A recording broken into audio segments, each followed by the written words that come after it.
Minato. The late afternoon sun cast long shadows across the Hokage mansion's balcony as Jeriah and Minato shared tea, the village of Konoha sprawling beneath them. "So," Jeriah said, setting down his cup with a knowing smile, "have you two finally decided on a name? The kid's going to be here before you know it."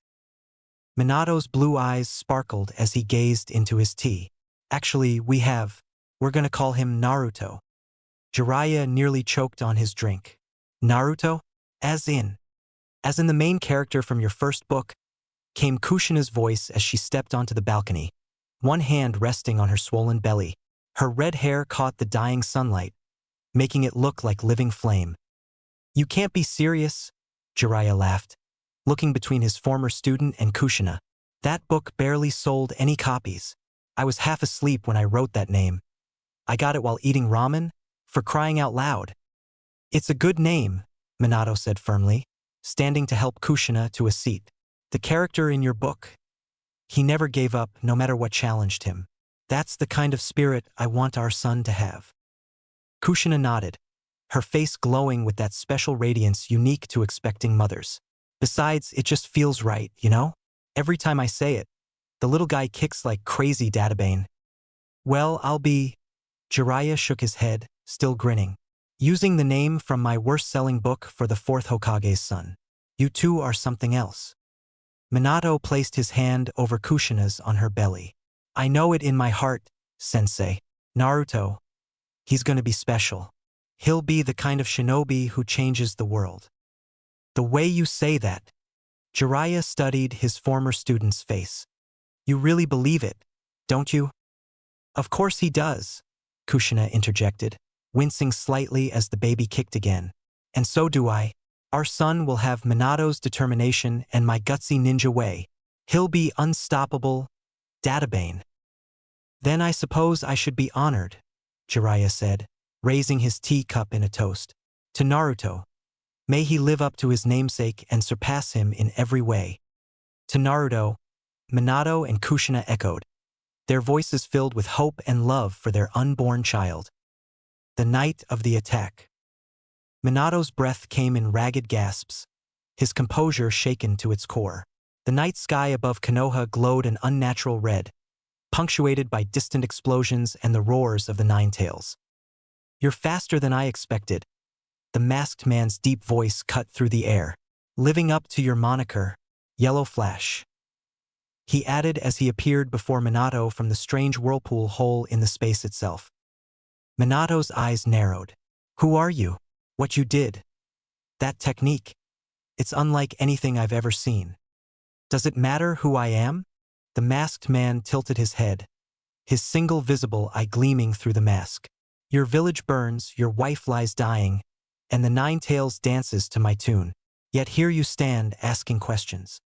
You separated Kushina from the Nine Tails mere moments after childbirth." Minato's voice was razor-sharp, his hands clenched into fists. "You knew exactly when she would be at her weakest. You knew our ANBU patrol patterns. You knew how to break through the barrier. This wasn't random." The masked man chuckled, a sound devoid of warmth. "Very observant, Lord Fourth. Perhaps you're beginning to understand. This night was years in the planning. When I tried to strike you," Minato continued, his analytical mind working despite the chaos, "my attack passed right through you, like you weren't even there. Yet here I stand, solid as the earth itself." The masked man spread his arms. "A ghost who can touch, a shadow who can strike. What will you do, fourth Hokage? Every second we speak, your precious village crumbles." A kunai appeared in Minato's hand, one of his special three-pronged blades. "I'll do what any Hokage would do. I'll protect my village, my wife, and my son." "Your son?"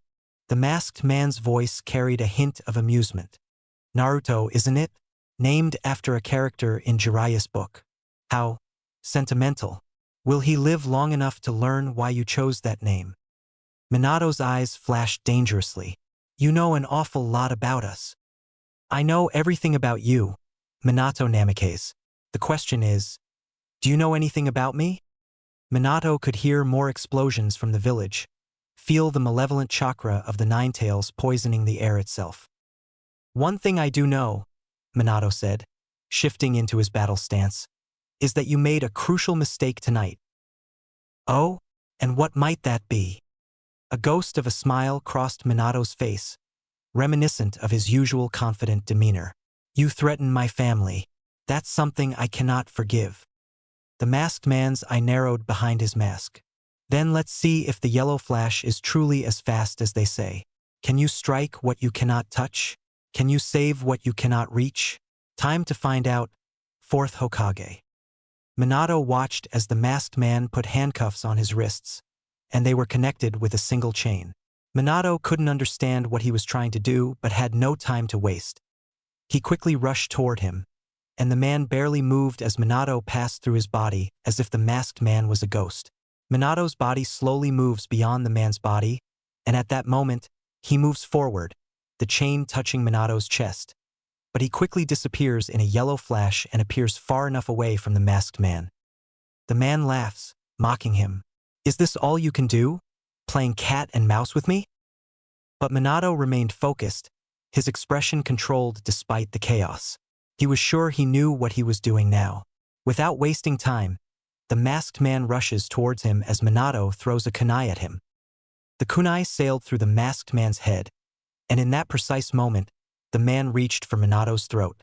Just as his fingertips were about to make contact, Minato's lips curved into a slight smile. The game is over, Minato said softly, and you've shown me everything I needed to see. In a flash of yellow, Minato teleported to the kunai that had passed through the masked man's head, spinning in midair with his Rasengan blazing. The masked man's eye widened behind his mask as he realized his mistake. He had to materialize to touch Minato, and in that split second of solidity, too late, Minato declared, driving the Rasengan toward the man's back. Your technique has a weakness. The masked man twisted, but not fast enough. Impossible. The Rasengan slammed into his back, the spiraling chakra tearing through flesh and bone. The impact sent the masked man hurtling backward, his body spinning from the force of the attack. You can only make yourself intangible for 5 seconds at most, Minato stated, landing with his feet. And you have to become solid to attack. More importantly, you can't maintain your intangibility while using other techniques. The masked man staggered to his feet, clutching his wounded back. His laughter, however, was unsettling. Very impressive, Lord Fourth. You lived up to your reputation, figuring out the secret of my technique in mere minutes. Who are you? Minato demanded again. Your space-time ninjutsu rivals my own. There are only a handful of shinobi in history capable of such techniques. The masked man straightened, his posture showing no sign of pain despite his grievous wound. Would knowing my identity change anything? The Ninetales is still under my control. Your village still burns, and your precious family. You talk too much. Minato cut him off, his voice carrying an edge rarely heard from the usually calm Hokage. You're right, your identity doesn't matter right now. What matters is breaking your control over the Ninetales. You think you can break my control? The masked man's eye glowed red behind his mask, the pattern of the Sharingan spinning lazily. Even if you could, the beast's hatred has been unleashed. It will continue its rampage with or without my guidance. Minato's hands flashed through a series of seals. Then I'll deal with both problems. Your confidence is admirable, the masked man said, raising his uninjured arm. But can you protect everything at once? Your village, your wife, your newborn son? The moment you turn your back on me. A flash of yellow light interrupted him as Minato vanished, only to reappear directly behind the masked man with another Rasengan formed. You're right about one thing, Minato said, his voice cold. I can't protect everything while fighting you. That's why I need to end this now. The masked man began to phase, but Minato had anticipated this. A kunai sliced through the air where the man's head would solidify, forcing him to remain intangible longer than he intended. The moment he had to materialize, Minato struck. This is for threatening my son. The Rasengan exploded against the masked man's back, sending him crashing through several trees. The masked man rolled to his feet, his robe in tatters, revealing armor underneath. Impressive. Most impressive. But you're running out of time, fourth Hokage. Can you feel it? The Nine Tails chakra growing stronger. Minato could indeed feel it. The malevolent chakra was increasing, and distant screams from the village told him the situation was deteriorating rapidly. But he couldn't let this man escape. You know what fascinates me? Minato said, forming another Rasengan. You claim to know everything about me, yet you made a fundamental mistake in your calculations. Oh, the masked man's head tilted slightly. And what would that be? You assumed that because I'm known for my speed. That's my greatest strength. Minato's eyes hardened. But you're wrong. My greatest strength isn't my jutsu or my speed. It's knowing exactly how long I need to keep an enemy occupied. The masked man's eye widened as he sensed multiple chakra signatures approaching. You! Did you really think I wouldn't have contingency plans? Minato smiled grimly. I activated emergency protocols. The third Hokage is already coordinating the village's defense, and my special kunai have been distributed throughout Konoha. I can be anywhere in seconds. You're bluffing, the masked man snarled. No one could have prepared for a surprise attack? An enemy who can phase through solid matter? A tailed beast rampaging through the village? Minato shook his head. I'm the Hokage. It's my job to prepare for the impossible. The masked man took a step back, his confidence visibly shaken for the first time. Even so, you can't save everyone. The Nine Tails will be dealt with. Minato cut him off. But first, I'm going to make sure you can never threaten my family or my village again. The masked man gasped loudly as Minato slammed his hand on his stomach. A seal spread on his clothes. Contract seal. Back on the battlefield, Kyuubi was finishing his tailed beast bomb when the Sharingan in his eyes slowly disappeared. Before the bomb was launched at the village, he raised his head upwards in the last second, throwing the bomb in the air. After a few seconds, the bomb exploded, causing a bright light that illuminated the entire arena around the Hidden Leaf Village and beyond. Suddenly, a massive wind wave came through the village so strong that some small trees were ripped apart. To his surprise, the third Hokage opened his eyes again after the light was gone. But Kyuubi wasn't there anymore. The only thing was an enormous crater where Kyuubi had stood. Minato.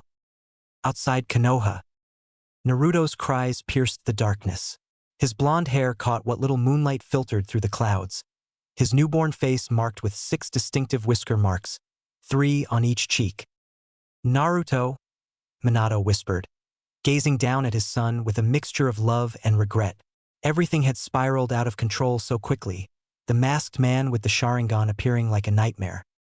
Kushina stood beside him, her vibrant red hair dulled by exhaustion, her body trembling from the trauma of having the Nine Tails forcibly extracted. Behind them, the Nine Tails himself loomed in the darkness. I'm sorry, Kushina. Kyuubi's deep voice rumbled with genuine remorse. I couldn't break free from his control. Kushina turned to the fox with a weak but genuine smile, shaking her head. She knew it wasn't his fault. The masked man's Sharingan had been too powerful, forcing Kyuubi to rampage through the village until Minato had managed to break the control. Minakuin, Kushina's voice quavered. Are you certain about this? We both know. We know how villages treat their Jinchuriki. Her eyes filled with tears as she stroked Naruto's cheek. He'll be alone. No parents. No one to hold him when he cries, to celebrate his first steps, his first words. Minato's heart felt like it was being torn apart. I have to believe in Hiruzen and Jiraiya-sensei, he said. How can I ask another parent to make this sacrifice if I'm not willing to make it myself? Kyuubi's eyes were fixed on Naruto, an unexpected expression of wonder crossing his massive features. Take care of him, Kyuubi, Minato said firmly. I'm entrusting my son to you. The Nine Tails' eyes met Minato's. Even if the entire world turns its back on him, Kyuubi declared, I will always be there for him. Kushina knelt beside Naruto, her trembling fingers tracing his whisker marks. Thank you for being my friend, Kara, she whispered, tears falling freely now. As Minato performed the hand signs to summon the Shinigami, the air grew colder as the death god appeared. What do you want, mortal? The Shinigami's voice echoed like steel on bone. Minato stood straight, meeting the death god's gaze without flinching. Seal the nine tails into Naruto. The Shinigami's eyes narrowed before he nodded. They watched as Kyuubi's massive form was drawn into Naruto's tiny body, condensing into pure chakra that swirled like a crimson spiral before settling into the seal on the infant's stomach. "You have a few minutes," the Shinigami announced dispassionately. Minato managed to smile slightly before slowly walking up to Naruto, who was in Kushi's arms. She was rocking him in his arms. Tears rolled down her cheek. His eyes turned to look at Naruto's palms and noticed a sun in his right palm, and he turned his eyes to his left palm to see a moon. Minato wondered what that symbol was, but he didn't have time for that now, not anymore. Lying close to his wife, he looked at what their love had brought to this world. A beautiful boy, he is perfect in every way possible. His hands slowly reached Kushi's red hair, his thumb touching her soft and beautiful red hair. Kushina kept looking at Naruto. She didn't want to believe that their time was limited. How much she wished that she and Minakuin could stay like this forever. "Kushikuin, we need to say our goodbye." She suddenly heard Minato's voice. She slowly nodded her head. She looked down at Naruto again. His eyes slowly opened to reveal ocean blue eyes like Minato. She smiled at her treasure, and Naruto smiled a little. "He recognizes us," Kushina thought. "Naruto, my baby boy, I know you will have a hard time without us, but you should know Minakuin, and I love you more than life itself. You will eventually grow up, and with the time will come naturally to like girls. Choose a girl who loves you, who's always there for your happiest times and your lowest points. And you will soon meet Jeriah. Don't become like him, but he's still a good man who will take care of you. I love you, my Sochi," Kushina said, tears streaming down her cheek. Minato smiled at Naruto, and his son smiled back. "Naruto, I want you to become what you want. Do something that brings you happiness. Kakashi will be there for you as well, I know it. Please, if you become a shinobi, be strong and take care of your loved ones, and as your mother told you, chose a girl that loves you and is a bit hothead." Minato felt everything slowly darkening. The last thing he saw was his son crying in Kushi's arms before everything went dark and his head fell in the cold ground. Kushina's chest was barely rising. She could hear Naru crying in her arms, but her whole body started feeling numb. Her legs first, and now her arms didn't feel anything anymore. Her eyes still at her treasure with her last strength. She smiled at him, and her chest stopped raising. Naruto started crying even more and not stopping. His blue eyes slowly changed, his pupil shrank, and his eyes began to change color from blue to metallic purple. The white area of his eyes completely disappeared and left the eyes completely purple. 3 rings appeared in a rippling pattern out from the center. His eyes stayed like that for a few moments before turning back to normal blue eyes. Hokage office. Sarutobi stood alone in his office, deep in thought. The only sound heard in the office was the sound of Naruto crying his heart out. He had been crying since the old Hokage found him. Despite him trying to cheer him up somehow, he didn't stop. He kept on crying and didn't stop. Because of the sudden attack from Kyuubi, the hospital of Konoha was full of injured people. The nurses and doctors left were doing everything they could to save people. To the old Hokage's surprise, a medical ninja checked on Naruto to see if he needed anything. Naruto was perfectly healthy and just needed milk. A nurse feeds Naruto, but the newborn starts crying again after that. Hokage didn't understand how things could have gone south so quickly, and the place was secured, so why did this happen? Minato was there to make sure Kyuubi would not escape, but it seems that wasn't enough. Earning a headache, he massaged his temples. How Kyuubi escaped and ended up attacking the village was a mystery, but the old Hokage had another question on his mind. The strange symbols in Naruto's palms, a sun and a moon. After he had put Naruto in the crib, the old Hokage had started searching through books to find anything that might help his situation, but it seemed there was nothing there. Suddenly the door opened. Inside came walking a pale-looking Jeriah. His usual happy face was gone. Instead, a frown had conjured his face. The last time the old Hokage remembered his student to look like that was when Nawaki and Dan had died on the battlefield.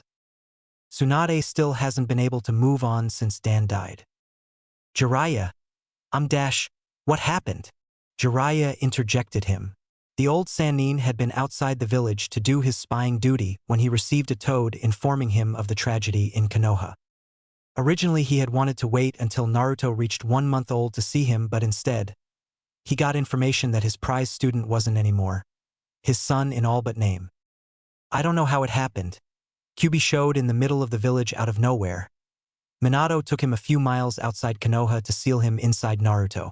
Kushina had not been able to survive the extraction, and Minato sealed Kyubi using Reaper Death Seal. The third Hokage said with a grave tone, barely a whisper. Jeriah closed his eyes and took it all in. His student was gone, how it could have gone so wrong. He felt tears in his eyes, but he didn't want to cry now, he shouldn't. He opened his eyes again, took a deep breath, and looked at the blonde bundle that had fallen silent in the room. It seemed to be tired of crying and had fallen asleep. Walking over to him, he noticed his sunny hair like Minato, whiskers in each side of his cheek. His cheeks were red and puffy, and the same for his eyes. Looking at him now, Jeriah could see the similarities. Looking closely at his face, for a moment, he felt like it was Minato. Moving his head away in fear and sadness, he couldn't look at him right now, and it reminded him so much of Minato. He felt his sadness rising all over again, like a violent river taking over all his body to the darkness of abysses. Jeriah, his thoughts were broken when he heard the voice of his sensei in his ears. Pinching the bridge of his nose and wiping away unshed tears, he turned his head around, almost feeling heavier. Jeriah, I know how you feel. The Sannin wanted to say that he didn't, but remembered that his wife had been killed in the attack and kept his mouth shut. But Minato chose you as the godfather of Naruto. You're his guardian, and I want to know, what will you do? The third asked quietly, hoping he wasn't rushing, and Jeriah wasn't felt pressured to make a decision so soon. He paused and turned around, not daring to look at his sensei right now. I need to make sure that the other villages don't try to attack us. Kumo and IWA will think of this as an open invitation to war, and my job is to protect him, he stated, pointing at the newborn. And I will, from outside, to make sure no enemy village will attack Konoha. Jeriah finished as if trying to convince himself more than the Hokage. Sighing, he knew they needed what Jeriah was implying. Very well, but I hope you return soon, Hokage said, and Jeriah nodded his head after a moment of hesitation.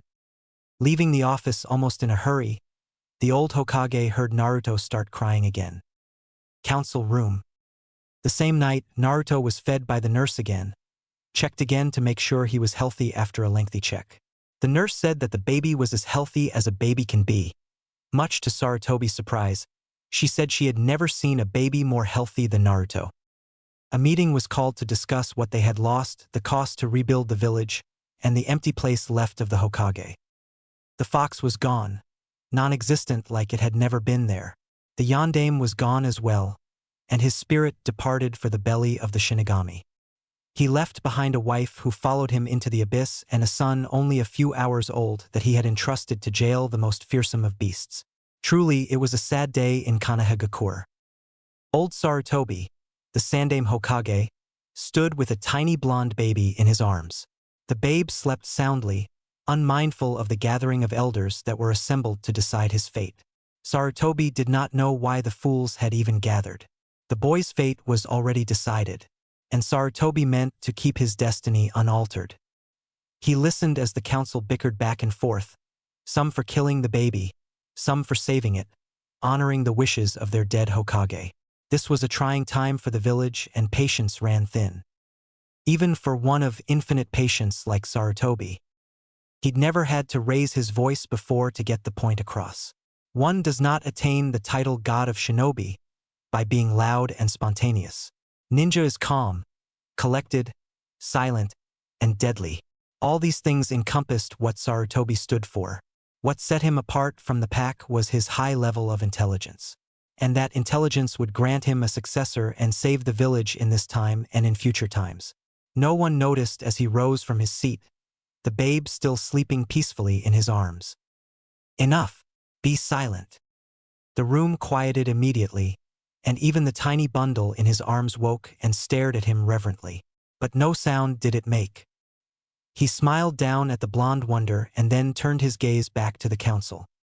I have sat and listened to your nonsense long enough. This child will not be slain. He will not be made into a mindless weapon. He will not be used. He is a child of Konoha, and he holds within him the most powerful of beasts. He deserves our respect above all. A nameless council member, one of the civilians, rose. But Lord Hokage, the Kyuubi could break free at any moment. Knowledge of the seal says that its soul is bound to the boys and that upon the boy's death, it will die with him. Would it not be best to kill him now and avoid any future issues? Sarutobi narrowed his eyes at the civilian and spoke in a level voice. This child shall not be killed. His own life is a sacrifice. Even if the Kyuubi dies, he will be reborn again after 9 years in the same place he died. The Yondaime chose him to hold the Kyuubi, and he believed that his people would see this boy for what he is. That said, many of the civil council pale at the thought that Kyuubi would return. And what is he? Someone asked. A hero, a Jinchuriki. He is a living sacrifice and a living testament to a human's tenacious hold on life. I will ensure that this boy serves Konoha. I might love the people of this village, but if the leaders themselves can't tell the difference between a harmless child and the most murderous of all demons, then how can I trust the villagers to let him live a peaceful life? He lifted the child and held it out for all to see. The blonde babe giggled and flapped its arms merrily. Sarutobi allowed a small smile to cross his face. Now then, look upon this child and tell me where the malice is. Where is the unbridled hatred and rage that the Kyuubi exuded? Where is the fear that should be present in all of you if he were the Kyuubi? But it could be a trick of the Kyuubi to lure us into false hope. Could be pretending to be harmless. Sarutobi frowned and wrapped the baby back up in its swaddling clothes. And how exactly is that child different from any other newborn? What newborn doesn't look upon the world with wondering eyes? This baby has been born into a cold, harsh world on the worst night of our village's history. He will be ostracized and hated if he mingles amongst the villagers, and I will not have that. I will ensure the boy grows to be a ninja of exceptional quality. I will ensure that he is pure of heart and loyal to the village. And how do you mean to ensure all that? I will be busy in my job as the Hokage, but I will visit him every now and then, making sure he's happy, Hokage responded to Danzo, who glared at both the old Hokage and the newborn weapon. Hiruzen had decided to keep a secret about the weird symbol in Naruto's palms, and he didn't need more attention than he already had. A man from the clan heads stood up. The man was known as Fugaku Uchiha. Lord Hokage, let me raise Naruto. The Uchiha clan would welcome him with open arms. Fugaku spoke with a neutral tone. At first, he wanted to mention that Kushina was a good friend of his wife. Therefore, she would be more than happy to raise Naruto, but he wasn't sure yet if the old Hokage would reveal to everyone whose Naruto's parent were. Danzo narrowed his eyes while Hiruzen's facial expression didn't change from the outside. No, if I were to give Naruto to any clan, their power and influence would increase, therefore breaking the balance in the village. Naruto will be raised in an orphanage, Hiruzen stated, ignoring the glare of Danzo. Fugaku sighed, disappointed since he could be a good friend with Sasuke but decided to keep his mouth shut. Sitting back in the chair, Sarutobi decided to end the meeting. This meeting is over, Sarutobi spoke and left the room with Naruto, who was sleeping. Walking outside, Shikaku Nara shook his head in disappointment. He turned to his friends and gestured for them to follow him out. Everyone left, and Danzo quickly reached his office. Closing the door, he snapped his fingers, and 2 weapons kneeled in front of him. I want you to spy on Naruto Uzumaki, blonde hair, 3 whiskers in each cheek, newborn, the Jinchuriki of Kyuubi. I want any valuable information, Danzo stated, and they both left as if they were never there, to begin with. Soon he will be mine. The sun blazed bright gold through the open windows of the Hokage's office. Summer warmth threaded its way even into the deep ravines of Sarutobi's wrinkled hands, easing the aches of worn joints and the onset of arthritis. Though he was faced with a mountain of paperwork 3 hours high, the Sandaime Hokage of Konohagakure spared a moment for the joy of a summer afternoon. He breathed in the scent of heated earth and leaves, a faint tinge of wood smoke, a whiff of compost. Even the sounds of his village floated upon the gentle breeze. A laugh here, the clatter of a cart there. A light rap on his office door. "Come in," he called out, straightening the official hat where it lay, abandoned on his desk. A tall man slid into the room, moving as if neither gravity's decree nor the limitations of joints and bones applied to him. The handle of a sword protruded from behind one shoulder. "Hokage-sama is Naruto," the ANBU spoke, and the third flinched before immediately leaving through the window. Earlier. The streets of Konoha were crowded this morning as people returned from work and families went out for dinner. The murmurings of the crowd and its footfalls were loud as they were carried over the rooftops. In a small alley, a little nook of isolation, sat a young boy of 5 or 6 staring out at the crowd with a pair of sad-looking blue eyes. He had a home of sorts, a small apartment where he lived alone. But he didn't like it much there. Sitting on his bed alone and in silence was unbearable for him. For some reason, he preferred to sit as he was now. He was watching and listening to the crowd of people from a distance. Sometimes he would walk in the crowd, pretending he was one of them. He would have switched places with any of them if he could. If he walked next to someone for a bit, he could almost imagine he wasn't alone. But the look in the eyes of the crowd when he was out in the open was just as bad as being alone in its own way. Those eyes made him feel cold, and the warmth people had just shown on their faces drained away when they noticed his presence. Felt as though he had done something wrong, but he could never guess as to what it was. Even now, as he sat watching, a few people passing by would notice him, and he could instantly feel the chilling effect of their impersonal eyes. He ducked his head into his arms to avoid them. It was his only defense. "What are you doing in there all by yourself?" The boy looked up quickly, surprised by the kindness in the man's voice. It was an older man with graying hair at the temples who had spoken. His face held a pleasant smile, the kind of which the boy had often seen but never actually received. Words escaped the blond child in this unfamiliar situation. He merely just looked on as the man took a few steps into the alley so he could get a better look at the child in the dim light. "Are you alone? What's your—" The man stopped in mid-step, recognizing the boy. The smile vanished from his face, and his jaw took a hard line as he struggled internally. The boy felt the chill crawl into his heart as he saw the kindness and warmth dissipate before him. Again he wondered why. The man took a step back, his eyes clouding. "It's you. I hope you feel every pain you brought to this village." He could only blink and watch as the scenario repeated itself. It was not completely uncommon for people to act like this towards him. The man was back at the alley entrance now. "My daughter." The man shook his head at the floor. "If only you had never come, she would still be." He was unable to finish the sentence as he covered his mouth and left. A few in the passing crowd noticed and watched the boy for a time before they continued to wherever they were going. The small blond boy just sat there unmoving even after the man had left. His body and mind were felt numb from the cold he felt in his heart. He would cry, but he couldn't. Something in the way people treated him made him feel as if it were his fault, that they should be the ones crying while he had no right. People ignored him. Everyone ignored him. They didn't harm him physically, but they always gave him hateful looks. Naruto heard the whispers around him, calling him a monster. Some called him demon, but the little blonde never understood why. Despite no physical harm, the glares and the words and the loneliness he felt every day was worse than any harm he could receive.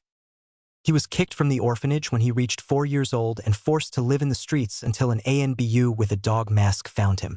The following day, the Hokage gave him a place to live, a roof above his head to live, alone. The Hokage was kind, but whenever he asked him, "Who were my parents?" he would answer him that they gave their lives for the village but nothing else, just a vague answer with no real meaning behind it. Other times he would try to change the subject, but Naruto noticed all that. He could feel that the Hokage lied to him, but he was the Hokage and not him after all. Compared to him, he was just a child with no people to look after him, with no power to protect himself. Naruto was only a little kid with no one around. No one to call Tuchan, no one to call Kachan, no one to call family. No one to love him. The word itself felt strange to Naruto. He knew what it meant, But at the same time, he had tried a few times to talk to children of his age, but their parents would always pull them away, telling them that Naruto was nothing but trouble. Naruto had wanted to read books to pass the time, but the orphanage made sure to never allow his books until 3 months ago. Naruto didn't even know how to read or write. Learning how to read and write felt like the best day for Naruto.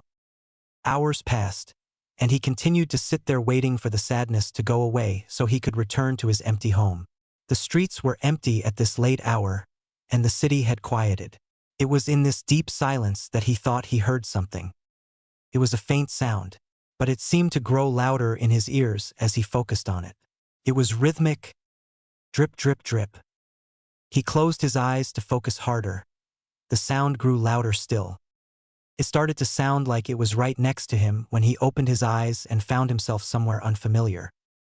It was an enormous and very dark hall. The floor was only slightly flooded, but the water came up above his knees since he was so small. He pressed his lips together, feeling afraid. Only slightly, though.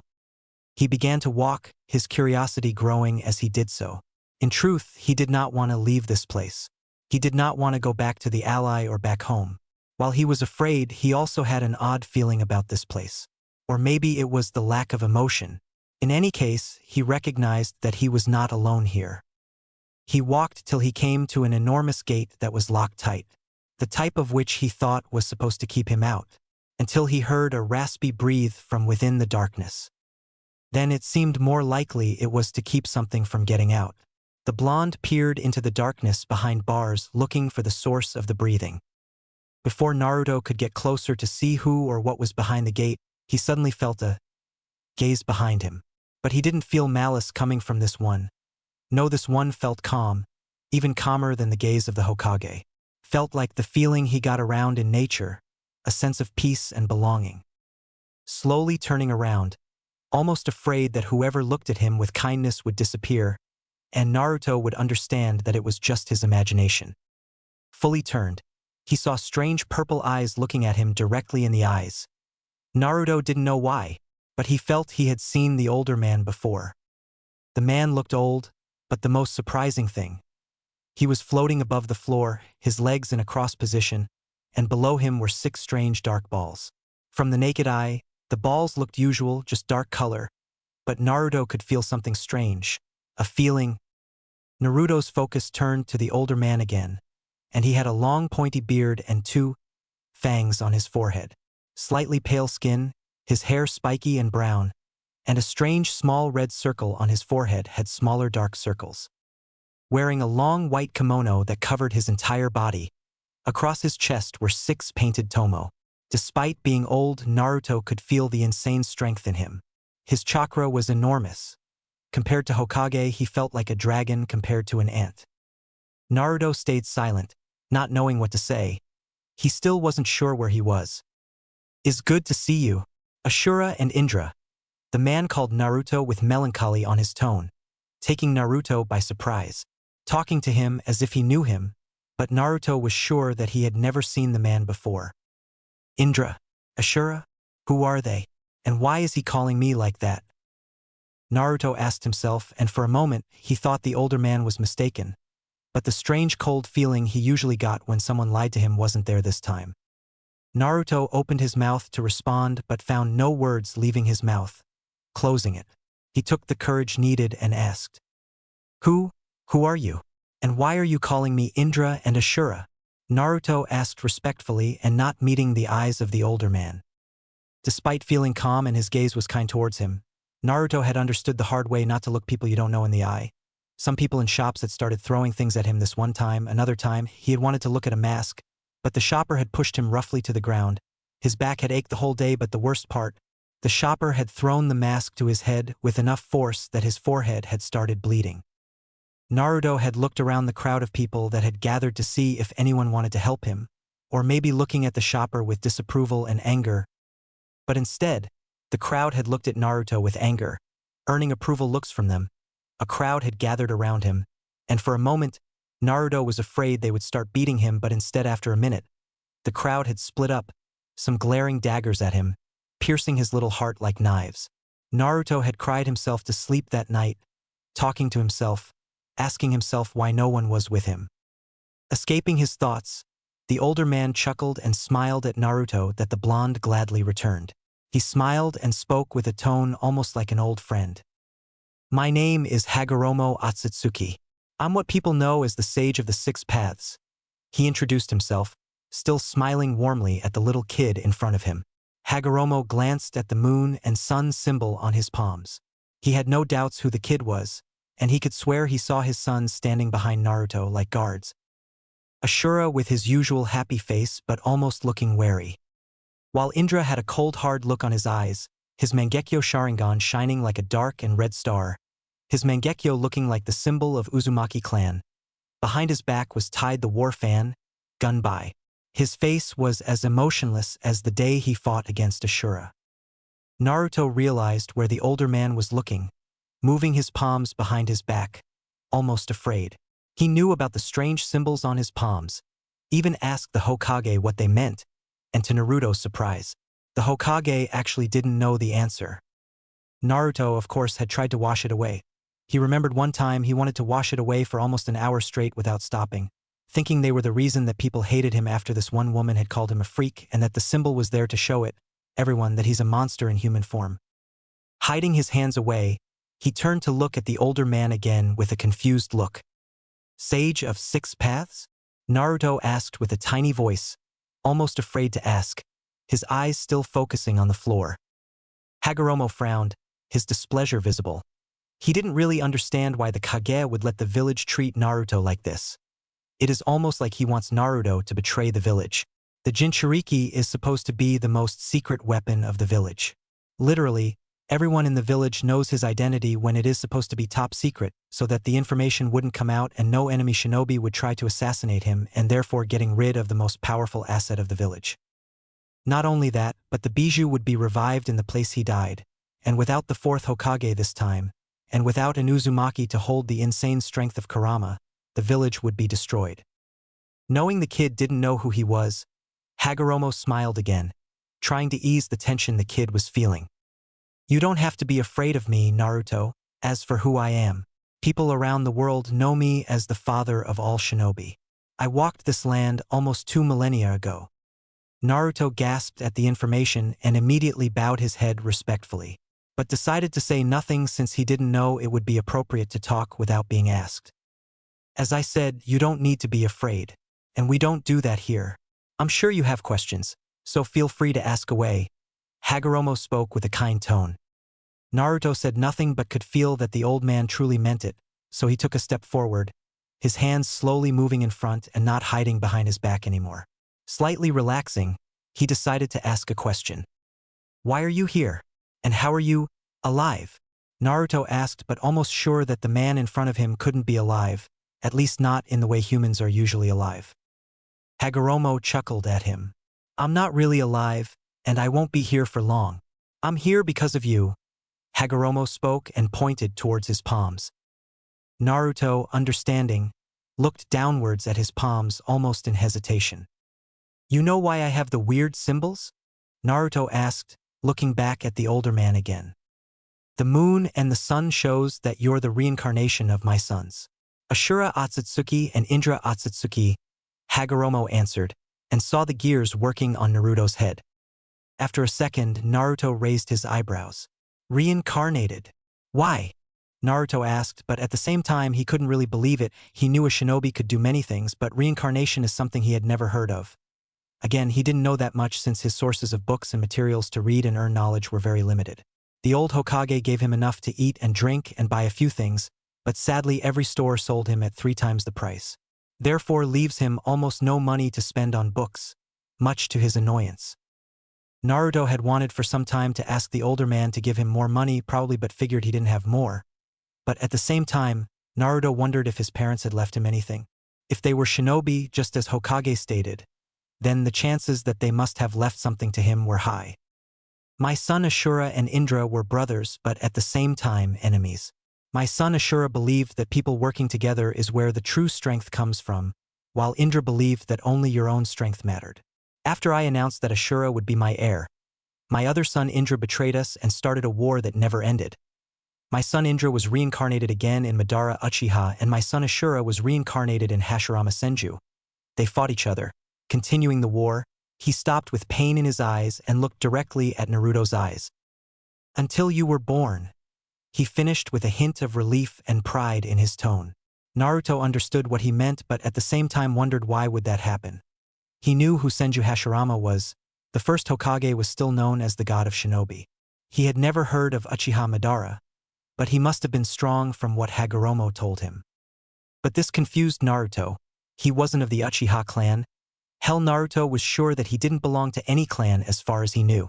He had the name Uzumaki, but no clan in Konoha had that name, and no one said anything about an actual Uzumaki clan. And he was dead sure that he didn't belong to Senju clan, so why would they be reincarnated in him? As if he could read his mind, Hagoromo raised his hand and spoke. The reason why is because you are a child of Uzumaki, Senju, and Uchiha clan. Just like me, Hagoromo stated with a smile. Naruto was shocked and his eyes widened. He instinctively took a half-step back from Hagoromo. What? That's impossible. If that's true, why hasn't the Uchiha clan raised me?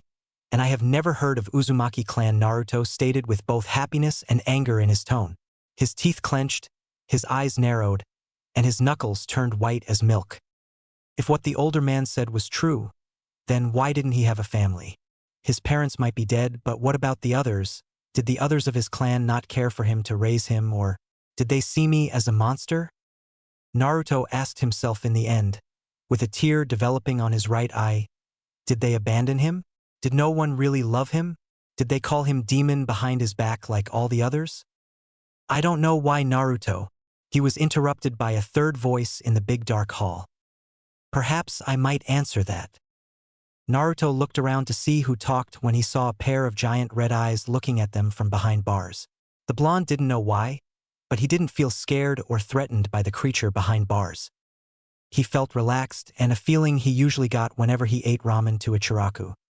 Hagoromo chuckled and turned to look at Kurama with kindness. It's been a long time, Kurama. Otsutsuki Ashura was chosen as the successor of Ninshu because of his ideals of peace. However, this didn't agree with his elder brother, Otsutsuki Indra.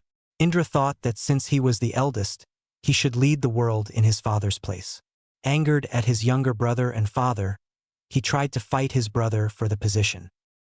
After the battle between them, Indra, feeling humiliated from the defeat by his brother, left promising to destroy Ashura and his brethren. Ashura took his role as successor to Ninshu very seriously, going so far as to travel the four corners of the world just like his father in hopes of teaching people about the special property that allowed one to be one with it. Not just nature, and be one with everyone as well. He even gained some followers during his travel. Just like his father, he too shared his chakra with his followers. His children started calling themselves Senju and Uzumaki. He had 2 sons and a daughter. On the other hand, when Indra heard the exploits of his younger brother, he too gained some followers who were against the ideals of peace through love and wanted to bring peace in the world through power alone. His children gained the power of the Sharingan. He had 4 sons and 2 daughters. His descendants started calling themselves Uchiha, ironically, who too held hate for Ashura's descendant. Time caught up to him just as it did for every living thing, and it took his life away. Indra, who was a genius, also had a similar fate. Despite all of his natural genius, he was also someone that time removed. Everyone had to die at some stage. Their descendants fell very short of their ancestors' wishes. They forgot their burden and tasks they should have carried on through their blood.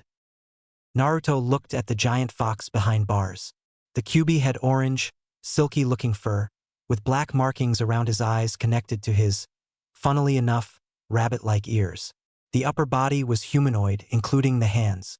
The lower body was just like a fox, barring the 9 long swaying tails in the back. The fire was the closest thing they looked like. The red, slitted eyes looked him closely with a hint of malice. Naruto spoke first. "You're the Kyuubi," Naruto half-shouted, and suddenly everything made sense to him. It clicked in his head as he had just found the last missing piece of the puzzle. The glares, the words, the hatred behind the eyes of everyone suddenly made sense. Kyuubi was sealed inside him.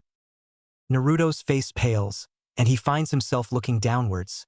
He had many questions in his head, but many of them. Why me? Why did the fourth sealed Kyuubi inside me? Why do people hate me then? I'm the reason Kyuubi is not out there killing people. Do they not understand how seals work? Naruto asked himself in confusion. Naruto stood silent and just kept his gaze at the floor, and he didn't understand it. Why did the fourth Hokage choose him? Did he choose him because he had no parents and therefore much more accessible to burden him rather than someone with parents? Kurama looked at him with concern written all over his face. While true, the citizens didn't try to harm him except 3 times. However, still he knew Naruto suffered from the number of insults, glares thrown at him every day, but most importantly, he longed for love, for someone to call a friend, for someone to call family. While Naruto wondered why Kyuubi had attacked his village. Sure, everyone around him said that Kyuubi was a demon, but was it just that? Did he attack the village for no reason other than just being a demon? Go ahead and ask your questions. The Kyuubi snickered at seeing the boy face fault at having his mind read. I only have one question. Why did you attack Konoha? He asked firmly before gulping a little as he saw the giant fox narrow its eyes angrily. Its tails shifted some as it took a deep and calming breath. Apparently, it was a sore subject. A masked man with the Sharingan ripped me out of my previous container and put me under his control with that accursed Kekkai Genkai. I was then taken to your village and forced to rampage through it until your fourth Hokage came and sealed me into you, and that's how we got here. I should warn you that man apparently needed my power for something far beyond simply rampaging through some human village, at least before he was stopped and released his control over me just before I was resealed. He would likely return in the future to try and rip me out of you, and I don't need to tell you that, with this seal, would result in certain death for us, boy. The Kyuubi spoke with an angry undertone. Naruto narrowed his eyes at the prospect of being hunted in the future for what he contained. He decided to move on and worry about that later. While Hashirama wanted to talk with Naruto, his time was running out, and he needed to explain everything before he left. Coughing and earning the attention of both Kurama and Naruto, they turned their heads to him. Kurama, you said you knew why the Uchiha clan didn't take care of Naruto, so can you shed some light in this manner? Hashirama asked calmly. Kurama glanced at Naruto for a second, and he wasn't sure how the little blonde would react, knowing that the whole reason why he was alone was that Hokage had refused for anyone to adopt him. The ponytail guy, like a cactus, had requested to raise Naruto. Still, the Hokage had refused, saying that Naruto would strengthen the influence of the said clan and bring unbalance. Kurama didn't fully remember, but Naruto had been in the same room when that happened. Kurama had listened to the conversation since Minato and Kushina had made sure that Kurama could help Naruto from the very beginning for anything and even talk to him even without Naruto being in his mindscape. Kurama, of course, understood why the Uchiha's clan request to raise Naruto was declined. They had suspicions about why Kyuubi had suddenly stopped and not thrown the Bijou bomb in the middle of the village right before being teleported away by Minato. The Hokage declined any request of any clan to raise Naruto since it would bring unbalance amongst the village, and you can guess why families with no shinobi background didn't try to adopt Naruto. Kurama spoke with a hint of anger but sadness as well. Naruto's eyes almost fell from his eye sockets. Why? Why did you do this? Does he not know that everyone else hates me? Does he not care about me? Naruto asked himself and feeling his chest hurting like never before, tears rolling down his cheek. It wasn't enough that he lied to him about his parents but denied him the right to be raised by a family that could have loved him. His chakra started rising, and a loud cry escaped his mouth. Naruto started slamming his fists on the floor. The floor cracked like glass, crying and sobbing, his eyes hurting as someone had just burned his eyes, his chest feeling like he wasn't breathing, and pain spreading around his body like a sickness. Kurama and Hashirama were about to confront him when trees suddenly grew around Naruto, each with a pointy end and growing around without an actual course. Trees and branches started even growing around the walls and the roof. Naruto, calm down. You're not alone, you might feel alone, but I'm your friend, Kurama said with a kind tone. That surprised even Hashirama. The trees stopped growing, and slowly the trees that had grown around Naruto moved away, showing Naruto on his knees crying his eyes out. Slowly raising his head, both Hashirama and Kurama gasped at the Rinnegan in both of his eyes. Rinnegan? Hashirama thought, confused. He knew Naruto would eventually possess the Rinnegan because of Senju and Uchiha blood, but this was way sooner. Before he could actually say anything, the Rinnegan slowly disappeared, and his eyes turned blue again. The moment his eyes turned blue, Naruto felt dizzy, and everything started blacking out. Slowly his body fell in the water. Naruto gasped and opened his eyes to see that he was still in the corner where he was hiding, but he saw several trees had grown all around him. He saw that no one was walking around the streets were empty, and the only thing he could see was the darkness surrounding the streets, the wind blowing around and hitting his face, his sun-kissed hair dancing with the wind. Naruto could hear the tiny sound of a cricket near him. Slowly getting up, he started walking and came out from the corner he was hiding, only to feel several Anbu coming his way. He turned around in time to see the old Hokage show up in front of him and hug him. Naruto was taken back. He thought to return the hug for a moment, but he didn't know what to feel. He felt his anger rising like an angry river. He didn't return the hug. Instead, he just had a blank look on his face and stared at one Anbu looking at them. The Anbu had a crow mask and a sword tightened behind his back, dark hair and dark eyes, but what caught Naruto's attention was his chakra. He could feel that his chakra was slightly similar to his. Hiruzen Sarutobi received information that Naruto's wasn't in his apartment, and Anbu couldn't find him. After searching around the village, they all had felt the sudden surge of power. Arriving there, he was both relieved and worried about seeing Naruto all alone in the street. The old Hokage noticed the trees that had grown and wondered why. But one thing that bothered him the most was that Naruto didn't return the hug and didn't feel relaxed in his presence like he usually did, like every other time. This time, Sarutobi almost felt like Naruto wanted to pull away from him as fast as possible. Pulling away, he saw little Naruto trying to avoid his eyes. Instead, he looked downwards and had a blank look on his face. Sarutobi noticed Kakashi looked worried by it. He kneeled at his level and decided to talk to him in his apartment. Naruto didn't say anything and was silent throughout the whole road to his apartment. Usually, he would get excited whenever he spent time with him, but this time he looked like he wanted to do anything but that. Arriving in the apartment, Sarutobi first walked inside, followed by Naruto, who was still silent and refusing to say anything. He walked up to his couch and sat on it and still not looking at the Hokage. Deciding to break the growing silence between them, the old Hokage coughed and walked close to Naruto. "Naruto, what happened? Where were you? Did someone hurt you?" Hiruzen asked kindly, softly grabbing his hands resting on his lap. Naruto flinched slightly from his contact, which Hiruzen noticed. "And nothing happened. I just fell asleep, and when I woke up, I saw the trees," Naruto answered, not looking at the Hokage, still keeping his head down. Sarutobi sighed, knowing he wasn't telling the whole truth, but decided not to pressure Naruto. Moving his hands away, he stood up. "Do you need anything, Naruto?" the old Hokage asked, wanting to know if the blonde needed anything. Naruto wanted to scream, "I need a family," but kept that on his chest like a burden, and instead, he looked up at the old man. "I need books to read. The library doesn't really like the demon spoiling their books."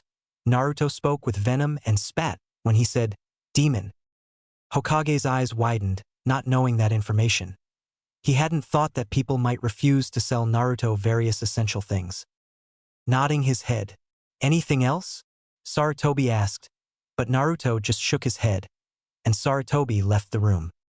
Naruto clenched his fists tightly in his lap, his pants almost being torn from the strength of his fingers, his teeth clenched, and anger rising inside him again. "Naruto, don't worry. If you need to talk to someone, talk with me." Kurama suddenly spoke inside his head. Naruto was surprised to hear Kurama's voice, and a small smile formed on his face. He closed his eyes.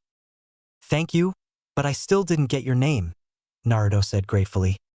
"My name is Kurama, brat," Kurama replied with a slight smile on his face. Naruto nodded his head in understanding and wondered why Kurama was kind to him. At the same time, he asked if he would ever meet Hashirama again. He still had questions. From what he understood, Indra sought a single individual strength, while Ashura thought that true power came from people working together. Naruto thought that both had a right in that the leader needs to be stronger than the others to protect them while accepting the help of others and not relying only on his own strength. "Sleep, Naruto. Tomorrow we will start training," Kurama said, and Naruto listened to him. Naruto soon reached an excellent training field with Kurama's help, and the Hokage had given him many books to study and even ninja weapons and tools to train. Naruto had woken up at 6 a.m., ate breakfast and left the apartment.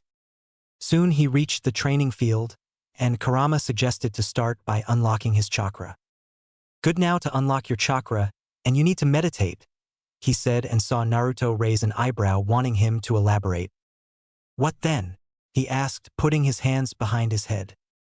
"Well, when you meditate you will feel this feeling, and you need to pull it towards you," Kurama added, remembering what Kushina had gone through. Naruto nodded his head fast and quickly sat where he thought was all right in a mediating position, holding the fingers of his hands together. Naruto could feel the grass softly touching his legs whenever the wind came around. He closed his eyes and started focusing on finding the feeling that Kurama was talking about. After a few minutes, Naruto felt a very warm feeling on his chest, warmer than even fire. It felt like a fire on his chest.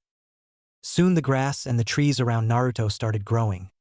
The grass started moving violently around Naruto, almost like from a strong wind flying around. The ground started splitting slightly around Naruto.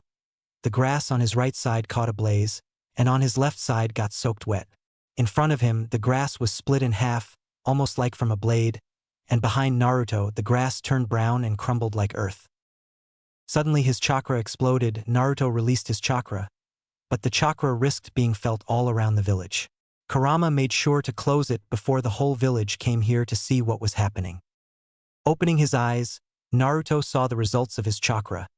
A few small trees had grown around him, and the grass was a mess around him. While this happened, in a branch close sat a weasel-masked Anbu, Uchiha Itachi. The eldest son of the Uchiha clan leader was among the most trusted Anbu of the Sandaime Hokage, along with Inu aka Hatake Kakashi. Graduating from the academy at the age of 7 and joining the ranks of elite Anbu at the age of 11, Itachi was considered the greatest prodigy from Konohagakure after Minato Namikaze and Hatake Kakashi, and his clansmen even said that he was the second coming of Uchiha Madara. As he sat atop the branch of a tall tree, he keenly observed young Naruto, who appeared to be meditating to unlock his chakra. It had been over an hour, and Itachi was immensely impressed by the boy's patience. Usually, children this age tend to be impatient and hyperactive. He was confident Naruto had reasonable control over his mind. The weasel-masked Anbu was one of the few people who knew that Naruto was the legacy of their late Yondaime Hokage and his wife, Kushina Uzumaki. Having known Minato and Kushina personally, and Yondaime was like a father figure to him, his mother had once said that she planned to threaten Hokage for not letting her adopt Naruto, but father was able to talk to her down and not do something reckless.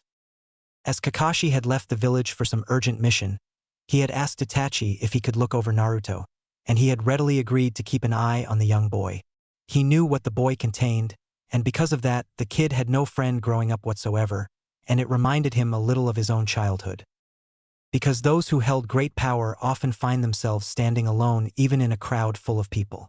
Uchiha Itachi in no way was an arrogant person, but he knew he was a powerful and intelligent shinobi, and he was yet to reach his prime age. He was startled when the blonde unlocked his chakra and caused havoc in the training field. To say he was surprised would be an understatement. He wondered how could a kid have this much chakra, and he knew that wasn't because of the Kyuubi. "You can come out now. I know you're there," said Naruto. Opening his eyes, he came face to face with a boy wearing a mask around 11 or 12 years of age, waving down at him. "Hello, Naruto-kun," said the weasel-masked Anbu kindly, as he offered his hand to a slightly wary blonde. Naruto didn't move a muscle for a few seconds as he blankly stared at the masked shinobi in front of him. Due to his lack of positive interaction with people growing up, he was always wary of them. He smiled in return as he did not sense any negative feelings from the masked Anbu. "Who are you and why is an Anbu spying on me?" He already knew the answer. "Cautious, huh? It's a good thing to be," stated the weasel-masked Anbu as he lowered his hand. You still haven't answered my question, said Naruto, as he was still trying to sense any emotion from the masked Anbu. Staring at the young boy for a few more seconds, Itachi removed his mask, revealing his face. Naruto was mildly surprised by the shinobi's actions. Naruto always thought that Anbu weren't supposed to show their faces unless ordered by the Hokage or if they weren't working. I'm not here to harm you, Naruto-kun. I simply wish to talk, Itachi replied. He remained rooted in his spot, to not raise any unnecessary suspicion in the young child's mind in front of him. Hearing everything from his Inu-senpai gave a vague idea about the blonde's personality. From what he heard, Naruto was far more mature, calm-headed, and smarter than kids his age. He could see his own reflection when he looked at the blonde. Why would you wish to associate yourself with me? Asked Naruto, a bit skeptical at the raven-haired Anbu. Itachi clearly noticed the awareness in the blonde's tone. He wasn't surprised or startled by Naruto's actions. In fact, he was impressed by the blonde wariness. Tensing of the biceps was a clear indication that the blonde still did not trust him. Growing up, Naruto never made any friends because the villagers feared what resided within him. The very village of Naruto's protecting tramples every day of his life. After all, it is human nature for people to fear for what they do not understand. Closing his eyes for a few seconds, he took a deep breath and made up his mind about what he had to do. He wasn't a very impulsive person, but this was something that he really felt like doing. Itachi calmly walked closer to Naruto and poked him on the forehead lightly. As Naruto looked up, his eyes widened as he saw the small smile that was present on the shinobi's face. At that moment, Naruto felt a wave of happiness wash over his mind. You are not what people think you are, Naruto. The villagers are misguided and blinded by the hate that shadows their minds. Do not think so low of yourself.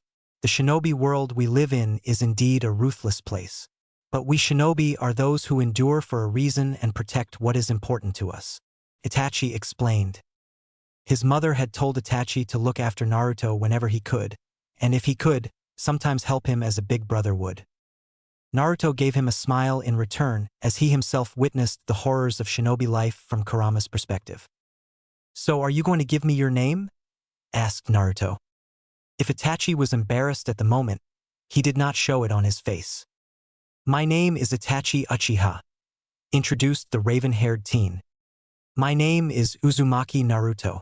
Nice to meet you, Itachi-san, replied Naruto, giving a slight bow of his head. Itachi was shocked by the manners of the boy. Kids this age introduced themselves like they were being chosen as the next chosen Hokage. Would you mind if I train with you, Naruto-kun? Itachi asked. Naruto smiled and nodded his head. Very well, Naruto said and took 5 steps back and turned to look at Itachi. The young Uchiha knew Naruto had no real stand in taijutsu but decided to fix it once after this spar. Soon they both rushed towards each other. He first threw a punch towards his face, but Itachi suddenly disappeared. Naruto immediately turned around, ready to kick him. The Uchiha grabbed his foot and threw him in the opposite direction. Itachi was caught off guard by Naruto, knowing he was behind him. Naruto stood up immediately and grabbed a kunai from his pouch, rolling it in his direction finger. He rushed again, running towards him, but threw the kunai halfway through. Itachi saw the kunai heading towards his chest and moved away, but then Naruto grabbed another kunai and threw at the kunai in midair, causing it to change direction. Itachi was surprised, but the kunai didn't fly anywhere close to him despite changing the direction. Seeing that, Itachi suddenly moved much faster, showing up behind Naruto and softly kicking his foot, making him fall to the ground. Naruto kept the cool head and wanted to try and stand up again when he saw Itachi aiming his kunai at his face. The young blonde stopped dead on his track. For a moment, he feared that Itachi might try to harm him. Still, he smiled and pulled the kunai away before walking up to him and stretching out his hand. Naruto accepted the hand and stood up, waiting for Itachi to say that he was disappointed by him. Very well done, Naruto-kun. The idea to use the kunai like that was a good one, Itachi said, smiling at him and rubbing his hair, much to the blonde's annoyance. Naruto beamed at the words. His face lightened up like a candle. You mean it, Naruto asked with a sense of insecurity in his voice. Itachi smiled again and nodded his head. He kneeled on his level, pecked his forehead with his fingers, and smiled. Now then, let's begin a real training. Do what I say? Itachi said with a stern tone, and Naruto nodded his head in agreement. After 1 month. The following month Itachi taught Naruto whenever he could. Usually he was in missions but sometimes had time to teach Naruto about chakra control and other various essential things. From sticking a leaf on his forehead to reading books about chakra, clans, and other important things. Naruto had taken a liking to seals. After understanding that a seal could hold someone like Kurama on his stomach, the young blonde understood that there was a lot of potential hidden behind Fuinjutsu. Right now, Naruto was sticking leaves on his forehead and balancing kunai on his fingertips. Itachi told him that was an important lesson for chakra control. Kurama had taught him a few things as well but mostly helped him whenever he was tired, like giving him his chakra so he could train longer. Naruto spends at least 9 hours every day training Kenjutsu, Fuinjutsu, and Taijutsu. Kurama and Itachi told him that he could start learning ninjutsu once he had reasonable chakra control, and according to Kurama it wouldn't take long. Naruto had asked Furball if he should tell Itachi anything about what he learned from Hagoromo, but Kurama was against it. He said that despite everything, Itachi was loyal to the village. And Naruto didn't say anything to the old Hokage about Hagoromo or him being a reincarnation of Indra and Ashura Otsutsuki, because he still felt bitter that he had declined any clan the request to raise him. Why? Naruto didn't know why a family like everyone else couldn't raise him. Am I really a monster? Naruto quickly shook his head in denial. The leaves on his forehead and the kunai fell to the grass. The young blonde kept a stoic face but inside, he felt like someone had stabbed his heart. Standing up, he looked at the palms of his hands. The moon and sun symbol still made him confused.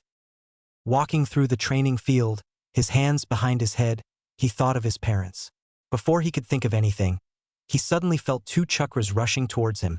Jumping up, a sword cut through the air. Naruto's eyes widened seeing the masked shinobi with a katana in his hand. "Who are you?" Naruto exclaimed, jumping away, jumping up to a tree. He turned his head just in time to see another Anbu ready to slice him. Naruto saw the sword moving slower and slower towards his face. Naruto didn't have time to think about what was happening to him before he jumped away from the Chunin level speed attack. Usually, anyone else would be surprised by the kid, but they felt and looked as emotionless as a stone. Landing on his feet, Naruto grabbed a kunai from his pouch and was ready to defend himself. These were Anbu and much stronger than him, and not to mention there were 2 of them. The blonde knew he couldn't outrun them. He was a kid, and being able to outrun an Anbu would be impossible. "Naruto, you need my help," Kurama said in anger. Suddenly Naruto was engulfed in red chakra, and his eyes changed. Now he had a fully matured Sharingan in each eye and red slit. His nails grew on his hands, 2 times longer, his whiskers looking more and darker. His hair grew spiky. A red cloak of chakra surrounded him. It almost looked like made of bubbles. A tail slowly grew behind his back. He was standing on his 4, glaring at the Anbu in front of him. Before the Anbu could do anything, Naruto roared at the closest Anbu, sending a shock wave, throwing him against a tree. Naruto immediately rushed at the second one. He moved his right hand forward, and the chakra cloak surrounding his hand expanded and moved towards the Anbu. The hand made of chakra looked 5 times larger than expected. The Anbu avoided the attack, but Naruto was already behind him and sliced his back open. His blood flew like a waterfall, around Naruto as well, but he didn't have time to think as the second Anbu was behind him ready to stab him. Then suddenly, a third hand made of chakra came out from his back and grabbed the sword before it could penetrate his back. Naruto moved his right hand immediately and cut open his stomach. His guts fell in the ground. The blood turned the grass red. The Anbu fell on his knees, but he didn't make a sound, not even moving his hands on his wound to try and hold his guts inside. Naruto's eyes widened when he saw what he had just done. The body started burning, and soon there was nothing left but ash. The chakra cloak around Naruto disappeared, and the blonde fell on his knees, tears running down his cheek. His eyes widened like a plate, his heart beating on his throat like a hammer. I'm a monster. No, Kurama interjected before he could finish what he wanted to say. Don't even think for a minute that you're a monster. You're not a monster, and the monster is whoever send these people to kill you.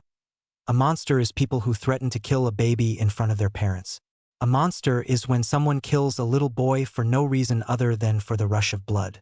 Not you. A monster is when someone forces you to kill the only people that you could call friends. A monster is when forces you to kill numberless people for no reason, Kurama said with honesty in his voice. Just mentioning it, Kurama remembered when he attacked the village when Kushina left the world. Naruto stood silent and thought about what he said. The blonde wasn't stupid, and he knew what Itachi and every shinobi mostly did in their missions. After an hour of nothing but silence, his cheeks dry, he stood up. Thank you, Kurama. Naruto spoke in a tone of relief and happiness, happy that he had someone like Kurama with him all the time. Let's go back to your apartment, Kurama said. Kurama had made sure that his chakra wouldn't expand and be detected by everyone during the fight, but still, someone could have felt Naruto. Tomorrow. Yugao Yuzuki was Kanehagakure no Sato's premier swordsman. Her skill with the sword far exceeded the basic instruction that constituted the minimal training that was bestowed upon the ANBU within whose ranks she was assimilated into. As a member of the Black Ops division of her ninja village, Yugao had been exposed to missions most ninja within the ranks of the village couldn't even fathom.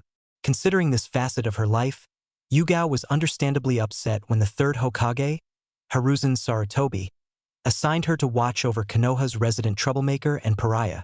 At the same time, squad rotation policies were being implemented. The vast majority of Konoha's adult population was well aware of the fact that Naruto Uzumaki played host and jailer to the most powerful entity known to civilization as a result of some clever handiwork by the late 4th Hokage Minato Namikaze. In a desperate attempt to save the village he was sworn to protect, Minato sacrificed his life to contain the Kyuubi no Yoko within Naruto. Regrettably, Naruto was seen as a physical representation of the suffering and carnage caused by Kyuubi attacking Konoha. As such, many of the villagers indulged in the therapeutic act of destroying the 9-year-old body and spirit to derive some sort of compensation for their losses. During one of these therapeutic sessions, Yugao was able to track Naruto being chased by a rotund and inebriated member of Konoha's civilian population. A few short moments earlier, the aforementioned civilian had spotted a Naruto walking by. Naruto turned around at the sound of a wooden crate being kicked aside. The man drunk had a large piece of metal in his hand, ready to harm Naruto, but much to the ANBU's surprise. Naruto dodged the attack and just walked away, not wanting to deal with drunken idiots.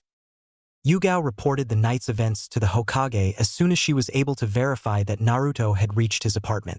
A small smile graced her features as she watched the boy crash into his couch, falling asleep with a smile of his own plastered firmly onto his face. Upon reaching her commander's office, she relayed the events of the night with unerring detail. It was clear to the aged Hokage that the ANBU agent was particularly proud of how the young boy had stood up for himself. The unmistakable hint of pride is what led to the current topic of conversation between the pair. Hokage-sama, Yugao spoke reverently, if you allowed it, I would like to teach Naruto the basics of Kenjutsu so that he may be prepared for such situations, if and when the need arises. He was up against a drunken man who had no formal training in any form of combat. The Hokage turned around to face the massive window in his office as he pondered his charge's request. Hiruzen loved the boy dearly and was painfully aware of the mistreatment he was subject to daily. The idea proposed by Yugao greatly appealed to him until he realized that members of his council, both ninja and civilian, would be in an uproar if they learnt that the village pariah was being tutored by one of their elite ninjas. The following actions would only cause Naruto more harm than good, as more populous members might be tempted to cause bodily harm to the child. As the Hokage turned back around to face Yugao, she identified the defeated slump of her commander's shoulder and correctly guessed that she would not be given the affirmative. Yugao-chan, the Hokage began looking into her eyes, conveying his thoughts on the matter with the mere address. I understand, Hokage-sama. Yugao picked up the signals quickly. She chose to continue, however. I just wish there was some way to pass on instruction to the boy. The pain was clear in his eyes, if only masked behind his determination. That statement sparked an idea in the Hokage's mind. The problem arose from private tutoring and the reallocation of a competent ninja's abilities towards a lost cause in the eyes of both councils, but not the passing on of instruction.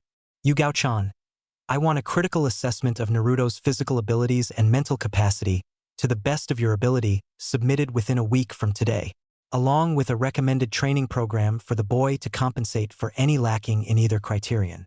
I cannot have you spend time tutoring the boy, as this would be seen in a bad light by the wretched council, but maybe you can pass on your knowledge in written form. Yugao snapped her eyes to meet those of the Hokage.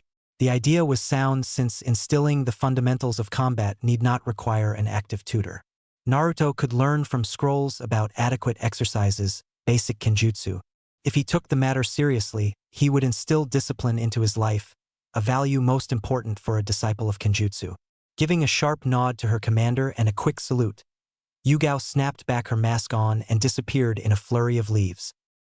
The Hokage sighed once again. Sure, a significant problem was on the verge of being solved, but why did his ninja insist on leaving his office using a leaf shunshin? They always left leaves behind in his office. He sighed, a headache ready to split open his head. Itachi had informed him that Naruto was perfectly healthy. While that brought happiness to his old heart, he couldn't help but remember the voice and face Naruto had the last time he saw him. He wondered when Jeriah would return.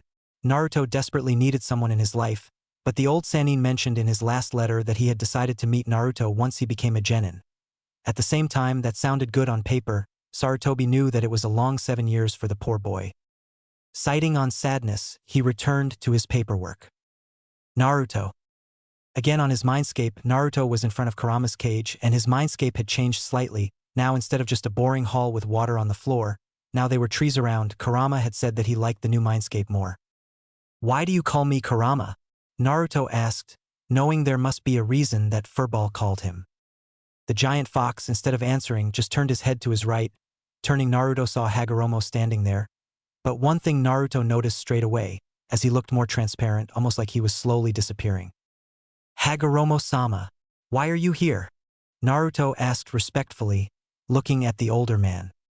Giving the young blonde a small smile. I need to tell you something before I disappear. It has something to do with your father, he stated, and Naruto had his full attention on him. Long ago, in a time forgotten by the people of the world, was an era of enduring rage and unending wars. Humankind had been cursed to fight each other in an eternal war. They fought over petty reasons, for performing horrific crimes against one another or for no reason at all other than violence and death. Different factions often tried to better themselves by weakening their enemies so their own military strength could be more significant, only for a greater force to overwhelm them later.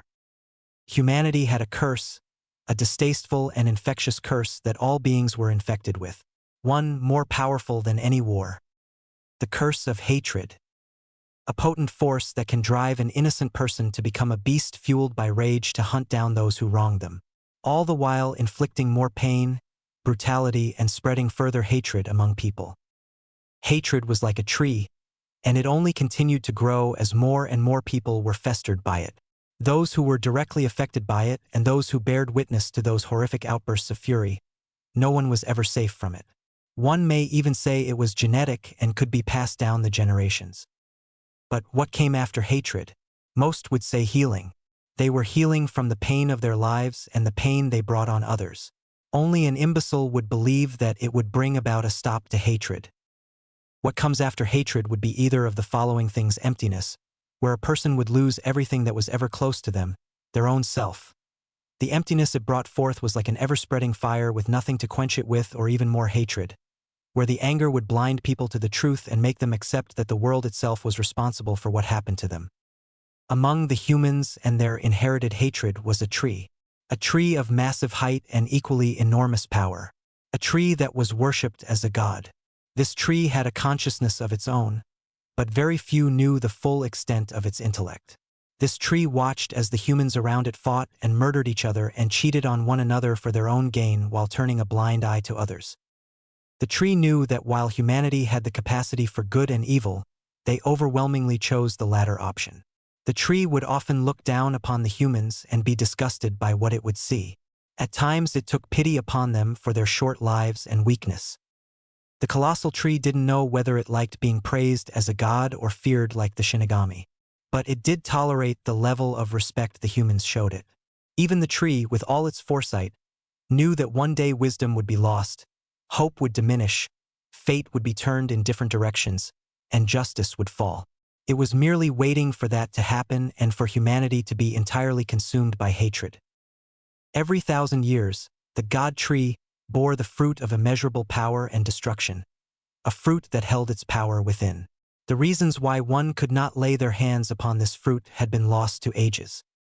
Thousands of years ago, a man named Tenji was the leader of the land of ancestors. He desired for peace and tried to avoid direct confrontation with his opponents to avoid wars being waged. He wished for a peaceful alliance and negotiations with them. One day he came across a lady who could be considered a goddess at first glance in terms of her beauty. She wore a white robe with 6 tomos in the front and purple lining near her arms. She had beautiful silky and straight hair, the same color as that of snow. But what mesmerized him were her eyes.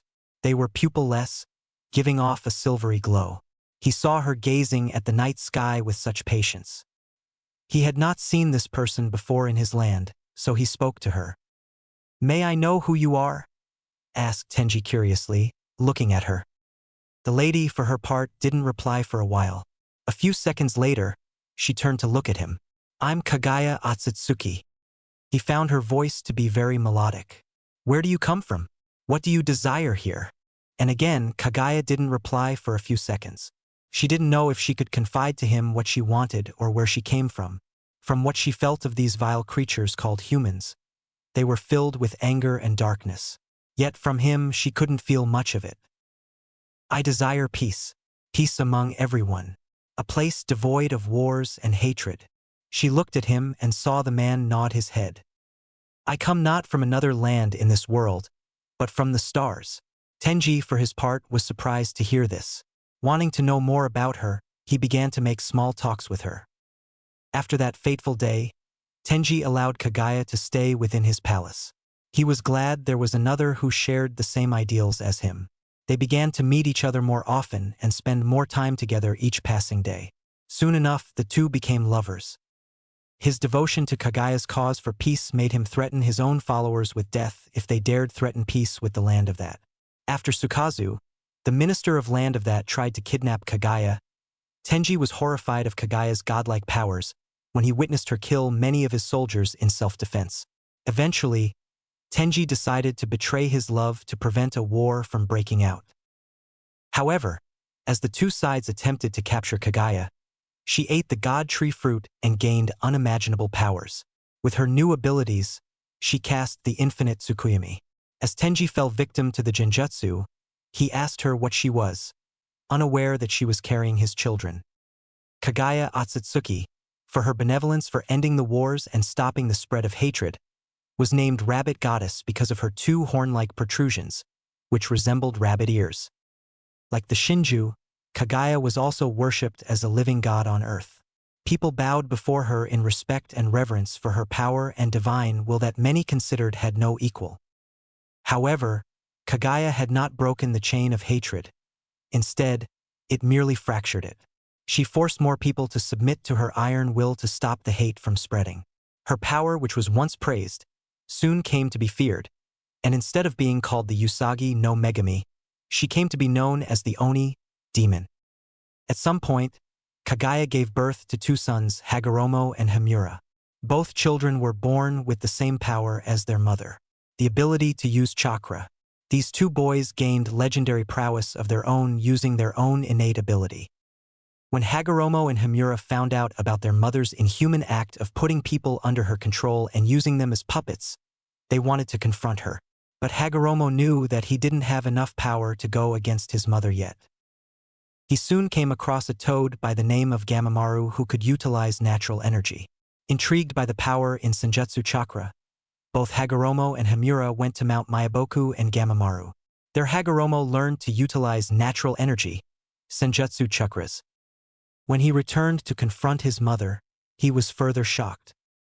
Hagoromo was horrified that his mother, who had given birth to him, could become one with the vile creature in front of him. During the confrontation, Hagoromo awakened the Rinnegan, God's eyes, due to the pain of harming his brother, Hamura, who his mother was controlling. Hagoromo was fortunate that Gamamaru had given him a tag with the kanji for heal, filled with sage chakra, which he used to heal his brother from the mortal wound Hamura received. "Why, mother? Why would you commit such atrocious acts? Don't you care about the people of this land?" asked an enraged Hagoromo. "Chakra is everything. It's life and it is soul. It needs to be whole again, you insolent child. You dare betray me?" spoke Kaguya with an emotionless face. The two brothers fought in a cataclysmic battle that scarred the very earth. With all their power, the two sons had fought to the near end of their will to defeat the beast, which was their mother. However, the Jubi was connected to the world, just as the world was connected to the Jubi. It was immortal. So, if they couldn't kill the beast, the creature had to be sealed inside a person's body not to bring about even more catastrophe. Thus, Hagoromo sealed the chakra and soul of the beast within himself, and the body of his mother sealed off inside the moon, which he created with one of his decisive moves, 6 Paths Chibaku Tensei. The husk of the 10 tails was sealed inside the moon as well. So, Hagoromo became the world's first Jinchuriki. And like his mother before him, his own power soared to new heights. He, like his mother, became a god, one even more revered than his mother, wielding the greatest weapon in the world, chakra. Hagoromo, who later became a monk, came to be regarded as the Rakudu Sennin, sage of 6 paths, while his brother Hamura went to live off his life on the moon where he could be close to their mother. Hagoromo created a religion, one which people would aspire to and believe in and give them hope. This religion was named Ninshu, later known as ninjutsu. He aspired to bring peace across the lands by teaching people about chakra and its uses in a peaceful manner. So, Hagoromo shared his chakra with different people who were willing to follow him in his quest to bring about a change in this world. He hoped people would connect the chakra with their spiritual energy, in chakra, allowing others to understand each other. Hagoromo later in his life had 2 sons. The elder one was named Indra Otsutsuki, and the younger one was called Ashura Otsutsuki. Hagoromo knew that he could not live very long, even with his physical solid chakra, yang chakra. The reason is the extremely potent and vile chakra flowing through his chakra coils.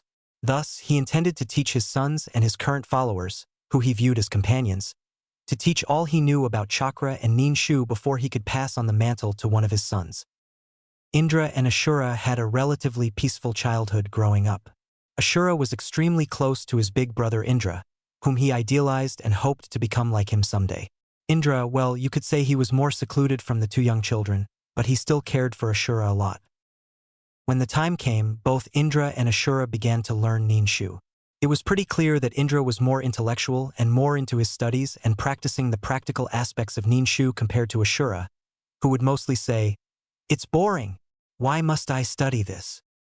One could say Indra was a prodigy in the field of ninshu, while Ashura was the complete opposite.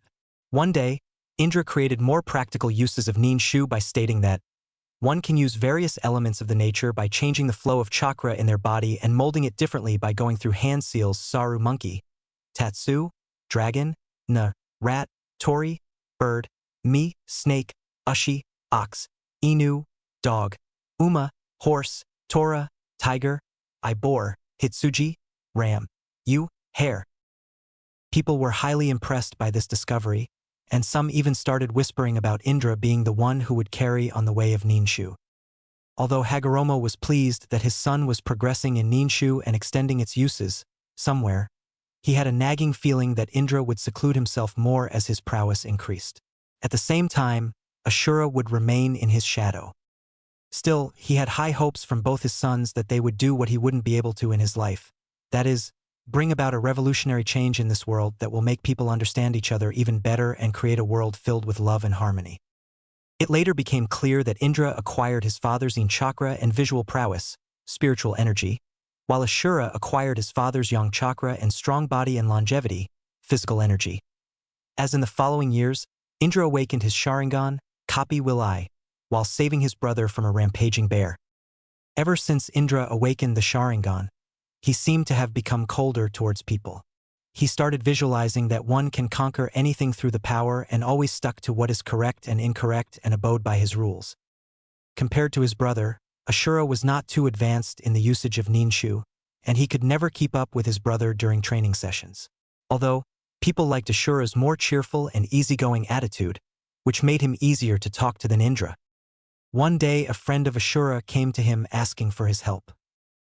"Ashura, my mother seems to be very ill, and the cure which I'm looking for is across the forests, and getting there through the woods will take time. You practice ninshu, yes? Could you help me out?" The man said pleadingly. Ashura was considered a friendly and helpful person. Thus, people mostly came to him or Hagormo when needed. "Yeah, I suppose I could do that. Just wait here and watch me," Ashura said with a smirk. He did specific hand seals, and a strong gust of wind was blowing from the palm of his hands, which tore down a pathway to the end of the forest, making a quick way to the end. Later that day, Ashura was reprimanded by Indra for blindly helping someone without considering the matter because of the man who Ashura helped just wanted the forests cut down for his own selfish gains. Indra later locked the man in a dungeon and warned Ashura not to go near him. Ashura, being a forgiving person, went to get him out. However, when Ashura got the man out of the cave, the dungeon was inside the cave, they came across Indra waiting there. "What are you doing, Ashura? Did I not tell you not to go near the imbecile?" Indra asked in a monotone voice. His face showed no emotion whatsoever. "Nisan, we should give him another chance. Punishing someone for such futile acts is not the way. And he hasn't harmed anyone," said Ashura. "It doesn't matter. What he did was against the rules, and he must pay the price for it." It was said in such an uncaring manner that it made Ashura flinch. Ashura jumped in front of the man to protect him. Indra jumped towards Ashura and pushed him towards the tree. Ashura hit the tree before falling to the ground. He wouldn't admit it, but his Nisan hits hard. Indra, quicker than a flash, had his hand inside the man's chest sparkling with ration chakra, lightning chakra. Nisan. "Why did you do that?" Ashura was astonished that his Nisan could kill someone just like that. When Indra turned to glare at his brother, Ashura saw the three tomos in his eyes spinning in a threatening way. That moment he saw the hatred in his brother's eyes. This world needs order. It needs change. And it is only through power, and one can hope to bring about such a revolution. That's all Indra said darkly before vanishing from the spot. Ashura, for his part, could not comprehend why his brother started acting maliciously ever since he awakened the Sharingan. He often felt intimidated by those eyes but shrugged it off, thinking it was nothing. After a while, he made a grave for the man and just stood in front of it in the stillness of the night. When he turned to his right, he saw his Tusan, father, standing beside him. "Indra has changed Ashura. His eyes are like my mother's. Those eyes give him unimaginable power. He desires order in this world and wants to do it in his way. The way he goes about ninshu is not how I intended it to be spread," Hagoromo said with a tired sigh. After a few seconds of silence, Ashura walked away from the spot. As years passed by, it became more noticeable why Indra was hailed as a genius. He could accomplish anything with little to no effort and started living a solitary life. He primarily believed other people would merely inhibit his growth and potential. Ashura, on the other hand, could do nothing on his own. But through his determination and will, along with the ideals of relying on others, his friends, did Ashura's talents bloom like a flower in spring. While, unlike Indra, who led a solitary life believing that others would only hinder him, Ashura became a capable leader, amassing many loyal followers, most of whom were his childhood friends. He, like his father, wished to begin to spread ninshu to the world through the help of his friends. In the end, Hagoromo, seeing both Indra's and Ashura's accomplishments, did the sage choose between the two of them, the heir of ninshu, the prodigious son Indra, or the no-good, untalented Ashura. Knowing of his younger son's exploits and the quality of never giving up on the good inside people gave Hagoromo hope that cooperation and love would bring about true peace. At the same time, lust for power and dominance would only bring about temporary peace. Thus, Ashura was chosen as the heir to ninshu. Hearing this, Indra walked out of the room angered at his father's choice while Ashura was shocked. "Father, why me? Nisan would do a better job compared to me," said Ashura. While I do believe Indra is ahead of you in certain aspects, but Ninshu should be spread to teach love, compassion, and be used to bring peace. One must be kind and filled with love and have great patience for that. Those are the qualities I see in you, my son. Later that night, when everyone was celebrating, Ashura went to meet his father again. A doubt somewhere in his mind that his father made a wrong choice still lingering in his mind. He came upon the door which led to the hall where his father sat and made a slow walk. He soon reached the place and saw his father sitting there with his eyes closed. Was it the right choice to San? Ashura asked in a low whisper. Hashirama opened his eyes, which seemed to give an eerie purplish glow and had several concentric circles and a small black dot as a pupil. He stared at his younger son for a while and answered, Ashura, the world has always been in constant fighting and wars and has started on some of the most unthinkable things. Human life is a precious thing that should not be wasted in fighting wars. I believe that one day the world shall know true peace. Love and compassion are an essential part of that. Indra is turning more and more like my mother each passing day. Bringing peace to the world via power and dominance is only temporary, and with time people come to fear the power dominating them as they cannot comprehend it. Come here, my son. I shall now pass on to you what is now yours. Ashura approached his father, whereupon Hashirama touched Ashura's forehead with his 2 fingers and passed on his yang chakra, also included 6 paths senjutsu powers. In another part of the village, Indra had just killed his 2 most loyal followers with a tear-stained face have a single thought in his mind. Whenever someone close to me dies, my Sharingan evolves. Soon, his Sharingan evolved to the Manjikyu Sharingan, 3 tomos converging in together to take the shape of a whirlpool. Furious over his father's choice and being denied what he felt was his, Indra challenged his father's decision. Overcome with anger, jealousy, and hate, Indra attacked Ashura, claiming what he felt was his birthright. However, with the help of others' chakra converging with his and his Rikudu, 6 paths, powers, Ashura awakened the ability to use Muton and defeat his older brother. Indra, not taking his loss lightly, left the area before stating he would never follow his way of Ninshu and spend his life trying to destroy him. A few weeks after Indra had left, Hashirama was counting his final few months on his bed. He knew he didn't have very long to live. He also knew once he died, the Jubi would be free again. To prevent that, he separated the chakra of the 10 tails into 9 separate parts and, using Amyatan, Bambutso Sozo, creation of all things, made bodies for the 9 chakras ranging from Ichibi, 1 tail, to Kyubi, 9 tails. He later breathed life into his 9 children. Hashirama called the bijus his children, and put the chakra in the respective bodies, each biju having a different ability. A few months later, Hashirama went to his mindscape to have a few last words with his 9 children. He looked at Kurama Kyubi, with a somber look on his face. Kurama had a few tears rolling down his face, although he was trying hard to keep up the tough act. He was his eldest child and knew how much it would hurt him. A few seconds later, he looked at all of them with a serene smile on his face and said, I will not live much longer.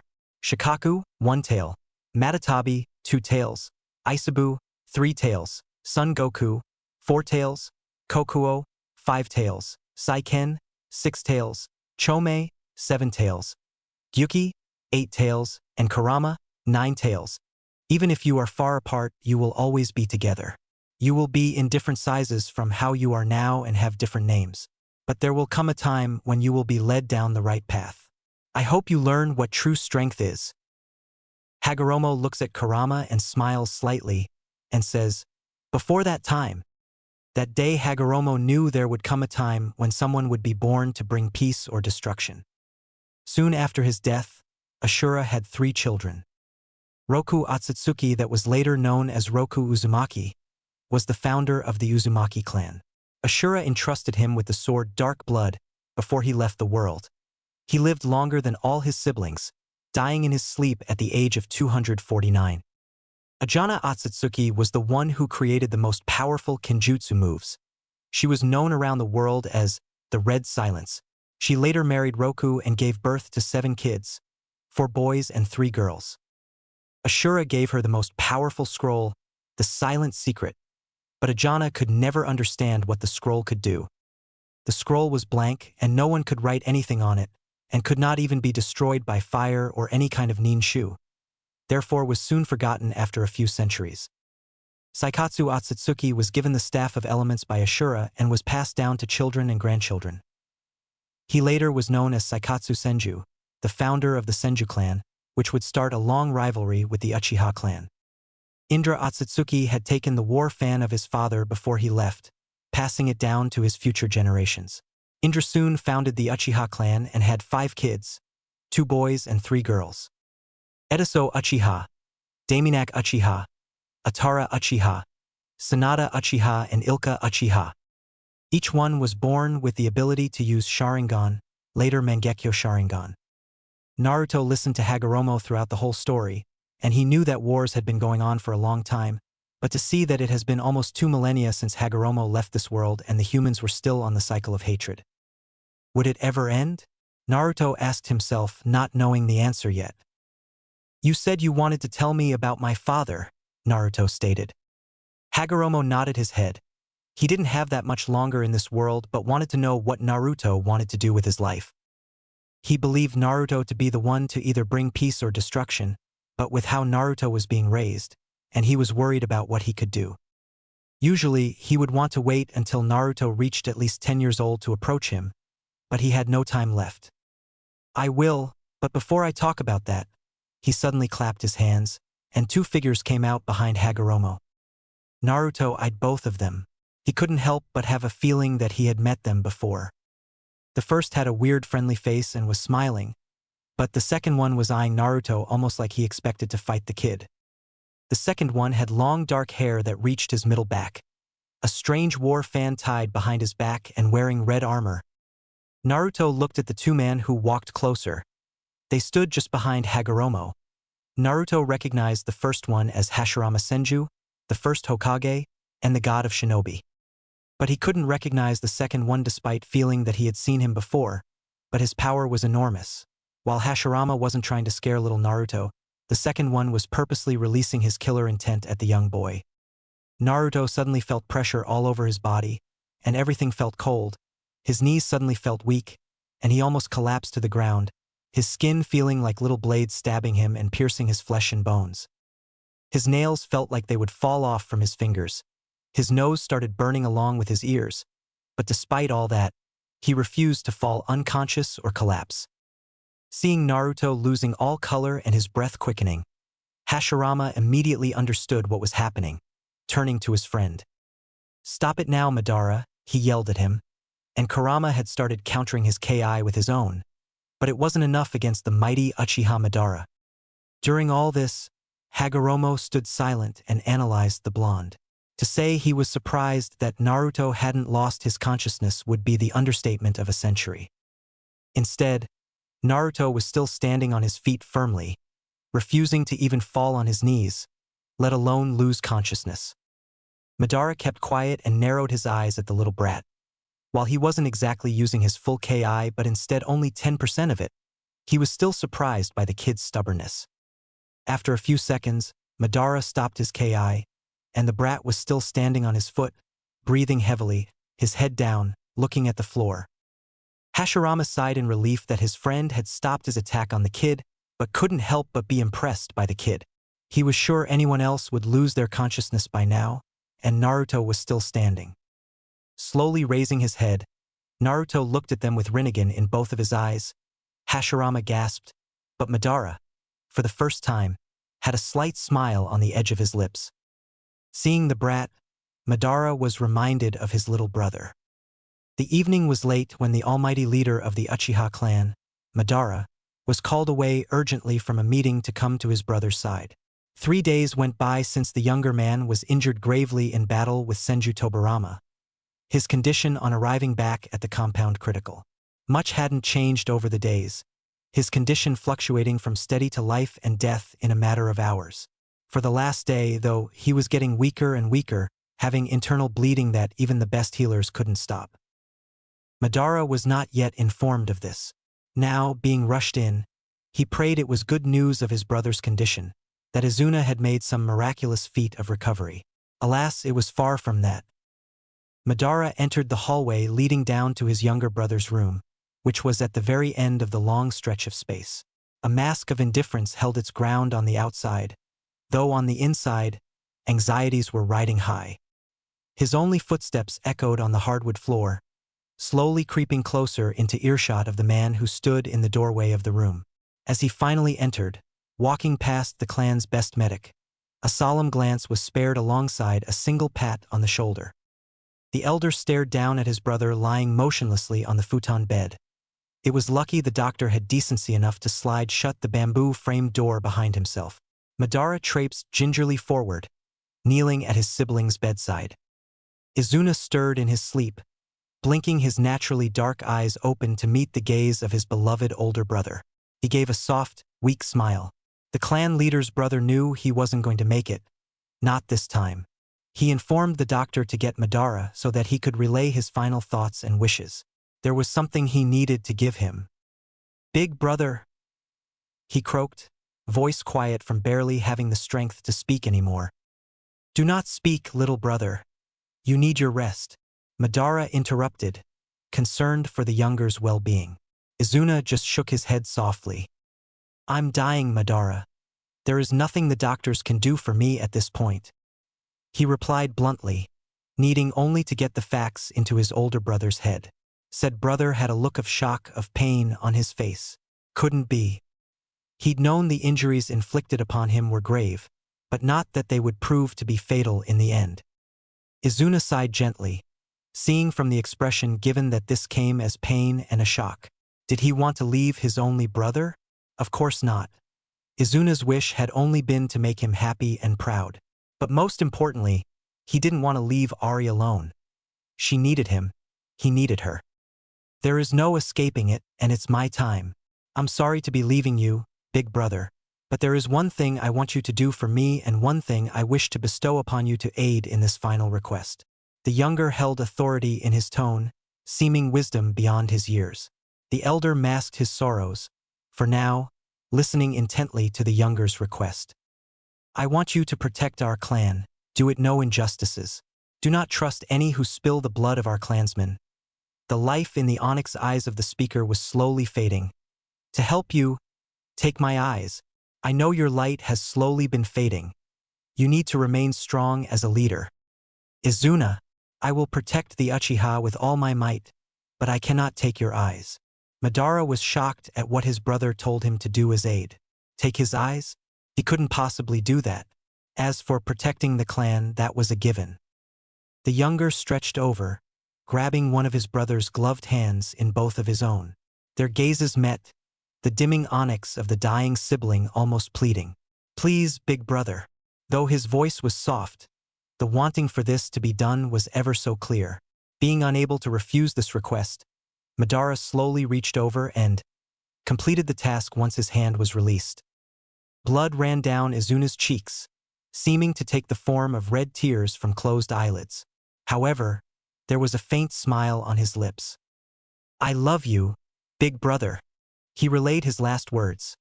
Last breath lost, last sign of life gone. Uchiha Izuna was dead.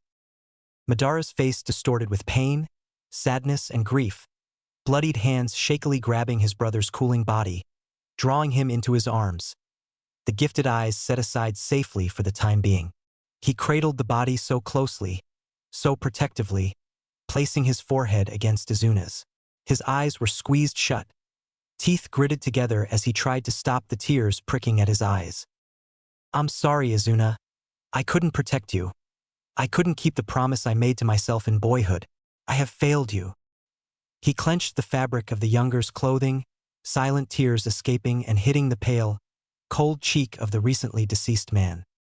He continues, This time I will fulfill wishes. This time, I will not fail you." The Uchiha's head rose slowly, eyes opening to reveal the Manjikyu Sharingan, casting its scarlet glow as the last light of the day faded into the blackness of the night. Izuna's body was placed back on the futon, a small piece of cloth covering his face.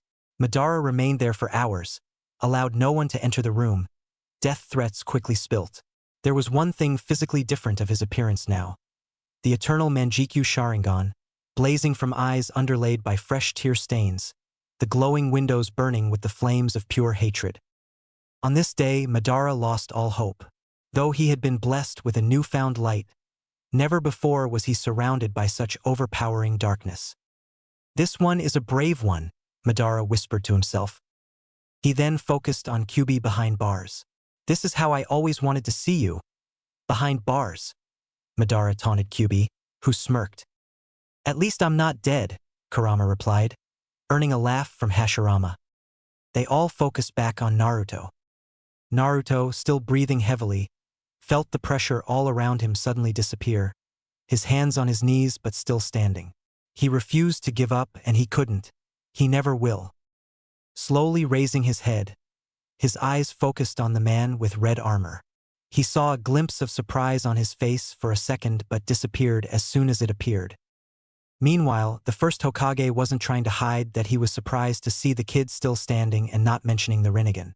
Hashirama had never personally seen a Rinnegan before, but he knew how it looked like. When he was alive, Senju clan still had scrolls from the time of the Sage of the Six Paths, and in one of the scrolls was a drawing of the Rinnegan.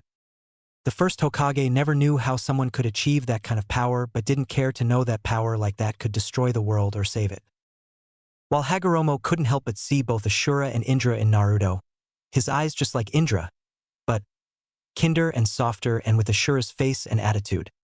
Kurama smirked seeing Naruto standing up to the damn Uchiha, especially his Rinnegan showing the Uchiha that he had achieved something that Madara could never succeed in his life. "Well done, Naruto." Naruto suddenly felt a massive pressure on his head.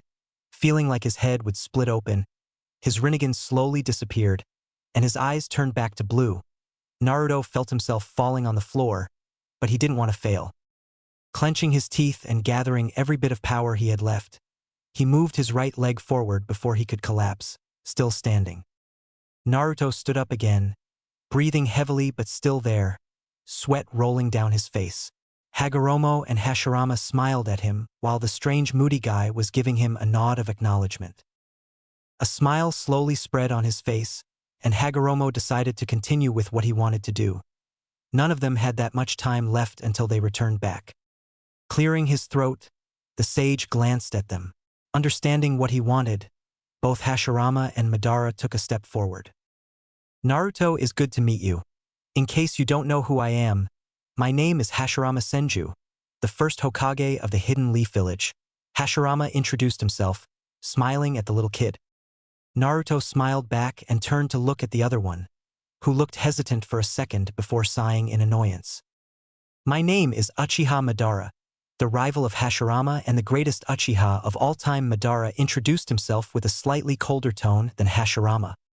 Naruto just looked at both of them in silence before deciding to ask a question that had been bugging his head since he saw them. "Not that I don't like your company, but why are you here? And how are you even here?" Naruto asked, looking at them before turning to look at Hagoromo, who stood silent. "They're here to tell you the story of their time," Hagoromo explained, and Hashirama sat in a cross position. "Now, this will take a while, so hear me carefully," Hashirama stated, knowing that due to his explanation, what the child would do when he grows up depended on it. He wanted Naruto not to be another Madara or even worse. After listening to his story for a few hours, Naruto stood silent. No one said anything. Even Madara raised an eyebrow at the kid for not talking. After a few minutes of silence, "You were able to stop the war by uniting the clans with Madara and creating a village that everyone could call home." Naruto started smiling. Still, he wondered why they didn't try to untie all the other villages. If a single person ruled the 5 villages united, there would be no wars. At least that's what Naruto thought. Hashirama nodded his head while Madara kept quiet. "Why did you not try to unite the other villages as well?" Naruto asked, looking at the first Hokage. At this question, Hashirama lowered his head slightly, almost in shame, while Madara snorted. "I did try, but the other villages didn't want any alliance with us," he replied with a sad smile. The first Hokage didn't want to admit that the Kages had refused any peace treatment. He had captured and given each village a bijou or 2 in hopes for peace. But all that stopped nothing as a result of their arrogance and greed. The second and third wars followed the first ninja war. It was never stopping. Madara wanted to say that he had suggested just forcing them into submission. He and Hashirama were more than enough to deal with anyone foolish enough to oppose them. While Naruto thought that if they had done that back then, if they had united all 5 big villages, he would still have his parents with him. And maybe none of the great shinobi wars would have happened. Naruto thought but decided to keep quiet at his thoughts for now. Turning to look at Hagoromo, "You said you knew about my father. Who's he?" he asked. "Very well." The blonde felt a chill on his body when he heard him.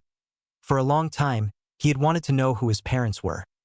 Of course, Naruto always had his doubts about the identity of his father being the 4th Hokage since he looked very similar to him. Blue eyes and spiky blonde hair just like Naruto, but that raised the question of why he was left living in a small apartment.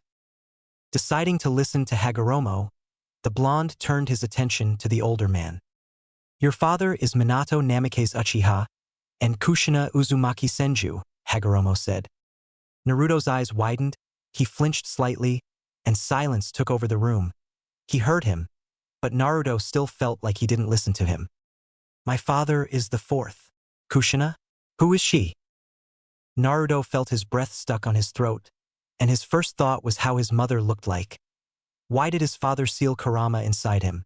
Naruto liked Kurama, but everyone hated him because of it. He didn't have a family. Naruto felt his eyes suddenly burning, and his vision was fuzzy. "Am I crying?" He now knew the truth, and his parents would never hug him. They would never tell him tales at night. They would never kiss his cheek. They would never scold him. They would never celebrate his birthday. They would never be happy and proud of him. Naruto fell on his knees sobbing, his hands on the floor. Hashirama rushed at Naruto, but Hagoromo raised his hand before he could reach him. Naruto felt more tears burning his cheeks, his eyes crying and not stopping. His eyes turned red and puffy, shaking his head. Why was life so unfair? He suddenly felt a hand on his shoulder, and he didn't bother to look at whoever was near him. He didn't care, and he wanted to be alone. "Leave me alone, and I want to stay alone." "I'm really sorry, Naruto. I'm sorry for not being able to be with you." Naruto heard those words. He still kept his head down. He must have imagined that tone. He had never listened to that kind of tone before, full of love, and the tone was so kind, the kindest he had ever heard before. Slowly looking up, he saw blonde hair and a face looking at him. He had kneeled in front of Naruto and was looking at his blue eyes with his own. Naruto looked at the man but couldn't believe his own eyes, and he felt his heart beating on his chest, more tears on his face. He threw his hands around his neck. Was he really there? "Two-chan?" Naruto screamed, hugging him, but he pulled his head away and looked at him again, making sure that he was actually there with him and wasn't a dream. "Yes, Naruto is me," his father said, and they both hugged again. Naruto hugged him tightly, afraid that he would disappear and leave him alone. "I missed you," Naruto said, crying. Minato felt his heart hurting from his words, and he didn't need to ask to know that his life wasn't a happy one. Her words suddenly returned back to his head. "You know how Jinchurikis are treated." Minato, of course, knew that, but he had hoped that someone would take care of his son. Hoping that Leaf Village was different from the others, they owned him that much. He and Kushina lost their lives for the village. They owned to him, they all owned to Kushina. They owned to them to treat Naruto as he deserved, to have a loving family. Pulling away, he stared. He could see Kushina in him. His face was just like hers. His nose, his smile, and especially his jawline. "Naruto, you live with someone, right?" Minato asked, dreading the answer. Hashirama and Madara were interested as well. They both knew it mattered a lot how a child was raised, which would indicate how he will be when they are fully grown. Especially Hashirama, who dreaded that Naruto might decide to become an enemy of the village. "No. No one is with me. The Hokage visits me once a month to give me money, but that's all," he stated with a slightly colder tone, and Minato felt like he was directing the blame to him, not that he could blame him. "What about Jiraiya-sen's?" Minato asked, almost pleading, hoping that at least his sensei was looking after Naruto. But the young blonde just gave him a confused look, not knowing who this Jeriah was, and in the end, he just shook his head, confirming what they already knew. Minato felt his heart drop. He felt like going there and just screaming at everyone. How dare Sarutobi leave his child alone? Minato, your friend Shikaku tried to adopt Naruto, but the old Hokage refused anyone to adopt Naruto, Kurama suddenly said. Why? Hashirama asked. Minato was in shock to ask himself but was listening to the answer.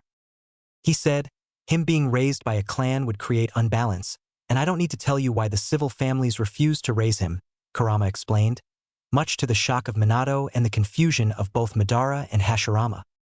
What do you mean?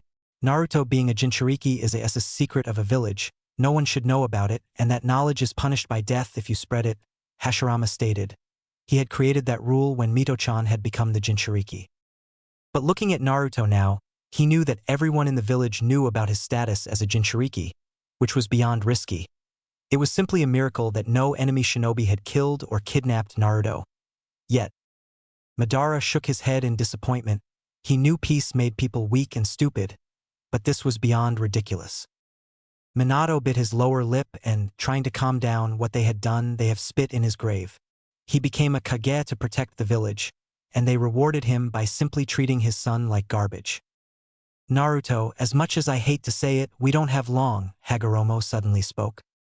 Naruto turned his attention to him, still standing close to his father. Hagoromo turned to Minato. Can you please show us your little secret? Minato Uchiha, Hagoromo stated, earning a surprised look from Minato, Hashirama, and Madara. Minato glanced at his son before his eyes changed to Mangekyo Sharingan. His Mangekyo looked like a whirlpool, and in the center was a black hole with 3 tomo in the middle. No one looked surprised by it except Madara, who narrowed his eyes and took a step closer. Who were your parents? Madara asked with a cold tone that Hashirama knew very well. My father was a Dari Uchiha. My mother wasn't an Uchiha, and she told me that he died of illness before I was born, Minato answered. Madara studied the face of this 4th Hokage and couldn't help but notice a slight similarity between him and... He shook his head and decided to ignore it for now, but his gut feeling didn't go away. Naruto, you are the reincarnation of both of my sons. Just by looking at you now, I know you will be powerful, but I want to ask what it is that you want to do, Hagoromo asked, wanting to know what Naruto had decided to do with the power he had.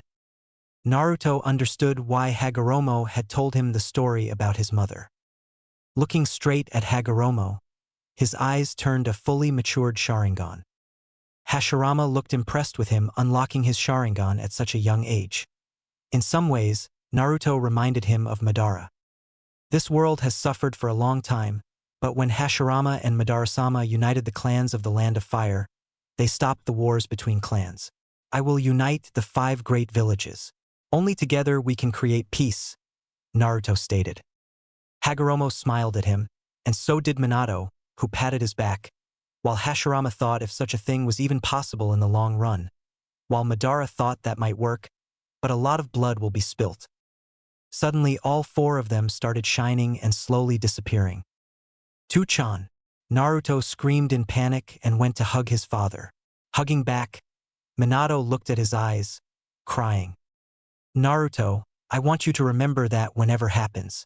Your mother and I will always love you. No matter what you do, I will love you always," he said, looking directly at his eyes before disappearing. Hashirama gave him a reassuring smile. Madara kept quiet with his eyes at Minato. At the same time, Hagoromo hoped that what Naruto learned today would make him make the right decision in the future. Disappearing, soon they were gone, and the only thing left was Naruto standing alone again. Naruto fell silent when they disappeared, and he was alone again. "Naruto?" Kurama asked, concerned for him. Naruto kept quiet, and his mind had enough, everything blackened, and Naruto welcomed the darkness like an old friend. His only thought was, why there's so much pain? "Hey, what's a kid doing here?" a smooth voice questioned. Naruto whipped around. He had been so lost in thought that he hadn't noticed the faint chakra signature of the new speaker. The new arrival appeared to be a freshly minted chunin with short black curly hair, long girly eyelashes, and cold dark eyes.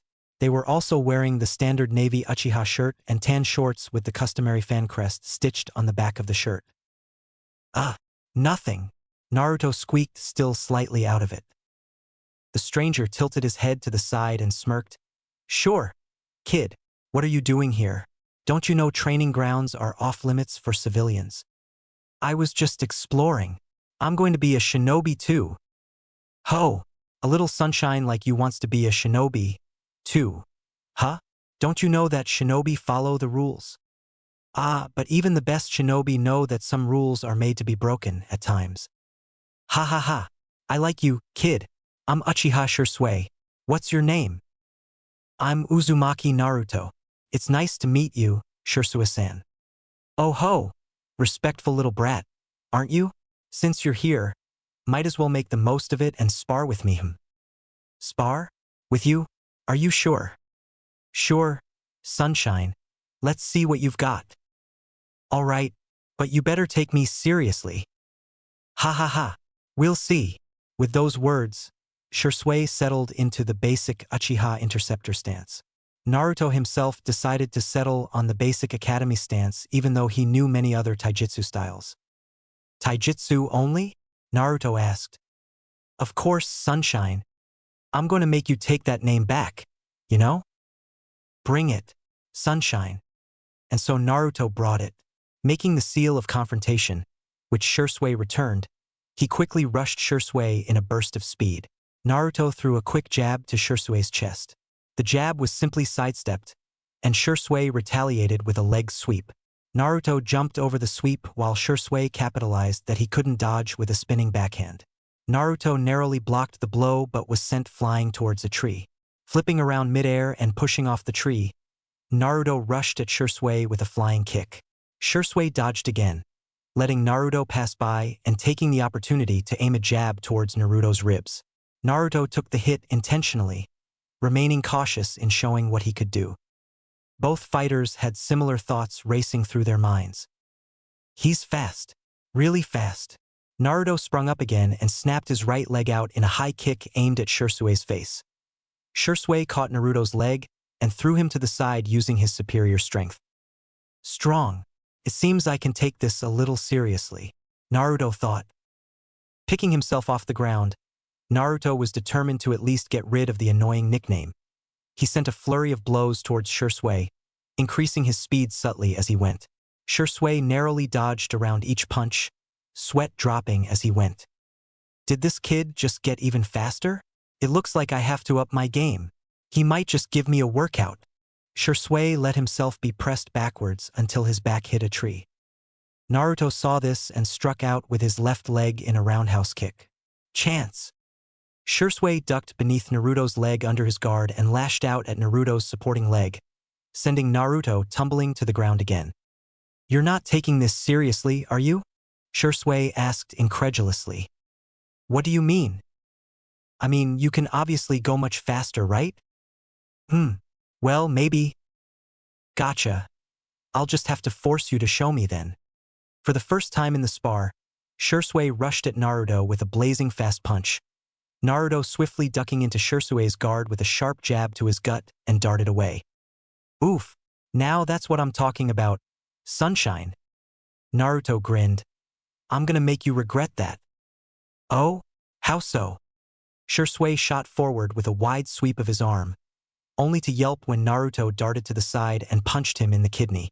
Naruto gave Shursui a bit of time to recover before going at him again with a high kick. Shursui saw the rush coming and blocked the kick, launching himself in a tackle at Naruto. The two wrestled on the ground for a bit before Shursui rolled over Naruto with his more excellent build and sat on top of him. Ha! Gotcha, sunshine. Damn it, that's not fair. Maybe you're just fat. Oi oi, that's kinda rude. Don't you know? I'll have you know I'm not fat. Yeah, get off of me. You're heavy. Slowly crawling off of Naruto and dusting himself off, Shursui remarked. Say sunshine, that wasn't a bad spar. Where'd you learn the academy style? Someone teaching you? Naruto sat up and awkwardly rubbed the back of his head, laughing nervously. Nah, I watched some students practicing and copied them, he said truthfully. Whoa, really? You learned taijutsu by copying what you saw? No teachers. Shui didn't bother to hide his gaping. Ha ha ha yeah. Damn sunshine. Imagine what you could do with a teacher. That's it. I've decided. I'll teach you. Is that really all right? Won't you be busy with missions? Don't worry about it, shorty. I've got this, Shui confidently replied. Well, if you say so, Naruto said unsurely. And I'm not that short databeo. Compared to me, you are, ha ha ha. That's not a fair comparison, pouted Naruto, puffing his cheeks. It is to me, came the cheeky response as Shui jokingly poked Naruto's puffy cheeks. Batting Shui's hands away, Naruto huffed and turned away in thought. Training with Shui would be a good cover for any shinobi skills he might show off as Naruto, and it would give him an excuse to use the henge without suspicion at the very least. Making up his mind, Naruto turned back to Shui with a broad smile on his face. You know what? Sure, I'll train with you, but you better be able to keep up. Hey, I should be saying that to you, Shui said indignantly. A childish impulse took over Naruto, making him stick out his tongue in retaliation. You brat, what happened to the respect from earlier? Get over here. Shui laughed as he promptly leapt up chasing after Naruto, who had yelped and scrambled away, laughing as he went. Naruto couldn't remember the last time he felt so lighthearted as the chase quickly devolved into a game of ninja tag. He cackled as he tripped Shui, who had lunged for him, into a tumbling heap. Oh, that's it. I'm going to get you now, Shui declared, jumping to his feet with a determined gleam in his eyes. Naruto's eyes narrowed. Catch me if you can, he yelled, sticking out his tongue for the second time. And so the chase was on. The game encompassed the entire training grounds, Naruto leading Shui on a wild goose chase all over the place. Several times Naruto had led Shui into a few old and abandoned traps just for giggles.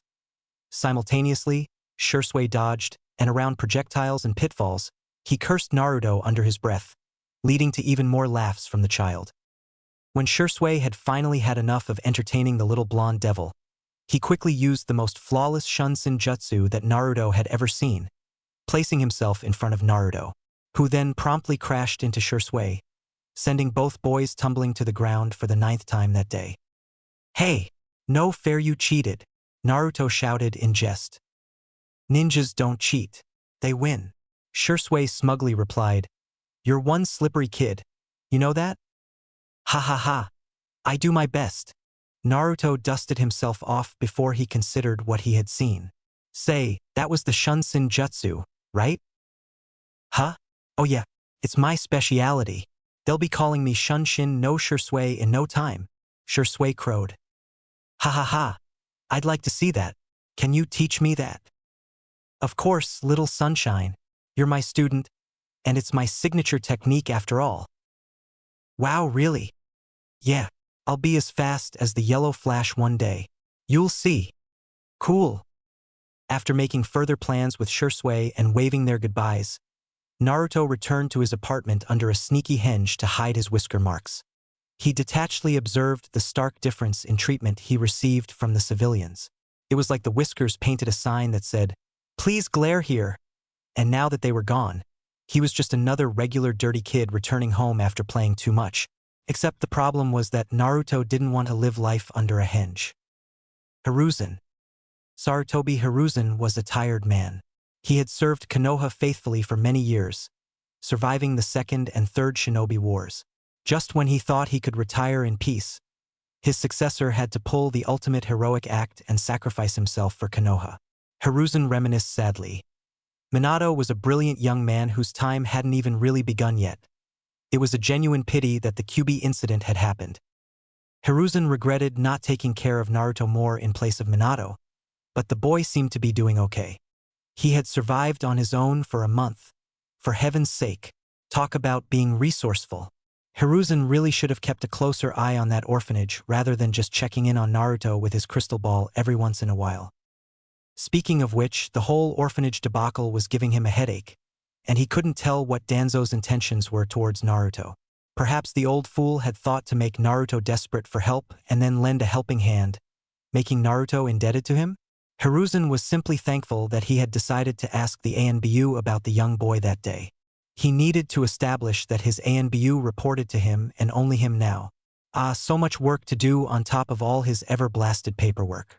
Hiruzen sighed. At the very least, Minato's son seemed to be happy. Hiruzen had visited the young boy at his apartment with an offer of dinner the other day.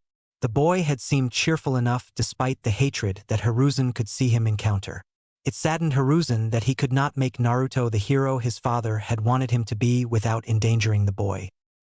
He'd done his best to keep rumors of the Jinchuriki quiet, but it was not to be.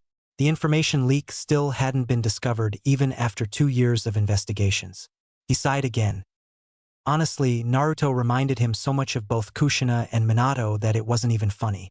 The first time that Hiruzen heard the word Databeo come out of Naruto's mouth, he felt a lump well up in his throat at the ghost of a red-headed woman that he saw superimpose itself over her son.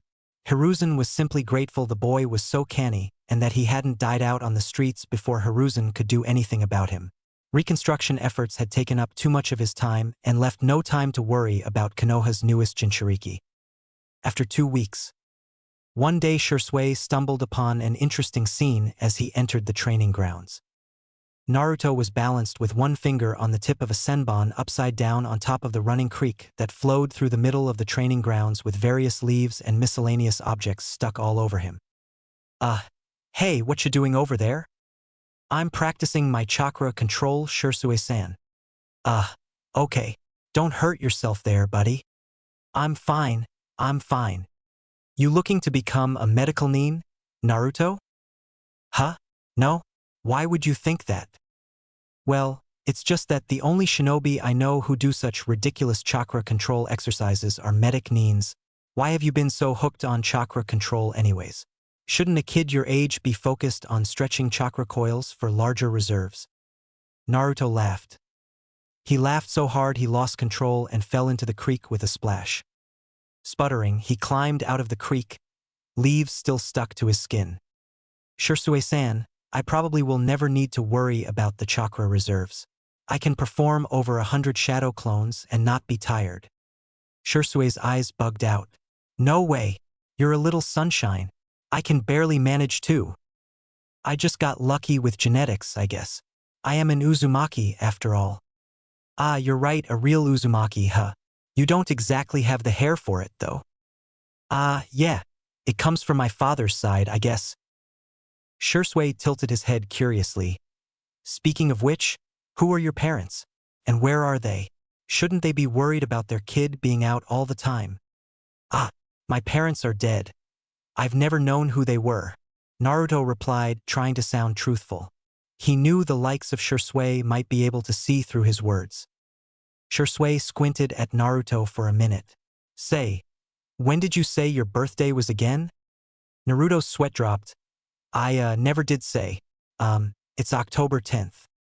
Shisui leaned back, closing his eyes. Huh, how interesting. Shisui stared intently at Naruto and nodded his head.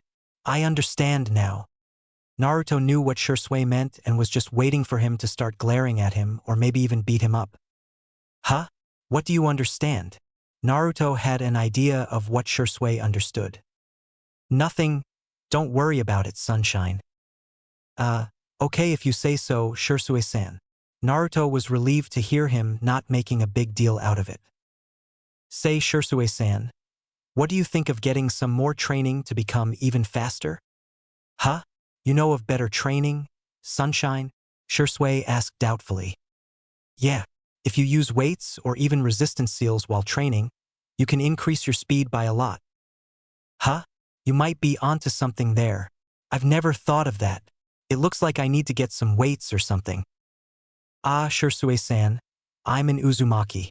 I can draw you resistance seals. You would do that for me? Damn. Thank you, sunshine. You have to stop calling me sunshine, though. Naruto deadpanned. Shisui smiled sunnily. Is that it? That's easy. Thanks. Bean sunlight. Naruto let out a frustrated whine and face-bombed while Shisui laughed, slapping Naruto on the back. The kid was scary smart, and it seemed that everything Shui taught the kid already knew. It only took 1 or 2 tries for the kid to get everything down, and it was honestly quite intimidating. In fact, whenever Shui tried teaching the kid something, he himself ended up learning a thing or two from the kid instead. Honestly, if Shui didn't know Itachi, he would have been thoroughly unnerved by the child genius he had in front of him. It relieved Shui that Naruto could still act like a kid sometimes. Sometimes he regretted asking Naruto to train with him simply because he was worried over the kid's lost childhood. But he didn't regret getting to know the blonde ball of sunshine. The kid always had a quip for him and had a smile that would put the sun to shame. So Shui worried. He didn't know what pushed the kid so hard, and he'd heard of what the young boy contained from well-meaning clansmen who warned him away from the Jinchuriki. It seemed that no one cared about Naruto, and the few times they went into the village together, the glares and harsh treatment the child received made his stomach churn. Honestly, he would have been worried that Naruto would abandon Konoha with his treatment, but he knew the boy personally, and Naruto seemed to take it all in stride. Shui watched Naruto train for a while. He'd had a question that had been on his mind for the past few days, and he finally found time to voice his thoughts. "Hey, Naruto." "Yeah? What's up, Shui-san?" "Ma, enough with the san already, just Shui is fine. How many times have I told you that?" "Ha ha ha. Sorry, it's just a habit. What did you need, Shui? Why do you train so hard, Naruto?" "Huh. What are you training for? Shouldn't you be enjoying being a kid? You aren't a clan child, so you have time to be a kid for a while longer. Actually, even clan children don't train as hard as you know? Itachi doesn't count. Shouldn't you be playing with friends?" Naruto laughed awkwardly and rubbed the back of his neck. "Shui, I don't really have any friends aside from you." "What?" Shui exclaimed. That was ridiculous. The kid was remarkably talented and sunny as all hell. People should be tumbling over themselves to make friends with him. Except, there was that. "That's not good, kid. You need to make some friends, get connections, otherwise what do you even fight for? I need to introduce you to Itachi, and I think you would like him," Shui mused. Naruto himself had a hard time answering the question. After all, he originally trained himself into the ground to gain some form of acknowledgement and praise, and perhaps love. But now, he wasn't precisely sure anymore, and sure he told Hagoromo that he would bring the villages together? But what did that even mean? He was a child. Still, Naruto wanted to have that feeling again more than anything else, the same feeling he had when his father had hugged him when he told him that he would always love him. Naruto carved for that feeling, and he wasn't sure where he would even find it. He felt tears in his eyes just by thinking about his father, his smile. Naruto quickly took a deep breath and didn't let the tears fall. "That's it. I'll bring Itachi to our training sessions. You'll see, kid, he's a lot like you in a way. Scary smart, oddly mature, and skilled as all hell. You two will get along like peas in a pod. I promise." Naruto raised an eyebrow. "Wait, what? Wait, you know Itachi?" Naruto asked out loud, and he wondered why he hadn't told him about Shui yet. This time Shui raised his eyebrows and stopped talking, and leaned closer to Naruto, almost like he was seeing his face for the first time. "Wait for a second. You must be Itachi's secret awesome student," Shui half shouted with his fists in the air. "Awesome student? Seriously? He must be talking about someone else," Naruto replied, sure of that, but Shui just shook his finger in front of his face. "Nah, Itachi has talked about only one student. I have to be honest, and he told me you were young but never thought you would be a child," Shui said with a finger on his forehead and acting as he was thinking about something big. "Well, he didn't tell me anything about you," Naruto replied, and Shui lowered his head in despair. Suddenly there were big clouds above his head and raining only on him. This caused Naruto to question where the clouds even came from. His hand behind his neck, he chuckled nervously. "He must have his reasons," Naruto replied, not knowing what else to say. "I knew Uchihas were a bunch of pussies, but this is ridiculous," Kurama suddenly said in his head with a massive grin on his face. "Hey, don't forget a third of my blood is Uchiha blood. Therefore, you're insulting me as well," Naruto replied with a half-joking tone. "You're the exceptions. All the others Uchiha except maybe Itachi are pussies, Kurama replied with a massive smirk on his face. Naruto escaped his thoughts when he saw that Shisui had escaped his weird despair mode. Now, today we're done with, perhaps we. He stopped talking when Itachi jumped in the training yard. Naruto-kun, what are you doing here? Itachi asked, smiling at Naruto. Naruto opened his mouth to respond when Shisui opened his mouth. Itachi, why you haven't told me that your awesome student is the same as mine? Shisui stated and pointed the finger at Naruto. Naruto rolled his eyes while Itachi looked slightly confused. He had been on a mission for some time now and wondered how Naruto was, knowing he lived alone. He arrived in the house to see the house empty and then checked the training grounds one by one until he found him training with Shisui. What do you mean? Since when Naruto is your student? Itachi asked, walking closer to them. I have been training with him for a week, Itachi. He just showed me the ropes for Shunsin, Naruto explained. Yup, and he was about to tell me how much a better teacher I am, compared to you, Shisui stated, giving Naruto a wink. Naruto just shook his head in denial. Much to his disappointment, and Itachi chuckled slightly. Naruto, since it is already late, why don't you come with me? My home will make dinner very soon. Itachi suggested, thinking that would be a good way for Naruto to make a friend with Sasuke. Naruto lowered his eyes and put his hands behind his back, not sure of what to say. Sure, he wanted to say yes and not eating alone for once would be good, but he didn't want to see them glaring at him, but, most importantly, bring Itachi trouble for inviting the demon to eat. Are you sure? I don't want to cause trouble, Naruto finally replied. Itachi felt terrible for the little boy and immediately nodded his head, and he was sure his mother would be delighted to see him. Don't worry, Naruto-kun. My family is not like the others, Itachi replied and put a hand on his shoulder to reassure him that he really did mean it. Naruto looked up at him and just nodded his head. See you tomorrow, Naruto-kun, Itachi. And don't forget I want a rematch, Shisui said with a cheeky smile at both of them. Naruto laughed, and they soon made their way towards the Uchiha compound. They soon reached the compound's gates, and Naruto saw the entrance being guarded by two, who Naruto thought were Uchiha shinobis. They noticed Itachi and gave him a nod of acknowledgement, but they soon noticed his sun hair and whiskers on his face. Their gaze turned to glares immediately. One of them gripped the sword he was holding harder, and for a moment, Naruto thought he would attack, but Itachi put his hand on his shoulder and made him walk behind him and release his ki. The guards were silenced immediately and lowered their weapons. Naruto walked inside and had to admit that it looked beautiful. He could see houses everywhere, and each house had a flag or anything that showed the Uchiha symbol. Walking inside the compound, he received fewer glares. There was barely anyone glaring at him, much to his relief, but Naruto knew this was just the beginning. They soon reached the house. Naruto looked at its size, and it definitely looked like the most prominent house in the compound. Itachi gestured to Naruto that he should walk in first, opening the door. Kachan, I have returned, Itachi announced. Soon Naruto heard footsteps coming from a room near the door.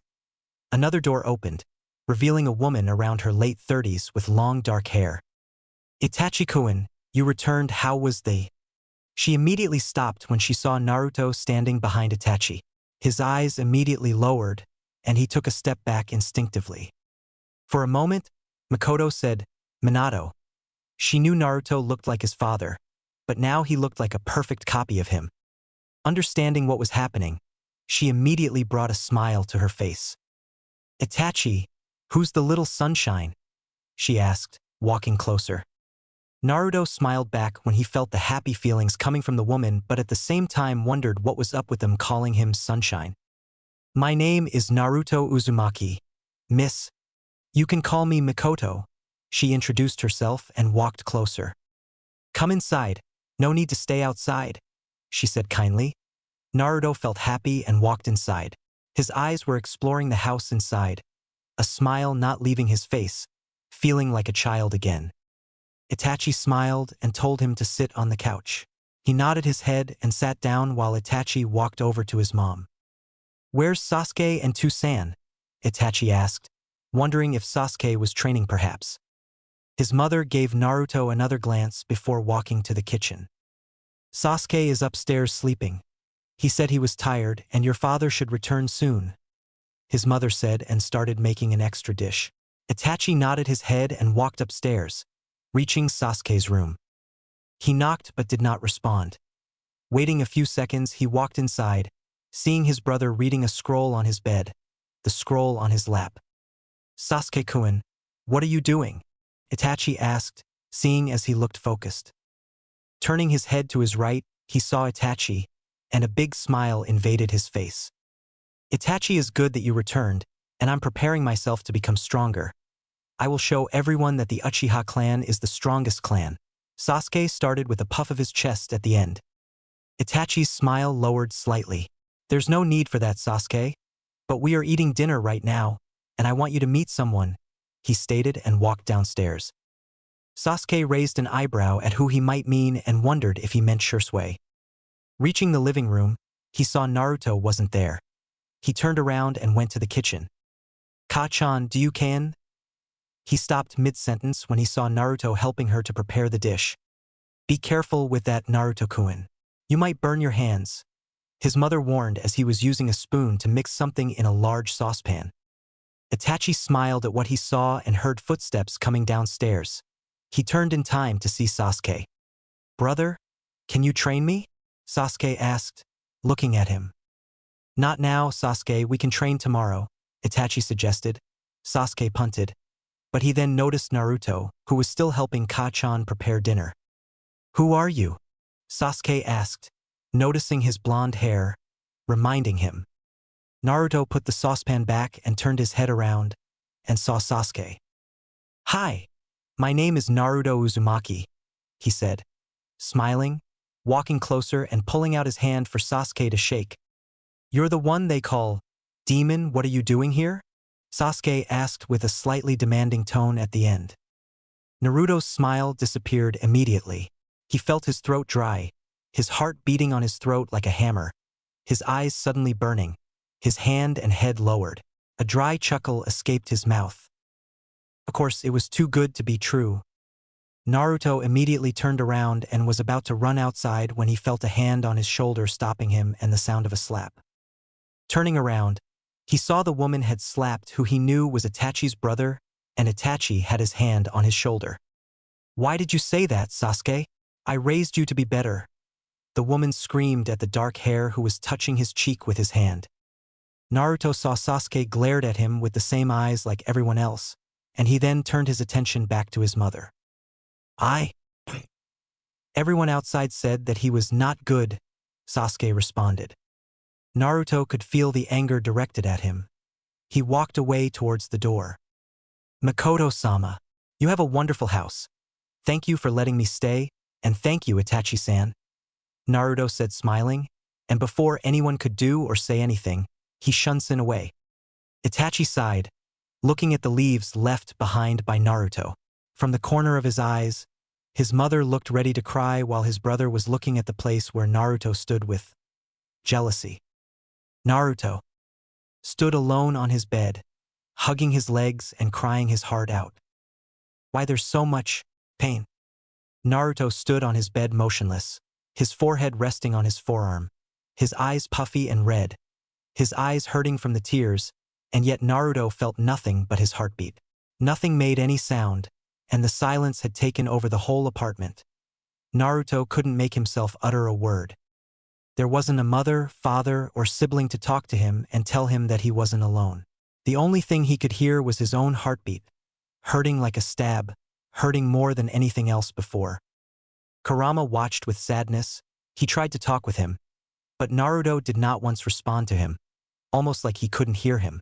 He hoped for the best, and inside he cursed the damn Uchiha child for calling Naruto a monster.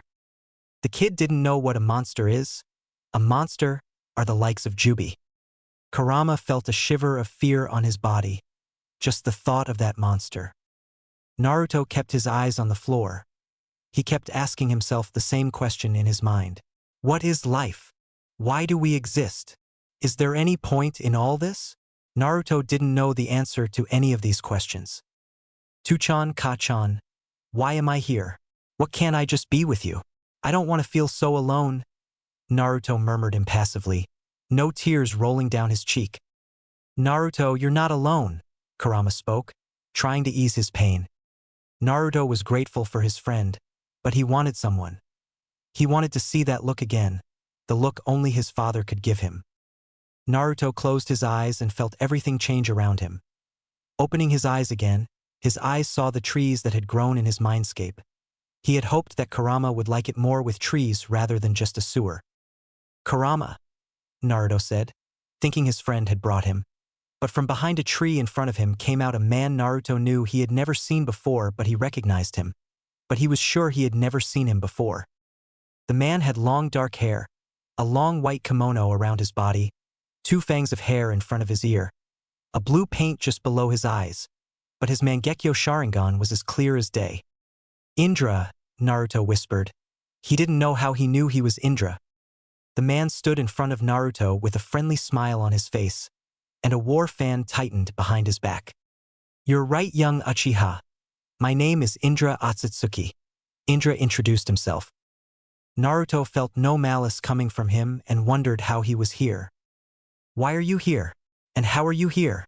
Naruto asked calmly, his body still a bit tense from the new person, something that Indra noticed. When you became my reincarnation, a bit of my chakra was sealed inside you, as did Ashura's chakra. This allows me and my brother to talk with you whenever you might need our advice, Indra explained. Naruto noticed there was no ill feeling coming from him whenever he mentioned Ashura. Naruto had assumed that Indra hated him for taking his place as heir. Now, I felt the feelings coming from you. The Uchiha brat insulted you. You asked yourself what the point of life was, Indra said, kneeling in front of Naruto and pulling out his left hand, showing his moon symbol to Naruto. Life has no point until you give it one. My advice to you, Naruto, is to find your point in life, what you truly want. Is it revenge, is it nothing, or is peace? Indra said. Naruto didn't want any revenge. Despite the village hating him, he didn't want harm caused to any of them. I want peace, Naruto replied. At this, Indra nodded his head in acceptance. We will talk again, young Uchiha, Indra said, and his figure disappeared.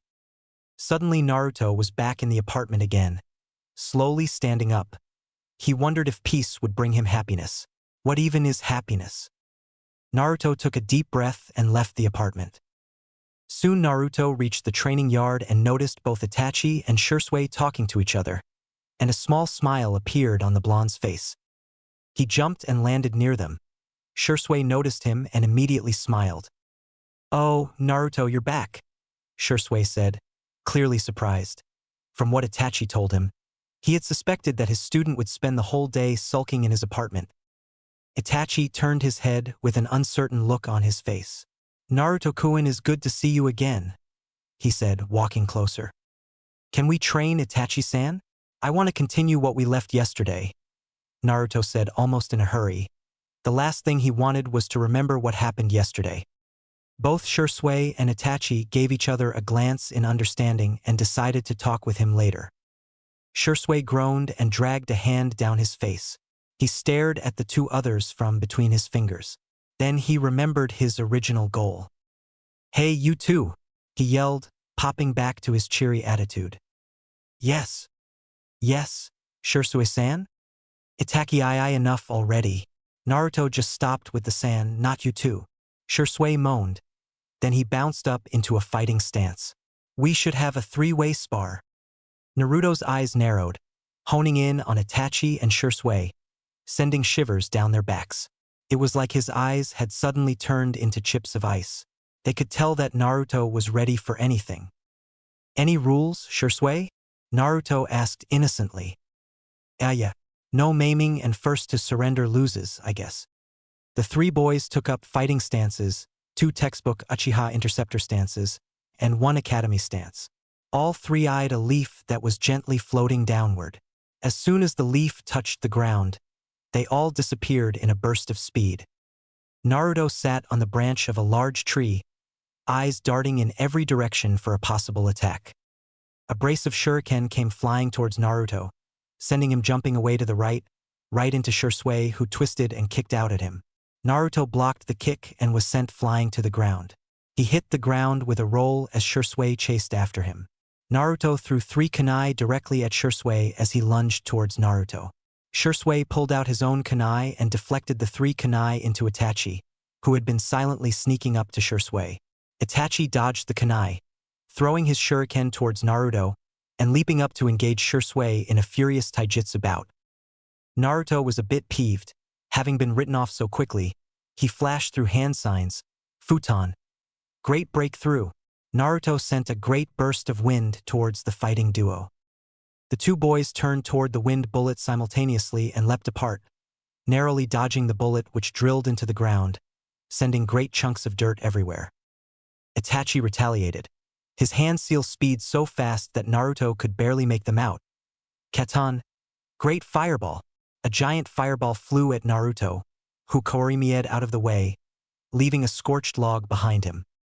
"Hey, don't leave me out of this," yelled Shisui, who flipped through signs until a Katan Phoenix Flower Jutsu flew at both Itachi and Naruto. Naruto used another great breakthrough to block the fire, but hidden inside the flames were shuriken that he had to Kawarimi for. Itachi had simply avoided the fire and shuriken combo and rushed at Naruto as he dodged Shisui's attacks. Naruto threw 4 kunai at Itachi, using his newly learned technique to bounce a kunai into Itachi's blind spot. Itachi ducked his head, letting the kunai sail by harmlessly, and threw a flurry of blows at Naruto. Dodging around the impacts, Naruto thought, "This kid's good too," as expected of someone who trains with Shisui. He flipped backwards for space, throwing out more shuriken to discourage Itachi from approaching. Shisui used this opportunity to throw wire-wrapped shuriken at Itachi. Itachi leapt to the left, eyes widening as Shisui pulled the wires, curving the shuriken trajectory towards Itachi. Smirking, Itachi ran through the hand seals for Kawarimi at lightning-fast speed, swapping places with a wide-eyed Naruto. "Oh, I'll get you for this, you know?" Naruto screamed as he wildly ducked the shuriken and wires by bending over backwards. He flipped up and created 2 shadow clones. One ran off to fight Shisui, and the other ran towards Itachi. Shisui baited his clone into a wire trap and swiftly dispelled it, only encountering a new clone that surprised him by kicking him towards a tree. Shisui rebounded off the tree and shunsin straight at the clone, throwing a brace of shuriken at the clone as he went. Shuriken and Shisui crashing into the clone simultaneously caused the clone to pop in a cloud of smoke, blocking Shisui's vision for a precious second. Itachi meanwhile engaged his Naruto clone in a bout of taijutsu, assessing his skills with Sharingan rapidly spinning in his eyes. Blocking a high kick from Naruto, he swept his left foot out to catch Naruto's pivoting foot, but Naruto leapt into the air to aim another kick at Itachi. This caused Itachi to block with his arm, taking the heavy impact with a grunt. Naruto watched as Itachi dispatched his clone from where he was sitting on top of a tied-up Shisui. He hopped off the struggling Chunin and dashed towards Itachi. Itachi then performed a brutal takedown on Naruto, flipping over him, grabbing his shoulder, and throwing Naruto to the ground. The results of the spar revealed a few exciting things. First of all, Shisui and Naruto were faster than Itachi, but Itachi had better taijutsu than them. Between Shisui and Naruto, Naruto was the faster one, but Shisui was much more adept at shunshin. They were all equally matched in ninjutsu, but none of the fighters had revealed their full repertoires. Itachi stared at Naruto in contemplation for a while after the spar. Opening and closing his mouth a few times, he finally managed to ask the question that had been on his mind. "Naruto-san, I don't mean to be rude, but why haven't you become a genin yet? You are obviously skilled enough to pass the exams, despite being only 5 years old." Naruto tilted his head and considered the question. Why hadn't he decided to graduate just yet? He stood in silence for a worryingly long time before he answered Itachi. "Itachi-san, perhaps it is because I have the luxury of not needing to graduate early. I want to enjoy my childhood despite having filled it with continuous training." Itachi nodded. He understood this very well, and he had been forced to graduate early from the pressures of his father and the demands of the clan elders. If clan duties had not demanded it of him, he might not have chosen to graduate either. "Well, it's late enough, I guess. That was a good spar. You really caught me off guard with that clone there. Sunshine, Shisui said. I'll walk you home, Naruto. Itachi, you go on ahead of me. I'll catch up. Of course, it was very nice sparring with you today, Naruto-san. I hope we continue to have good relations in the future, said Itachi, dusting himself off. Yeah, for sure. And so the three boys set off on their ways. Shisui spent the majority of his walk with Naruto in content silence. He would often ward off some of the more malicious glares that the villagers sent towards Naruto with his Sharingan-enhanced stare. Thank you, Shisui, for being such a good friend, Naruto said earnestly. He was honestly thankful that Shisui had taken the time out of his day to search for him and effectively pull him out of his depression. And now he was worried for Naruto's well-being in the village. Aw, sunlight doesn't say that I'll get embarrassed, said Shisui, rubbing the back of his head awkwardly. I really mean it, you know? I'm really grateful to have met you. I just want you to know that.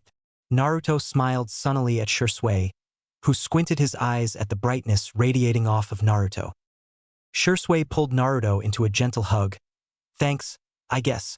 I'm glad that I know you as well, Sunlight.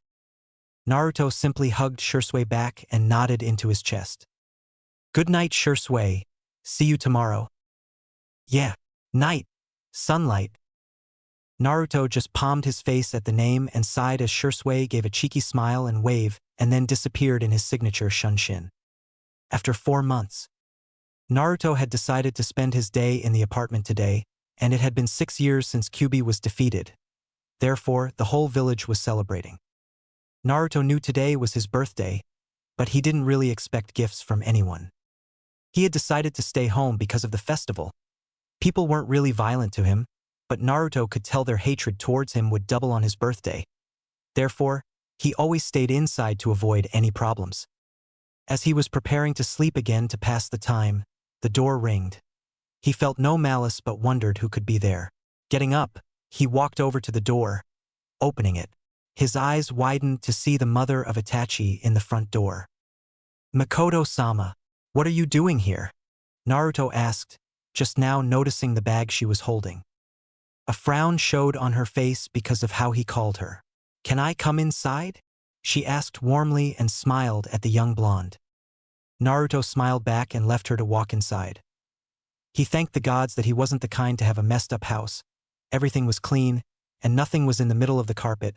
His bed was clean, and sheets were in place instead of being everywhere. Makoto saw the state of the apartment. At least his house was decent. Turning around, he saw Naruto still standing as if waiting for her to sit. Sitting down, she patted the place near her for Naruto to sit. The young blonde couldn't help but wonder why she wanted the likes of him to sit anywhere near her. Deciding not to object, he sat near, and the Lady Makoto opened the bag and pulled out a small box decorated with sprinkles and other beautiful things. Open it, Naruto-kun, she said softly. Naruto liked her tone and slowly opened the box to see a cake. On top of the cake were the words, "Happy birthday, Naruto," with 6 candles near. The cake was made of chocolate and strawberries. Naruto felt tears in his eyes again, but this time there was no sadness. Do you like it? Makoto asked, hoping he liked it. She saw his eyes filling with tears, and for a moment, she thought he didn't want her gift, but then he lunged at her, hugging her. Thank you, thank you, thank you, Naruto said over and over again and just couldn't stop. He felt her hands caressing his hair. She hugged him back and felt bad for him, and she still hated the old Hokage for not letting her adopt Naruto. He deserved a family like everyone else. After pulling away, Naruto with tears around his face. Thank you for the gift, Makoto-san, Naruto said, still smiling brightly. She giggled and whipped his tears with her hand. You can call me Makoto-chan whenever you want, she said, smiling warmly at him. Naruto happily nodded his head. Makoto then pulled out a few shirts and a jacket from her bag, and Naruto noticed that each one of them looked his size. I hope you like them. I didn't know your favorite color, so I chose many, she said. Naruto smiled again, and he wondered if this is what it's like to have a mother. Did they give you gifts like this for your birthday? Thank you. They're very beautiful, Makoto-chan, Naruto replied immediately. Makoto smiled, happy that Naruto liked them. Makoto stayed with Naruto for an hour. Naruto learned that Itachi and Shisui were away on a mission, much to Naruto's surprise since this day was usually free and not a day for missions. Decided to not think much about it. Naruto-kun, I know we didn't start the best way, but if you ever want, you can come and spend the night with my family, Makoto suggested, hoping that could work, and he wouldn't need to sleep alone in an empty apartment. Naruto swallowed his tears and nodded his head, his face shining like a star from happiness. See you later, Naruto-kun, Makoto said, giving a kiss to his forehead. Naruto touched the place on his forehead and followed her outside. Makoto walked away, giving him another hug. Naruto kept waving at her until she was out of his sight. Night. Naruto had just finished cooking when he felt people gathering in large numbers around his home.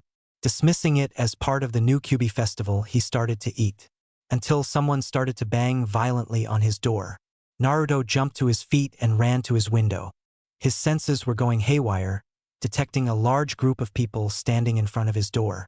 Whoever was pounding so hard on his door had absolutely no positive intent towards Naruto at all. In fact, it was all negative, so negative that Naruto was reminded of a stormy night with a young crying girl and a pillow. He ran to the window and looked out, and then he quickly hopped out and ran off, shouts following him as he went. There he is. He went out the window. Catch him. Make him pay. Demon brat. Get back here. Naruto shot a quick glance behind him. What he saw made him pick up the pace and run faster. A mob had shown up at his apartment to hunt the fox brat. Naruto was honestly shocked at the amount of hate and people that had gathered. He had done his best to live unobtrusively in the village of Konoha, and people rarely saw him on the streets since he shopped under a henge. He never played with children as he was too busy training, and he never wandered the streets looking for food since he kept himself in good condition by budgeting. He didn't understand the sheer amount of hate that was pouring off of the mob pursuing him. Naruto ducked and weaved around various stalls, barely taking in his surroundings' bright colors and cheer as he ran for his life. He ran towards an alleyway hoping to throw the pursuers off his trail. It was not to be, unfortunately. There appeared to be some chunin in the drunken crowd who could accurately track him through the throngs of people that Naruto had run through. Naruto giggled hysterically under his breath as he ran, tears building at the corners of his eyes. He thought of all the ways this encounter could possibly end. None of the endings were particularly good. He hoped to lose the crowd, but it was difficult when bystanders would point in his direction as he lost the mob. Naruto turned his head towards the mob who were closing on him. His eyes turned to Sharingan. The symbols on his palms started shining. You're done. We will kill you. We didn't even need to get paid. We should have done this before. Naruto's face around his eyes turned dark as he did hand sings that he himself didn't recognize. Finishing it.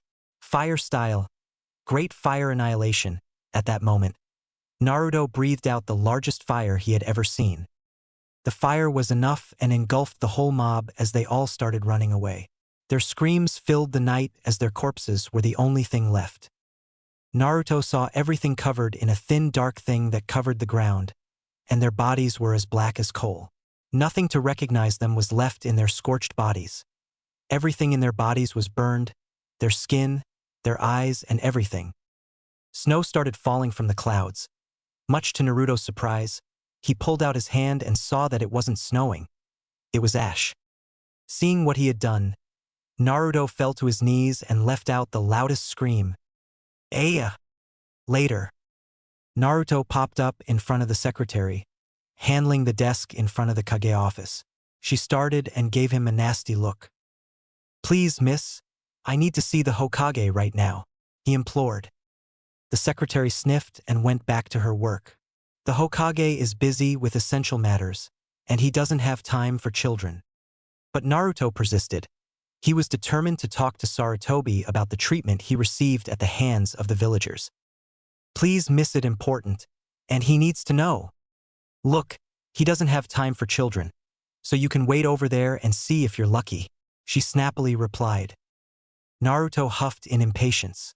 He stubbornly sat himself down on one of the seats in the lobby. He would wait as long as he needed. This couldn't be let go anymore. He didn't have to wait long since the day was ending, and the Sandame soon left the office to go home. Mildly startled by the blonde boy sitting in his lobby, the Sandame asked, "Now, what's wrong, young Naruto? You've never sought me out like this before." "Old man, a mob formed and chased me around Konoha." "What?" The Sandame's face instantly became grave. He opened the door to the office and waved Naruto in. Naruto took a seat in front of the Sandame's desk as the older man took his spot at the desk. "Old man, this can't continue. The people hate me and I don't know why." The older man rubbed his temples tiredly. "I'm sorry, Naruto. They hate what they don't understand and fear." Naruto's eyes narrowed. Was the older man going to tell him about his role as Jinchuriki finally? "What do you mean by fear?" The Sandame shook his head. "I'm sorry, Naruto. I can't tell you just yet. There's too much you don't understand yet." Naruto was filled with a crushing disappointment in the Sandame. "That's not very encouraging, you know? And can't you just explain what it is that I don't know?" "I can keep a secret," he coolly responded. "I'm sorry, but you're too young." Naruto stood from his chair, calmly walking up to Sandame to stare him in the face. "I'm too young to know why the village hates me? I'm too young to know why they stare at me like that as I walk the streets? I'm too young to know why the prices are doubled when I try to buy anything? I'm too young to know why I don't have parents? I'm too young to know why mothers pull their children away as I walk by? I'm too young to understand why a mob formed with the intention of lynching me." The Sandame stared at Naruto with wide eyes. He honestly did not know of the extent of the village's animosity towards the child. "What about my parents? Did they not leave anything to me? You said they were shinobi. That means they must have left something for me to inherit." Naruto asked with a stern look that even Sandame was surprised. Hiruzen knew Minato and Kushina had left Naruto many things. But if he told him now, Naruto would understand who they were, and that would put him in danger from forces outside Konoha. With a wounded heart, he was not even daring to look at his eyes. "I'm sorry, but you're too young," he said with a heavy heart. That was the final nail in the coffin for Naruto. "I'm too young to know about my parents, and yet I'm old enough to be hated and be chased by mobs," Naruto said with a dry look. His eyes had instinctively turned red like blood. His whiskers slightly grew. This put the Hokage and Anbu on edge. Naruto glared at the older man with fury. Without saying anything, Naruto Shunsin away. Naruto after 6 months. In the following months, Naruto had taken upon himself to train as much as possible.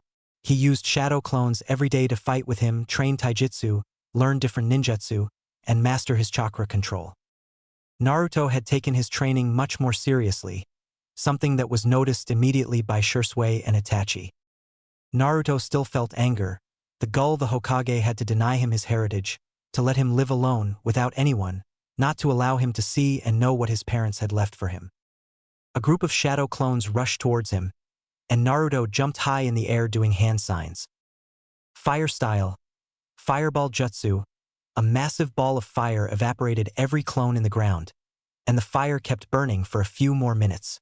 Instead of yellow flames, Naruto's flames were crimson red like blood. He didn't know why. Not even Kurama knew why. Itachi had shown him how to do shadow clones since it was hard for Naruto to do the other versions. And not to mention that Itachi stated that being a Jinchuriki could be beneficial to use the secret of shadow clones to its fullest. Naruto leapt away from a thrown kunai.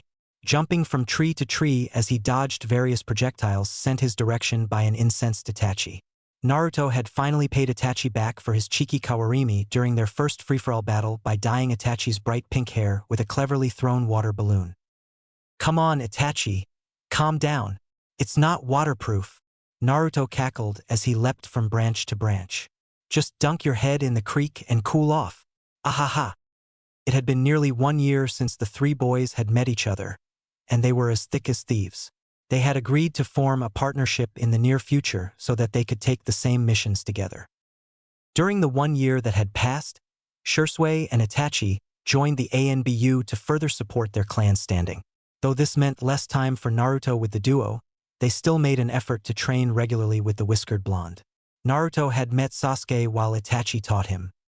Sasuke seemed to dislike Naruto on principle. He viewed Naruto as someone trying to steal his brother's time, even though Itachi obviously preferred to cater to his younger brother's whims most of the time. Makoto appeared to be highly pleased that Itachi spent time with Naruto since he had no one, while his father just kept quiet and didn't care much, or at least it didn't show that he did. Unfortunately, tensions between the Uchiha and the rest of Konoha had worsened. People now openly expressed discontent with the Uchiha military police.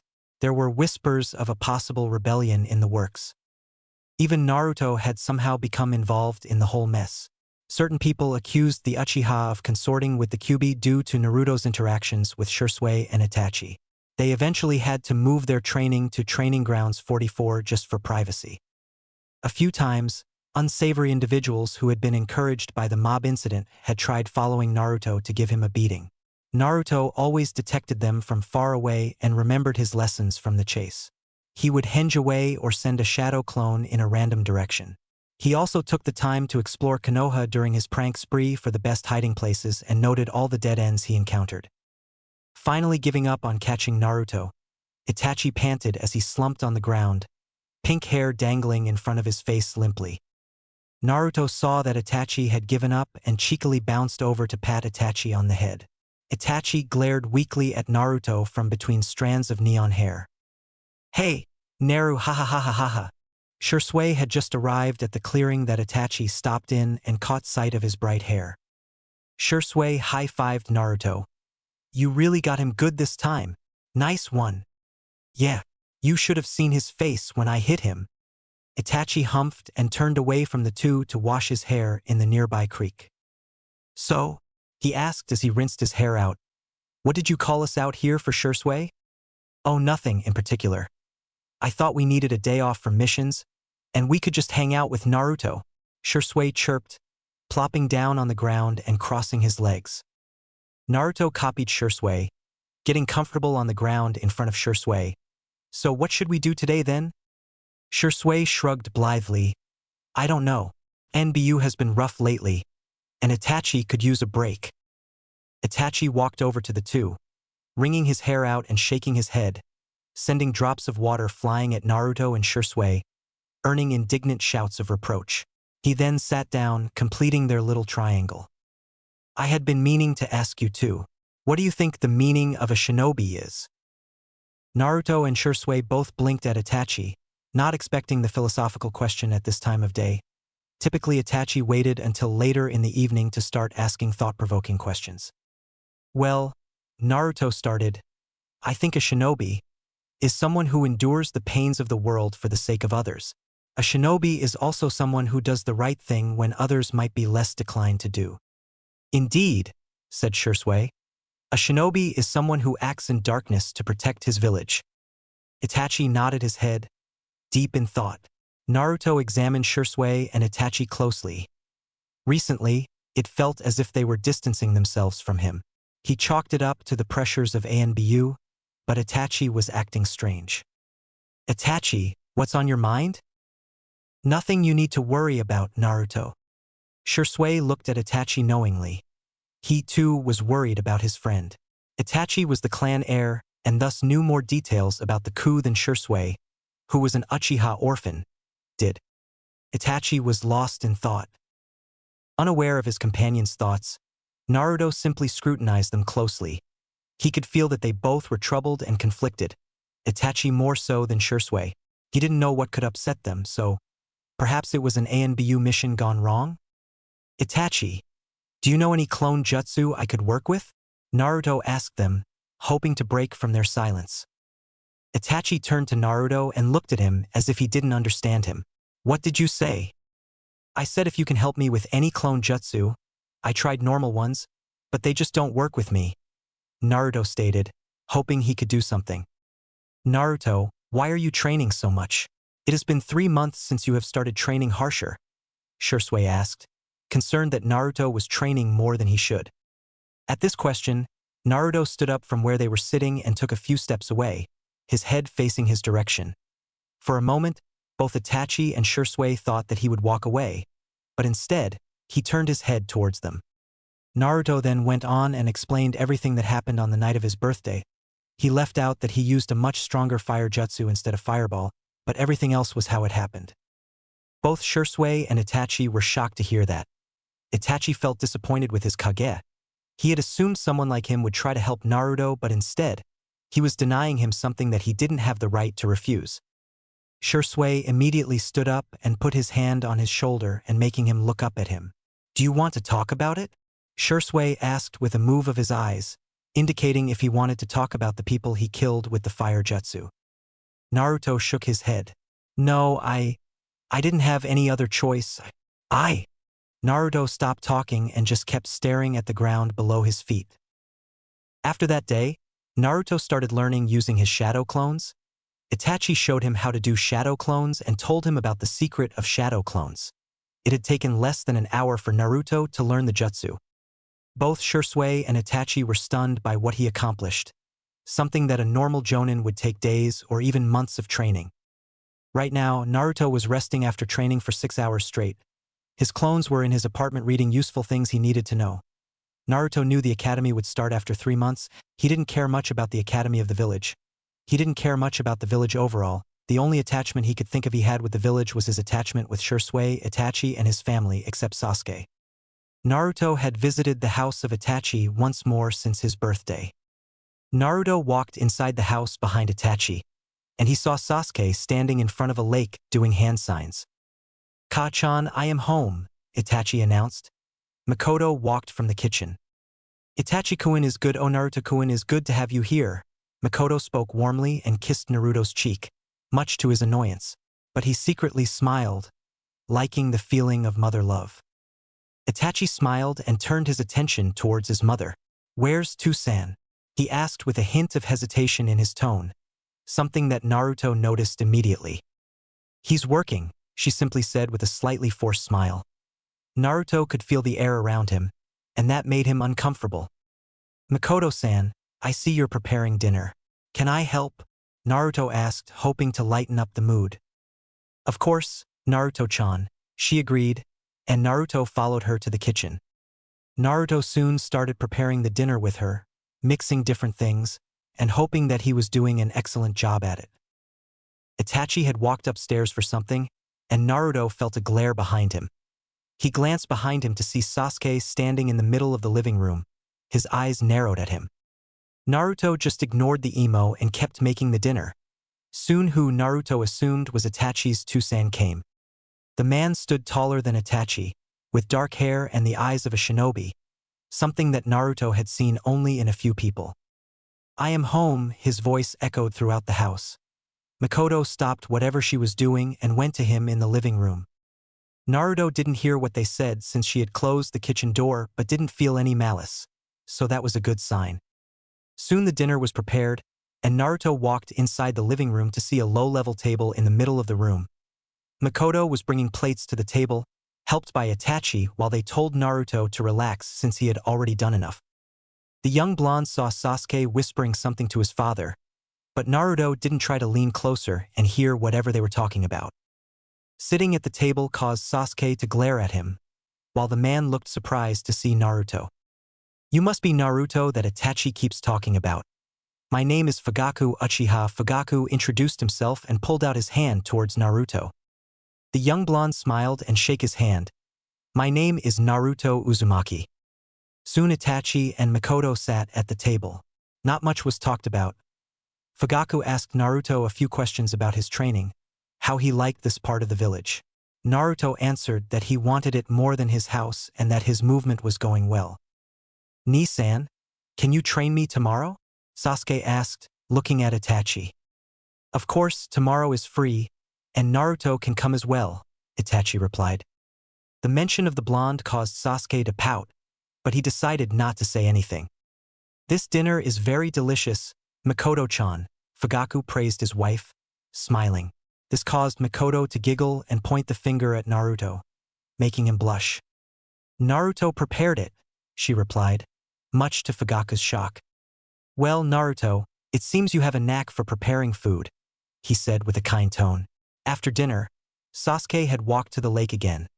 After helping Mikoto-san with the plates, Naruto walked up to Sasuke, hoping they could be friends perhaps. He saw him making hand signs and recognized them as hand signs for fireball jutsu. The blonde walked close to him and stood just 3 feet away. After another failed attempt to do the fireball jutsu, Sasuke started getting irritated. "You're not focusing enough on your breath." He heard behind him and turned to see the blonde. This caused him to clench his teeth in anger. "What could you know?" Sasuke asked with a mocking tone. Naruto didn't care but just took 3 steps forward and started doing the hand signs.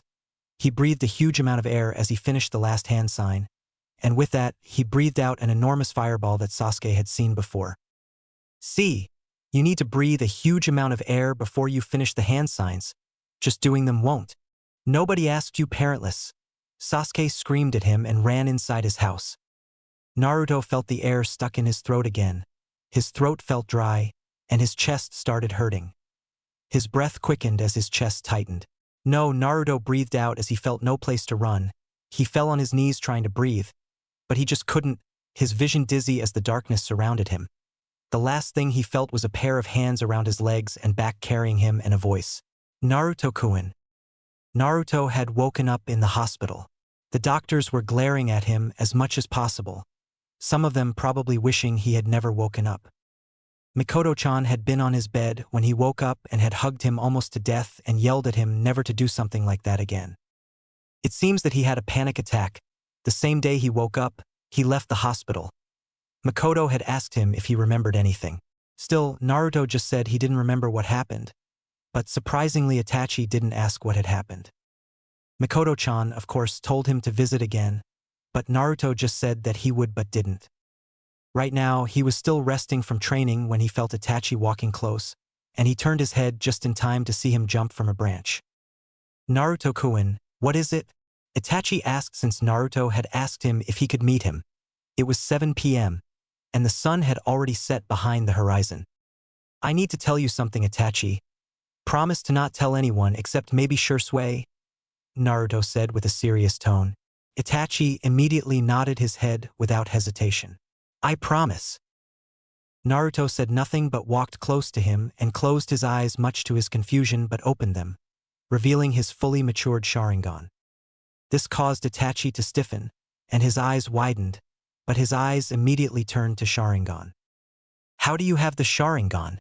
Itachi asked with a much more serious tone, and he hoped this wasn't someone acting like Naruto, despite him not detecting anything amiss. Naruto went on and told him about his Sharingan, how his father was Minato Namikaze and that he had been half Uchiha. Naruto, of course, left out the part that he was the reincarnation of Ashura and Indra, but just told him that he had met his father in his mindscape thanks to the seal. He also told him that he and Kyuubi were friends and that his real name was Kurama. Itachi wasn't sure about trusting Kyuubi, but he believed Naruto, but he immediately noticed that he was hiding something but decided that Naruto would tell him when he felt comfortable. "You truly are one of a kind," Itachi stated, smiling and patting his back. This made Naruto smile. "Thank you, Itachi. You can call me Nissan Naruto." Secret place. Danzo slammed his hand on the table and raged. The root agent standing in front of him stoically did not flinch. "You mean to tell me that a crowd of adults and fully trained Chunin lost a child in our village?" "Yes, sir." After the boy turned a corner on 56th Street, the crowd was unable to locate the boy again. Danzo leaned back in his chair and sighed. Such incompetent ninja in Konoha's forces nowadays. This is precisely why his route was necessary for the well-being of the village. He was furious. His plot to attack the Jinchuriki with a mob and then save him, thus making the Jinchuriki indebted to him, had failed spectacularly. Now years of planning had potentially gone down the drain. Hiruzen was suspicious of him now. Root was on the verge of being disbanded. No matter, the Jinchuriki was always a long-term goal. There are other ways to secure his loyalty. Continue to monitor the boy as usual. The Foundation agent nodded and disappeared. Even the reports he received regarding the Jinchuriki were unsatisfactory. At times the boy would disappear from his agent's view, and they would not be able to locate him again for hours. It bothered him a lot that even the best of his spies couldn't read the boy. Somehow a 6-year-old boy would know he was being followed and would never train openly or would lose the spies before disappearing to do who knows what. Danzo resolved himself. For the good of Konoha, the Jinchuriki must be under his thumb. Hiruzen was simply too soft to make use of the Jinchuriki's full potential. Naruto. It had been a week since he told Itachi about his Sharingan. He then had told Shisui, but only when Naruto was present as well. To say Shisui was surprised would be like saying that Minato had been the slowest shinobi. Shisui immediately had asked for a spar with him, both of them using Sharingan. According to him, Itachi's Sharingan had gotten rusty and not a challenge to him. Naruto had laughed while Itachi had playfully rolled his eyes. Having them as friends felt the best thing. Naruto hoped this would never change. They were his only friends, and Itachi was his big brother. Shisui had started calling him his little Uchiha brother as well, and to him, Naruto was family as much as a little brother. Right now, Naruto was walking through the village and couldn't help but notice the ways the citizens were acting, for the first time since forever, and their attention seemed to be somewhere else and not at the little blonde. Listening closely to what they were saying, he heard that Kumo Shinobi were here to discuss peace. Naruto fought the urge to roll his eyes. Peace was a delicate thing, even easier to break than glass. One wrong move, and it will shatter and will be very hard ever to put the pieces back together. Night. The Huga compound stretched before the intruder in the darkness.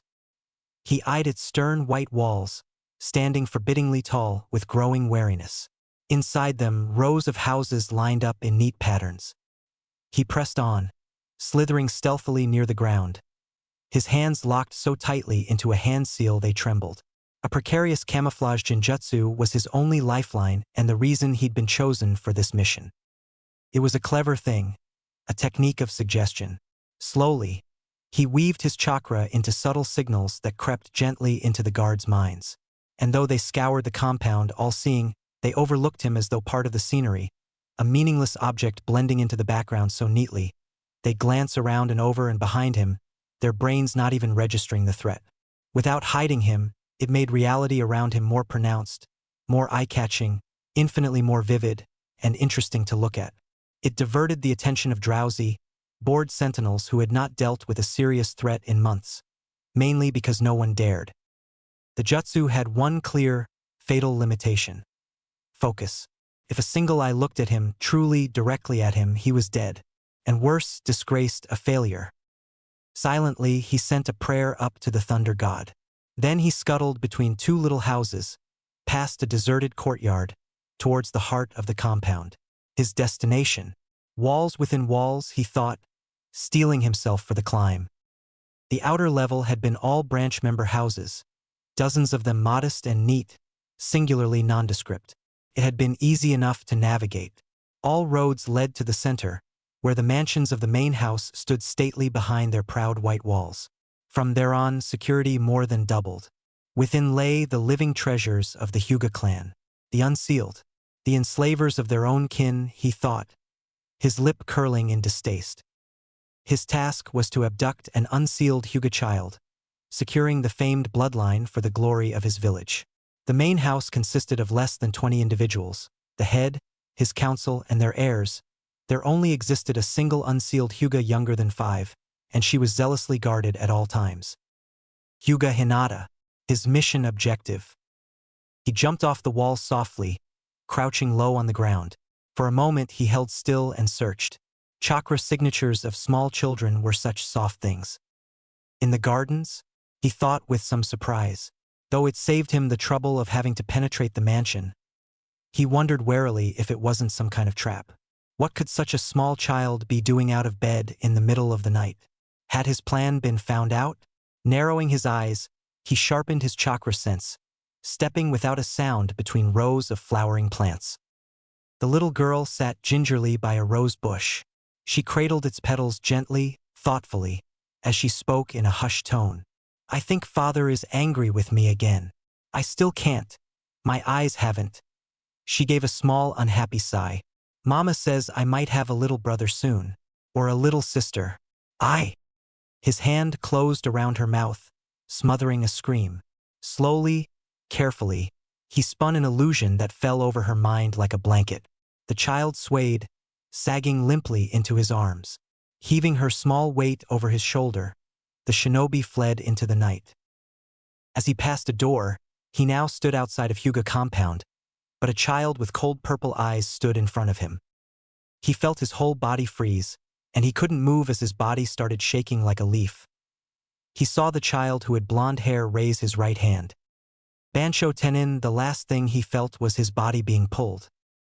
The blonde had noticed the Kumo shinobi lurking around the Huga clan during the day. Naruto kept his eyes on the Kumo shinobi. He was only a kid, but even he knew Konoha and Kuno didn't have the best of friendships. The night came and Naruto felt the shinobi within the Huga clan. Unknown to Naruto, the symbol of the moon on his left palm started shining in a dark color. Naruto followed behind and stood just outside the clan compound. His face shadowed by the shadow of the houses, but his purple eyes shined through the darkness. Naruto saw the kidnapper carrying a bag over his shoulder, and the Uchiha could feel the small child in the bag. His blood boiled at the man daring to kidnap a little girl and use her for their own needs and use her like a cow. Naruto released his Ki, and his left hand raised slowly at the ninja who had frozen in place from his superior Ki. Bansho Tenin, Naruto spoke with a dark tone. The shinobi suddenly started getting pushed towards him. As he got closer, Naruto raised his right hand.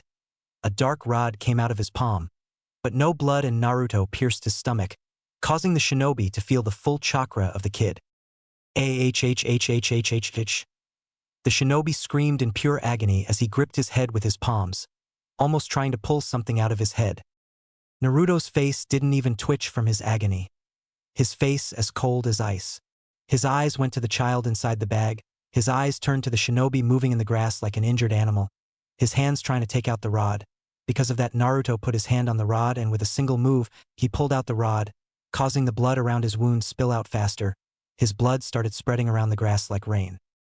His purple eyes suddenly turned to blue again, and the moon on his left palm stopped shining. Naruto felt dizzy all of a sudden. His young body fell on his knees, his hands on the grass. Naruto tried to catch his breath. He wasn't sure what exactly happened when his senses felt the chakra coming closer. His eyes glanced at the bag moving and he slowly stood up, his chest rising up and down repeatedly. He still tried to catch his breath.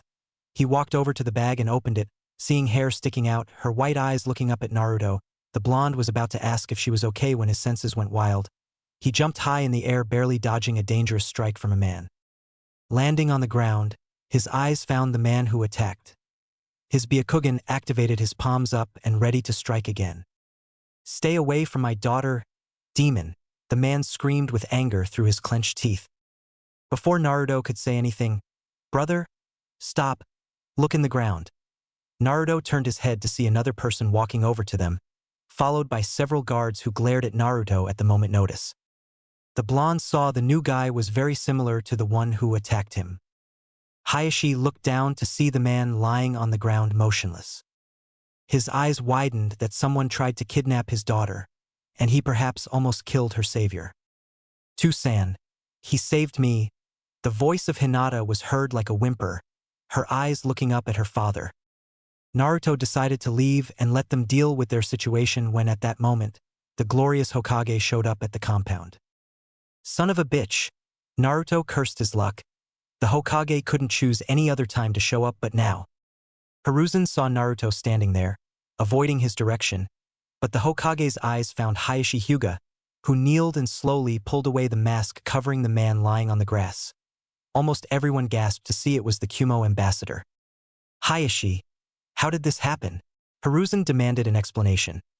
Unknown to him, both Itachi and Kakashi, who were wearing ANBU masks, looked at Naruto with concern. Hayashi went on and explained that a scream was heard in the middle of the night. He first checked Hinata's room to see her missing. He then told them that he found the blonde opening the bag and that the shinobi was dead in the ground. Hiruzen exhaled at the thought that Kumo had betrayed them and had tried to kidnap a child of Konoha, but what stuck to him even more was Naruto's involvement in all of this. He knew Itachi trained Naruto, but he shouldn't be able to kill a Jonin. Itachi paid close attention to the Hokage's reaction towards Naruto. While Kakashi was surprised and saddened that Naruto was forced to kill someone at such a young age, but otherwise happy that Naruto could protect himself and a member of Konoha. Everyone's eyes turned to Naruto when Hayashi explained what had happened. "Naruto, I would like you to come with me," Hokage stated with no place to decline. The blonde just followed behind. "Hayashi, you as well," Sarutobi ordered. The Huga nodded his head. Hinata was escorted inside, soon rejoined with her mother. Hokage Tower. The Hokage sat at his seat as every clan head was here. In this meeting, he didn't invite the civil council since they weren't necessary. Almost every head clan was surprised by the sudden meeting of the council in the middle of the night. It was 3 a.m. But all of them were double surprised to see Naruto standing in the room, his hands behind his neck, not caring much. Itachi, Kakashi, Yamato and Yugao stood hidden in the shadow, their eyes looking at the blonde, 3 of them surprised to see a lack of reaction from Naruto after killing someone. Kakashi made a mental note to ask later Naruto about it. Maybe the blonde was even more shocked than they thought, and he was hiding it behind an emotionless mask. On the other hand, Itachi looked weary of the whole situation. He hoped they wouldn't try to punish Naruto. He was his little brother, and he would protect him. Danzo looked at the demon weapon with a suspicious eye. He wondered what was happening. He hated that right now he had no information on the situation. Perhaps Sarutobi had finally decided to hand him the weapon. Fukagu looked surprised to see the little blonde here, and he could say that they were lucky that Makoto didn't know about this yet. Sarutobi cleared his throat. "I know it is very late, but a betrayal has happened, causing everyone to hold breath. The ambassador of Kumo this night went inside and tried to kidnap Hinata Huga. Luckily, Naruto was able to stop him and save the Huga heiress. This caused anger to fill everyone except Danzo, who looked interested to know how could a 6-year-old child stop a jonin. Everyone had different thoughts on this. Shikaku felt a headache slowly driving him mad. This is troublesome, he thought, and cleared his throat. "Lord Hokage, I think we should let know Kumo what their shinobi tried to do. We don't know yet if he acted out of selfish reasons or if someone ordered him," Shikaku stated, knowing full well the chances of the latter were much higher. Hiruzen nodded his head and called, "Dog." Within a second, Kakashi stood kneeling in front of the Hokage, close to where Naruto was standing. "Send this scroll to Jeriah. I'm afraid he should cut his research short," Hokage stated and threw a scroll at Kakashi, who grabbed it and disappeared as soon as it appeared. Naruto's ears perked up at the mention of the Sannin and wondered if he would decide to visit him, and maybe perhaps try to make up for his complete absence in Naruto's life. Now that Kakashi had left, Sarutobi knew Kakashi's dogs would find him in no time and know the situation's seriousness, and he would come to back up the village. With that thought done, now the only thing left was Naruto. Turning his eyes at the blonde, he cleared his throat, getting everyone's attention. "Naruto, I would like to know how you were able to defeat the Jonin?"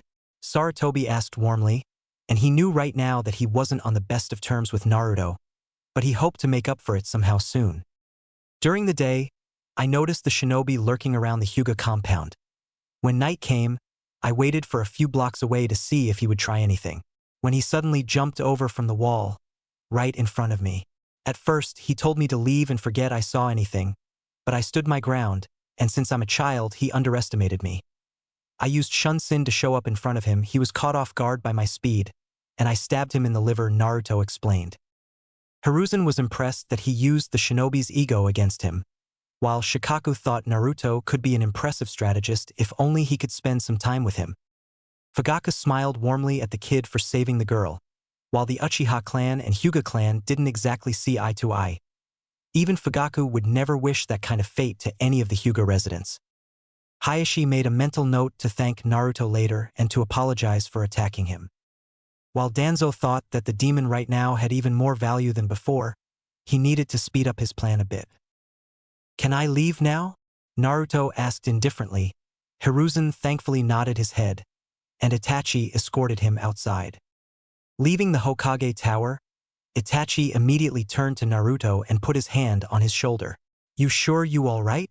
Itachi asked, concerned, and his eyes were checking for any wound. Naruto smiled happily to have a big brother like Itachi, and he nodded his head. "I'm fine, Anae-san, but thanks for asking." Itachi accepted the answer and led him to his house. Naruto was lying on his bed, already asleep. Itachi checked around the house for anything, and his eyes turned at Naruto again. who was peacefully sleeping. "What would you do in my situation, Naruto?" Itachi whispered with evident sorrow in his tone. "Tomorrow, Kumo." The following day, a shout was heard inside the Reikage Tower. The table in the room was thrown across the room, getting destroyed when it hit the wall. While this was happening, a certain Jinchuriki stood silent, waiting to hear what was the problem now. "Big bro, what has gugut you so angry?" he asked while rapping and moving his hands around and doing weird poses in front of his brother. The Reikage glared at his little brother for taking this as some kind of joke. "I had been against the plan but couldn't help but agree that Kumo needed a bloodline. Our shinobi was killed trying to kidnap the girl," I stated with evident anger, but not towards the act but towards his own shinobi for getting caught. He stopped rapping, and a visible frown erupted on his face. He told his brother not to try it, but he just couldn't help himself, stating that Kumo barely had any bloodline. He hated how the hidden villages still acted towards each other. Why couldn't they just let go of these petty things and live? He hated that with this done, he wondered what the difference between Kumo and the likes of Orochimaru was. Just the thought of his country being no different made him want to vomit. "So what now? Are they declaring war against us?" he asked, knowing there was a high chance of them declaring war for trying to kidnap a member of their village, not mentioning a child. War had been started in the past for far less. "No, they had sent me a letter to explain why a shinobi tried to kidnap a member of their village. Therefore I will go there. Perhaps we still haven't lost yet," I replied, looking outside the window and thinking of a plan. He frowned dependent. He chewed his lower lip and held his tongue. He wanted to remind his brother not to poke a sleeping tiger. He thought perhaps reminding him that they had Kyuubi might work. Still, they knew Kyuubi was sealed in a child, and therefore the chances of him being able to use Kyuubi were slim. "Should I tag along?" he asked, knowing his brother would like to bring his strongest shinobi to show strength. I nodded his head immediately, still looking through the window. "Darui is coming along as well," he replied, and thought bringing Yujito might or might not be a good idea. She was still only 8 years old but quite good for a young kunoichi. He thought to leave when his brother turned to look at him. "Be prepared for anything." "Itachi. Where's Naruto-kun? He could be scared alone." His mother shouted at him. To say Mikoto Uchiha was angry would be like saying that Orochimaru is a good guy. Itachi had come home with his father and explained to his mother what had happened. When she heard that the Hokage sent Naruto into his home alone after killing a foreign shinobi, she got furious. What is that old man even thinking? Naruto-kun needs someone to tell him that what he did was not wrong and not feel alone, Mikoto half-shouted at both him and his father. "Miko-chan, you know we can't have Naruto sleeping in this house. Our reputation with the Hokage is already falling down the hill, and him getting suspicious that we are using something on Naruto when he isn't looking can worsen our situation," Fugaku explained, knowing full well how his wife was whenever Naruto was mentioned. Mikoto bit her lower lip, tears developing in her eyes. She could feel the disappointing look of Kushina-chan. She should have raised her son. Screw the Hokage. Naruto needed someone not to be alone. Did the Hokage not understand how much trauma that could bring, or he simply didn't care?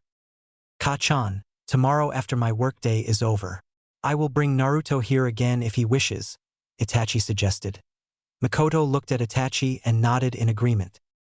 Konoha Naruto. He stood motionless, just staring at the ceiling. As he stood on his bed, he thought of the Anbu that visited him this morning. Naruto recognized his chakra. He knew that Anbu had watched over him many times. Naruto opened his eyes at the sound of the birds singing near his window. His head slowly raised and sat on a sitting position in the middle of the bed. His blue eyes watched the birds playing around with each other. He saw another flying to a branch in a tree.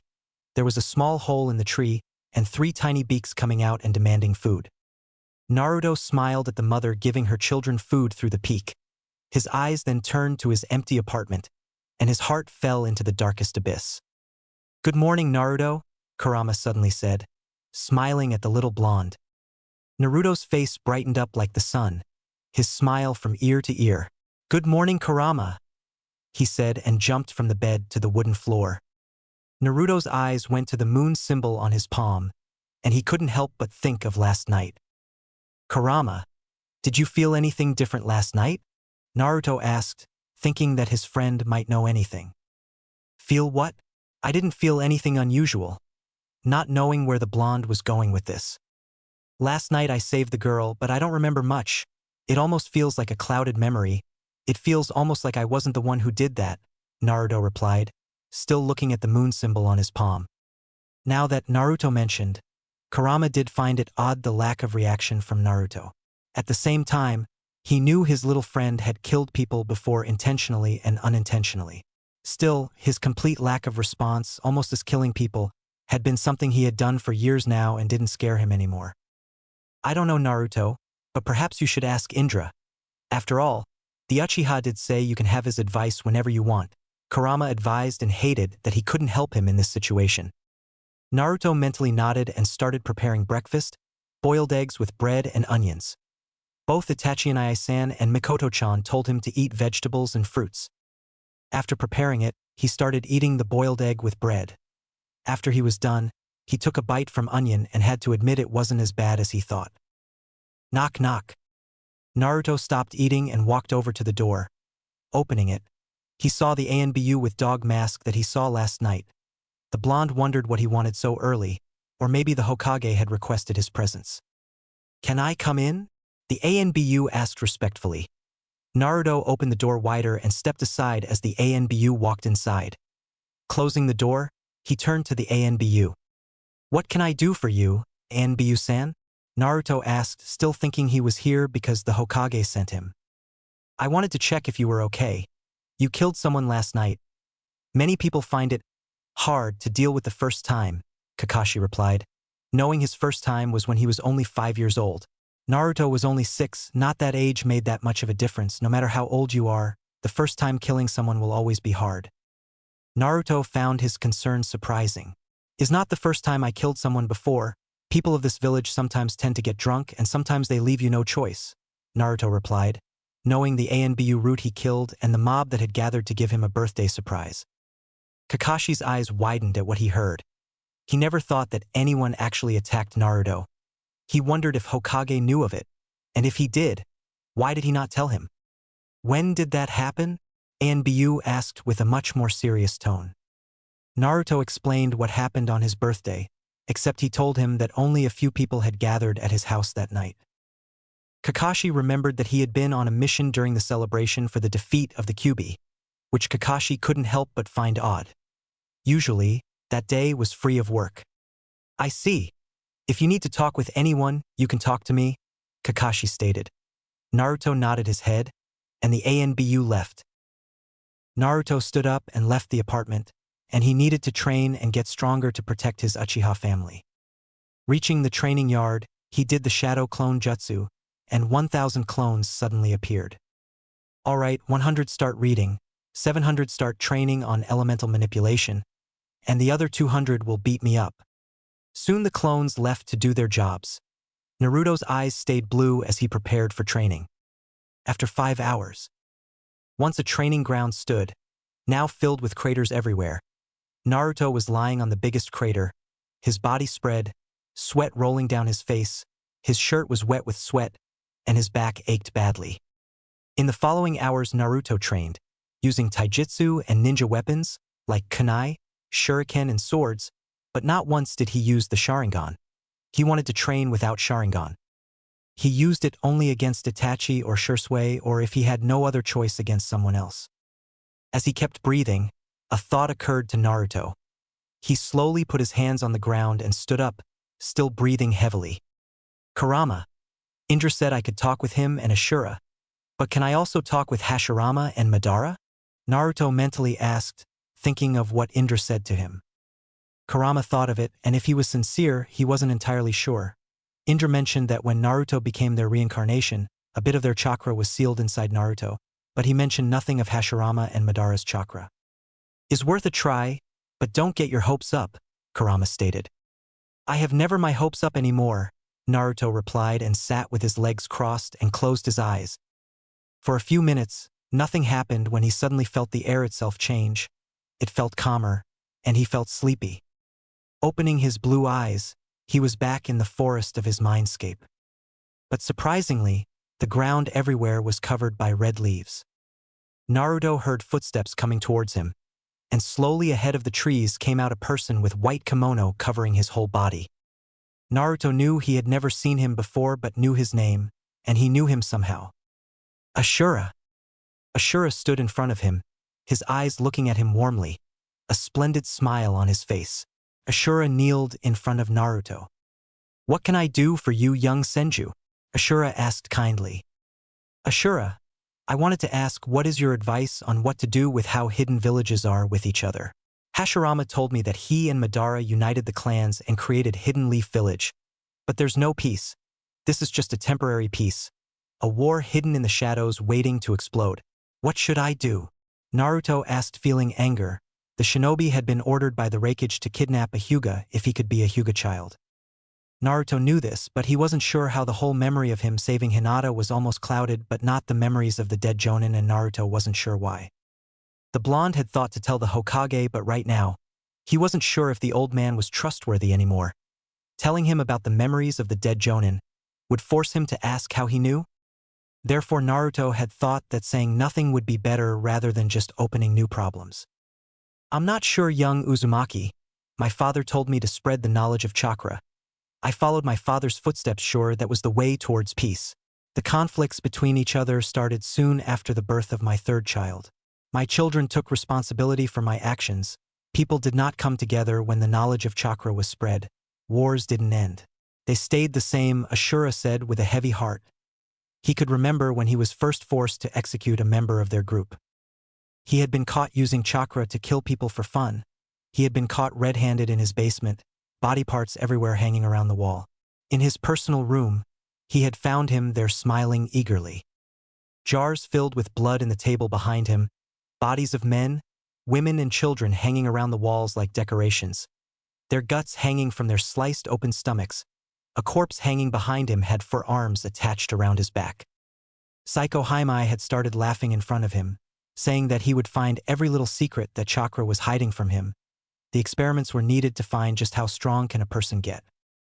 Ashura had killed him on the spot. The bodies were buried, but the body of Psycho was thrown into the wilderness and let him rot, without a place where people could remember him. The second time had been after many years in Jui Town. His children had discovered people forcing the town to give them money in return for healing them, but the worst part was they were the ones causing the sickness. "I don't have any easy answers, young Senju. Even my father didn't know how to bring peace.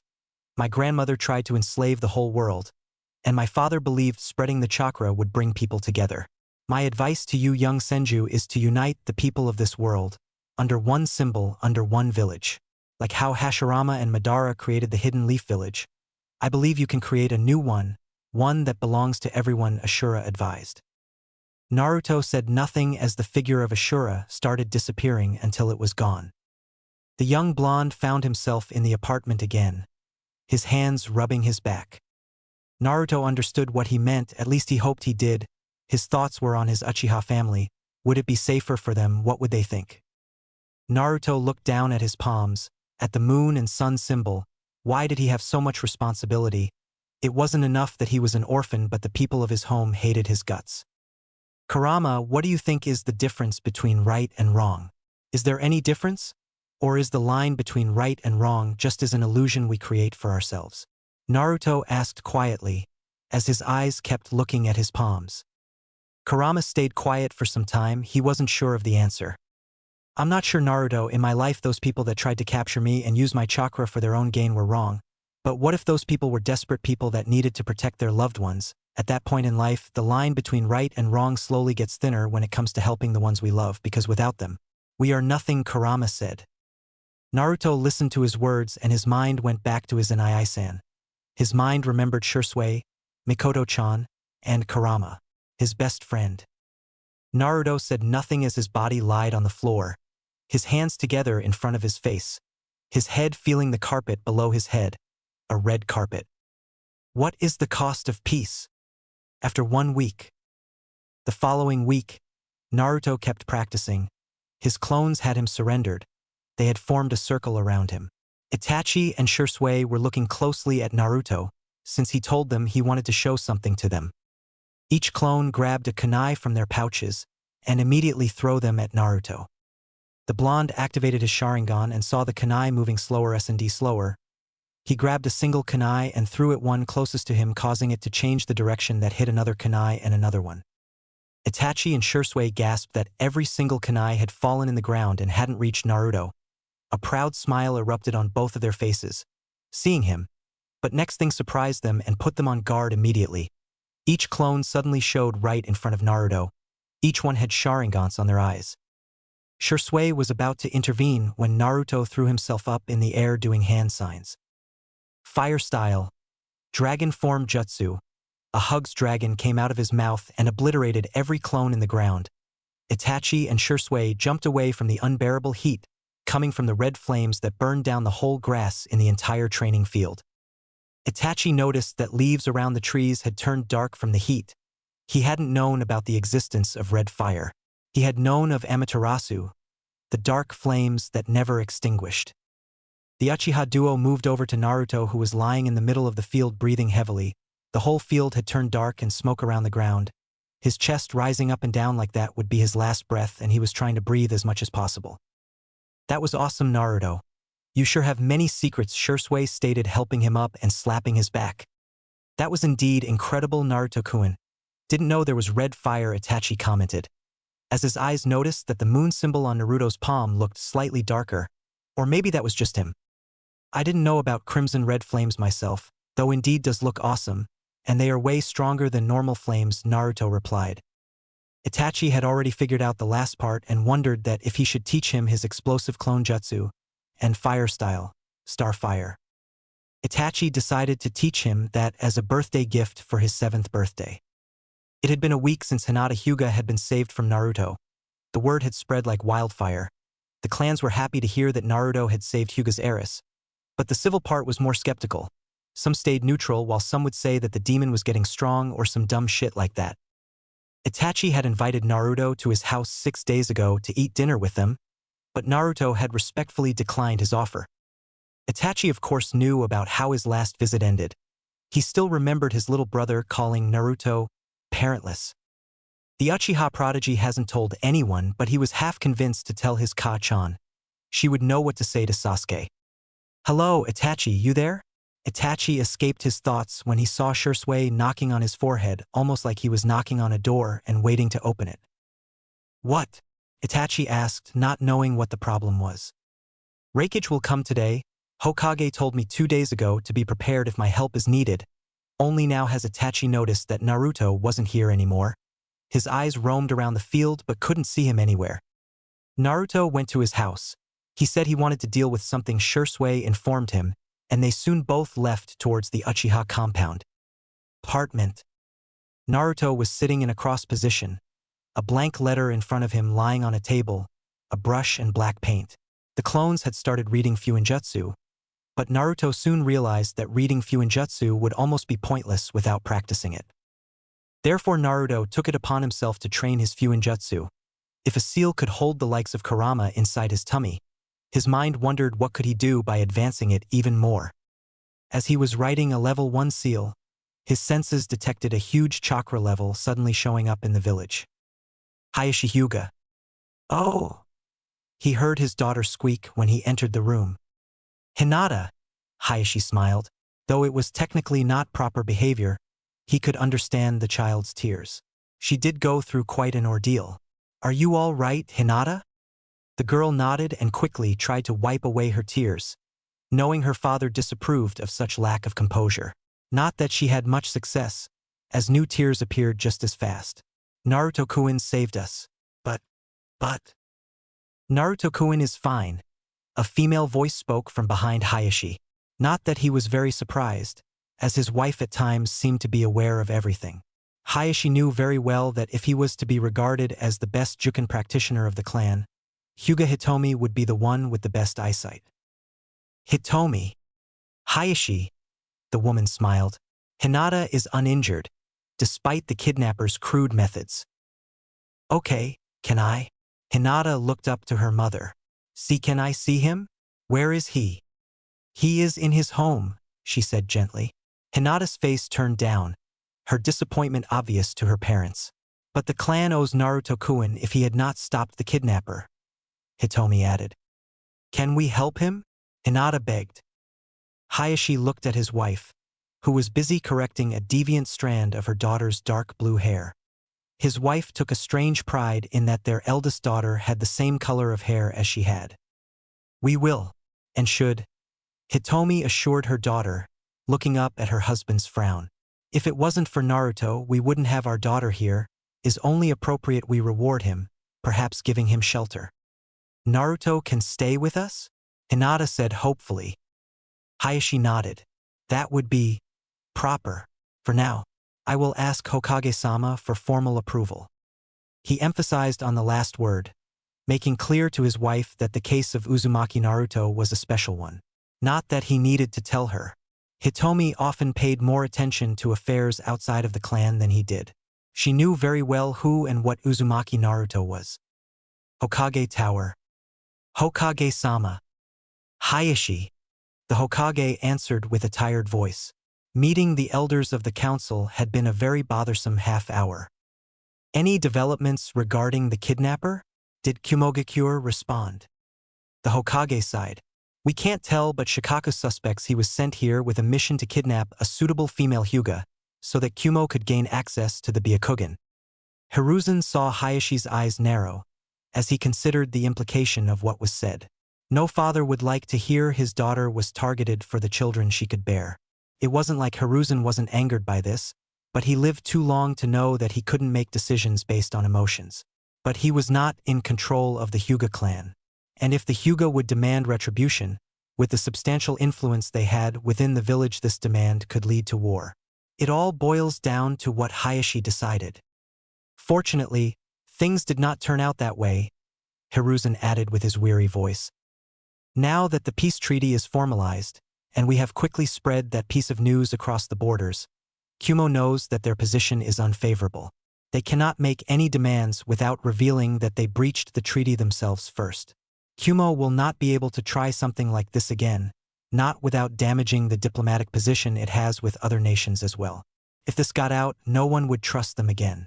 I believe Kumogakure would choose an uneasy peace over an international scandal which could potentially lead to a war between them and a coalition of hidden villages. Hayashi nodded. Through alliances and treaties were not respected as much as many would like. There was a consensus between the nations that those who broke a treaty within the same year should be considered honorless and could therefore be attacked by any nation without consequences to international relations. Even though the military prowess of Kumogakure was great, perhaps even being the strongest nation in the world, it would not withstand a combined attack from the other nations. Hokage-sama, the Huga will not officially blame Kumo, neither for the attempt to kidnap my daughter, nor the damage they have caused at our estate. We were fortunate that there were no grave injuries, and that Hinata is safe. Hayashi took a short breath before he made his request, knowing the sensitivity of the subject for Sarutobi Hiruzen, who was rumored to have an attachment to the boy. And even beyond that attachment, the village's Jinchuriki was deemed to be a creature outside of the control of a single clan. Else, the Sarutobi would have adopted him the day he was orphaned. But the potential power which a Jinchuriki represented was a thing that every clan coveted, and as such would not allow another clan to have. But if the voices of the most powerful clan, the Huga, and the most powerful person, the Hokage, aligned, even if it was done to repay a debt, Hayashi was shrewd enough to ensure that his clan would benefit. Hokage Dano, though I will not blame anyone, I would like to acknowledge the debt our clan owes. Your debt? Sarutobi answered wonderingly. Without Uzumaki Naruto, my daughter and heir would be on her way to Kumo. I would like to repay him, at least by sheltering him for a while. Hiruzen's eyes went wide with surprise at the request and dropped back into his chair. For a few moments he stayed silent, considering the possibilities. Hayashi, you know very well that this child cannot be attached to any clan. Hayashi was about to speak again when Hiruzen raised his hand. I have already received multiple requests from Shikaku, Mikoto Uchiha, Fugaku Uchiha, Inoichi Yamanaka, Inazuka clan. I would like to adopt Naruto, but can't. I'm afraid if you like to do something for him, you can perhaps help him in other ways, Hiruzen stated with a painful heart. Hayashi said nothing. His facial expression didn't change, not even in the slightest. But inside he couldn't help but feel that his daughter would be disappointed. Hiruzen. He stood close to his desk smoking his pipe, his mind on what Hayashi offered. Did I do something wrong? What about the other clans? Hiruzen asked himself, feeling a headache coming. He hoped Jeriah this time would decide to come and stop wasting time. Just as he finished that thought, the window opened immediately. He didn't bother to check who it was. Door just was never an option, Hiruzen said as he heard his student laugh. Doors are just a waste of time, nothing else, Jeriah stated before his face turned serious, and the temperature around the room decreased by a few degrees. What has Kumo done? Jeriah asked, wanting more details about what has happened. Kakashi had sent him a brief recap, but he needed more information. Hiruzen sighed and told him everything, even Naruto's involvement in all of this. When Jeriah heard the part that Naruto defeated a Jonin, he froze as he thought one single thing. He's just like you, Minato, Jeriah thought with sadness, his student. Jeriah, Raikage will arrive today. I need you to be prepared for everything. And if possible, summon Chief Toad here, Hiruzen suggested, knowing they needed to show strength. Jeriah had been deep in thought that he heard barely anything his sensei told him. Jeriah Sannin escaped his thoughts when he heard his sensei shout his name. What? Hiruzen said nothing but just sighed before turning his head towards the open window. Naruto is in apartment 7 near Nara compound if you want to visit him, Hiruzen suggested with a smile. Jeriah remembered the blonde baby crying, his blue eyes. With a sigh he nodded his head and jumped outside the window. Jeriah. Jeriah stood at the top of a building, using a camouflage jutsu, looking through Naruto's window. The blonde was drawing something in a paper. Jeriah suspected must be something about Fuinjutsu. His back was turned at Jeriah. The Sannin felt his heart almost stop at his blonde hair. He felt trapped. The vision of Minato was right in front of him. He felt shivers around his whole body, the vision of Minato still fresh in his mind. At that moment Naruto turned his head to look at the window. Jeriah stiffened, almost thinking that Naruto had detected him, but saw his eyes weren't focused on him, instead of to a bluebird drinking water from a fountain. Jeriah saw Minato all over again. His son was a mini version of him, almost uncanny. Jeriah bit his lower lip tightly to move his body again. He didn't know why he felt he couldn't move. His eyes went to the window again and saw Naruto had returned to drawing in the scroll. Jeriah felt hot tears in his eyes. A tear slowly rolled down his cheek. With that, he disappeared from the view. Naruto. He felt Jeriah had left. He closed his eyes tightly, so tightly that it was hurting. His eyes started burning like fire. His chest tightened. He tried to fill his lungs with air, but he couldn't. His chest kept tightening like a trap, his heartbeat slowly getting slower, his hand holding his chest, as he felt everything getting covered in darkness and despair. Naruto heard Kurama calling to him. His head hit the floor, his whole body lying on the floor as hot tears were streaming down his cheek. Naruto had only one thought on his head as darkness greeted him like an old friend. If love is just a word, then why does it hurt so much when you understand that it isn't there? Killer B. He, his brother, and Darui reached the Hidden Leaf Village. Beside them stood 25 members of the Lightning Team of Kumo. The team members were high Jonin level up to low S rank level. They had just reached the gate, and from there B saw the giant toad that was standing right beside Hokage Tower. B knew what that meant. Jeriah of the Sannin was here, and he had summoned his toad, a clear indication of power. B couldn't help but wonder if Tsunade Senju was in the village as well. His brother's eye narrowed at the sight of the giant toad. Jeriah wasn't a Sannin for nothing. Not mentioning he knew how to use Sage Chakra, something only he is known to be able to use. The last person who used Sage Chakra was Hashirama Senju himself. Soon they reached the Hokage Tower. The big toad was smoking from his pipe, but at the sight of them, his hand went to the handle of his sword. Walking inside the Hokage office, B had to give credit for their artwork. It looked beautiful. Inside the room stood the Hokage. Beside him was a man glaring at them with white eyes. A Huga? B thought. His eyes found Jeriah of the Sannin standing near a window, his body leaning against the wall, his arms crossed. At the left side of the Hokage stood who could only be Kakashi Hatake. His Sharingan was covered, and close to Hokage was seated a man with a scar and pineapple hair. Raikage-sama, I hope your journey was good, the Hokage said respectfully, much to B's surprise. It was good. Now let's not waste time with this. I want to know why my shinobi was killed without any provocation. I spat angrily. The Huga narrowed his eyes and B was sure he would attack. The old Kage didn't say anything or react to the accusations. Your shinobi sneak inside Huga compound during the night and tried to kidnap Hinata Huga. The old Kage retorted, still with a calm tone. Where's your proof? All I see here is accusations. You killed my shinobi and I want whoever did this in front of me, or the only answer is war. I shouted, raising on his feet, looking down at the old Kage. The Huga tried to stand up, but the Kage raised his hand. B only now noticed that the Sannin was standing behind them. When did he move? B asked himself as sweat rolled down his face.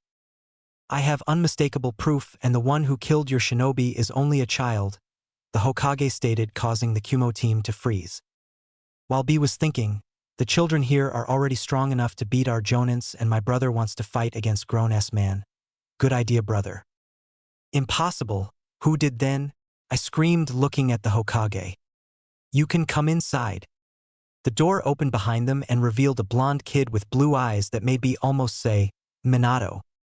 His similarity to the fourth Hokage was like the difference between 2 drops of rain. But his Bijou was thinking something else entirely. His focus was on the palm of the kid. The moon and sun symbols were unmistakable. He stood in the Hokage office, and his eyes were on the Raikage and his group. His eyes saw the large man looking at him with a stunned expression, almost as if he had seen him before. Naruto figured that must have been his father. His resemblances were there. Even a blind man could see who his father was. But then his eyes saw the guy wearing weird dark glasses. Naruto, be careful. The one with multiple red swords tightened behind his back has Gyuki, the 8-tails octopus, Kurama warned him. Naruto mentally nodded but said nothing. He wondered why the Hokage had allowed a Jinchuriki of another country to walk inside the village. Still, knowing the Sannin standing behind them was a Fuinshitsu master, he knew the Sannin might be able to keep him in check if he tried to use Hachibi. Naruto could feel the sadness coming from the Sannin, same from a hidden Anbu to his right, and he figured he must be the dog Anbu. Still, his senses detected that Itachi and Shursui were inside the room as well, and both of them had activated their Sharingans. Naruto hoped this wouldn't turn into an all-out war, but he would need to reveal his Sharingan if it did. Raikage regained his composure. He didn't need to ask who the father was, but despite seeing his hair color and blue eyes, I could see the Red Death glaring at him. His face belonged to Kushina, there was no doubt whatsoever. Damn me and my stupid head, Raikage murmured under his breath and remembered the debt he had with both Minato and Kushina. Why didn't you finish me? You beat my speed. So why? I screamed at the yellow flash, his body barely standing. His sleeve was cut in several places. A deep cut across his shoulder, but wasn't a lethal one. I hated this feeling. He hated to be seen as weak. If he died here, at least he would die against a worthy opponent. I'm not sure why, but even if I kill you, your brother will never stop. That will only fuel him. I stood quiet and let the words roam around his head. When he had told B about it, he first got a good punch in the face for worrying him and a second punch for telling the yellow flash to take his life. I knew B was probably thinking the same thing. B was about to greet the little Minato when... B, the kid, he is the one.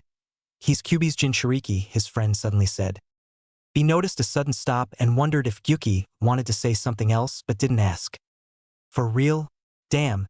I never saw Minato sealing Kyuubi inside his own son. But that's still too much like him, B replied, mentally smiling, remembering the yellow flash. Who's the little fella? B asked, smiling, taking a step closer and pulling out his hand for Naruto to shake. This caused every Konoha shinobi in the room to tense, but Naruto could feel no malice or negative emotions whatsoever. On the contrary, he looked and felt happy to see him, which confused Naruto. My name is Naruto, Mr. 8. Naruto whispered the last part only for B to hear, who laughed loudly. I lick you kid, B started rapping, bringing his fist towards Naruto, who bumped his fist in return. Suddenly they were both in a much different place, and Naruto saw himself standing at the top of Kurama. Naruto screamed. Seeing Kurama, He was about to ask what was happening when an octopus with 8 tails and horns at the side of his head, almost like a bull, suddenly came out of a shadow. Naruto noticed there were 7 other places, but they were covered in shadows, but he noticed each place had a number in the floor. From 1 to 9, he was in front of number 9, and the center of the room was a symbol he had never seen before, yet he felt like he had seen it before. Naruto scratched his head, but no idea was showing up in his head. Ignoring his gut feeling, he turned to look at Gyuki. "You must be Gyuki," Naruto exclaimed, not believing that he was seeing another bijou. He knew there were 8 others, but still seeing one was pretty astonishing. The guy with weird black glasses was standing on top of him. "Indeed, I am young kid," Gyuki replied kindly, much to his surprise, but Naruto wondered why he stopped mid-sentence. "You're standing at the top of Kurama. That means you go well with each other," Gyuki continued, earning a huff from the demon fox. "My Naomi is Killer Bee, me and Hachibi." "Stop it, Bee, nobody cares," Gyuki immediately interjected. Naruto chuckled at their interaction. He had thought that bijou were supposed to be big and scary, but so far this one was kind. "Is good to meet you, Gyuki, and you, Killer Bee, was it?" Naruto questions, not understanding what the guy was saying. Bee was about to speak again when Gyuki said, "His name is Killer Bee, and don't listen to him.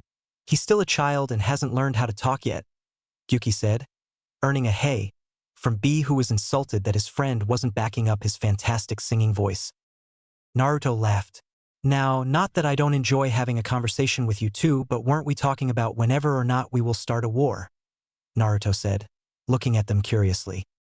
"You don't need to worry, Mr. 9. I will talk with my brother. He won't dare to start any war," Bee claimed, and didn't try rapping like usual, something that Gyuki found surprising. Naruto raised his eyebrows in confusion. While he was happy to hear that his Uchiha family wouldn't have to go to war and risk their lives, which brought a question to his mind. "Why?" He grinned and crossed his legs. "Let's just say it is a debt my brother and I have to the Yellow Flash and the Red Death." Naruto understood that he meant his father and mother, but didn't say aloud. Despite promising not to start a war, he still didn't exactly know Killer Bee. Therefore, he just nodded his head in appreciation. "I appreciate it," Naruto said. While this was happening, both Gyuki and Kurama were having a conversation that neither Naruto nor Bee heard. "The kid? I saw his palms. He's the one?" Gyuki asked, still wanting to be 100% sure that he wasn't dreaming. "Indeed he is. I have seen him being able to talk with Ashura and Indra. He has already awakened the Rinnegan, but he's not strong enough to hold it for long. I'm sure he will be able to use Rinnegan the moment he awakens his Mangekyo Sharingan," Kurama replied with a hint of pride in his voice. Gyuki frowned. While he hadn't spent time with the Uchiha clan, even he knew what needed to happen for Naruto to awaken it.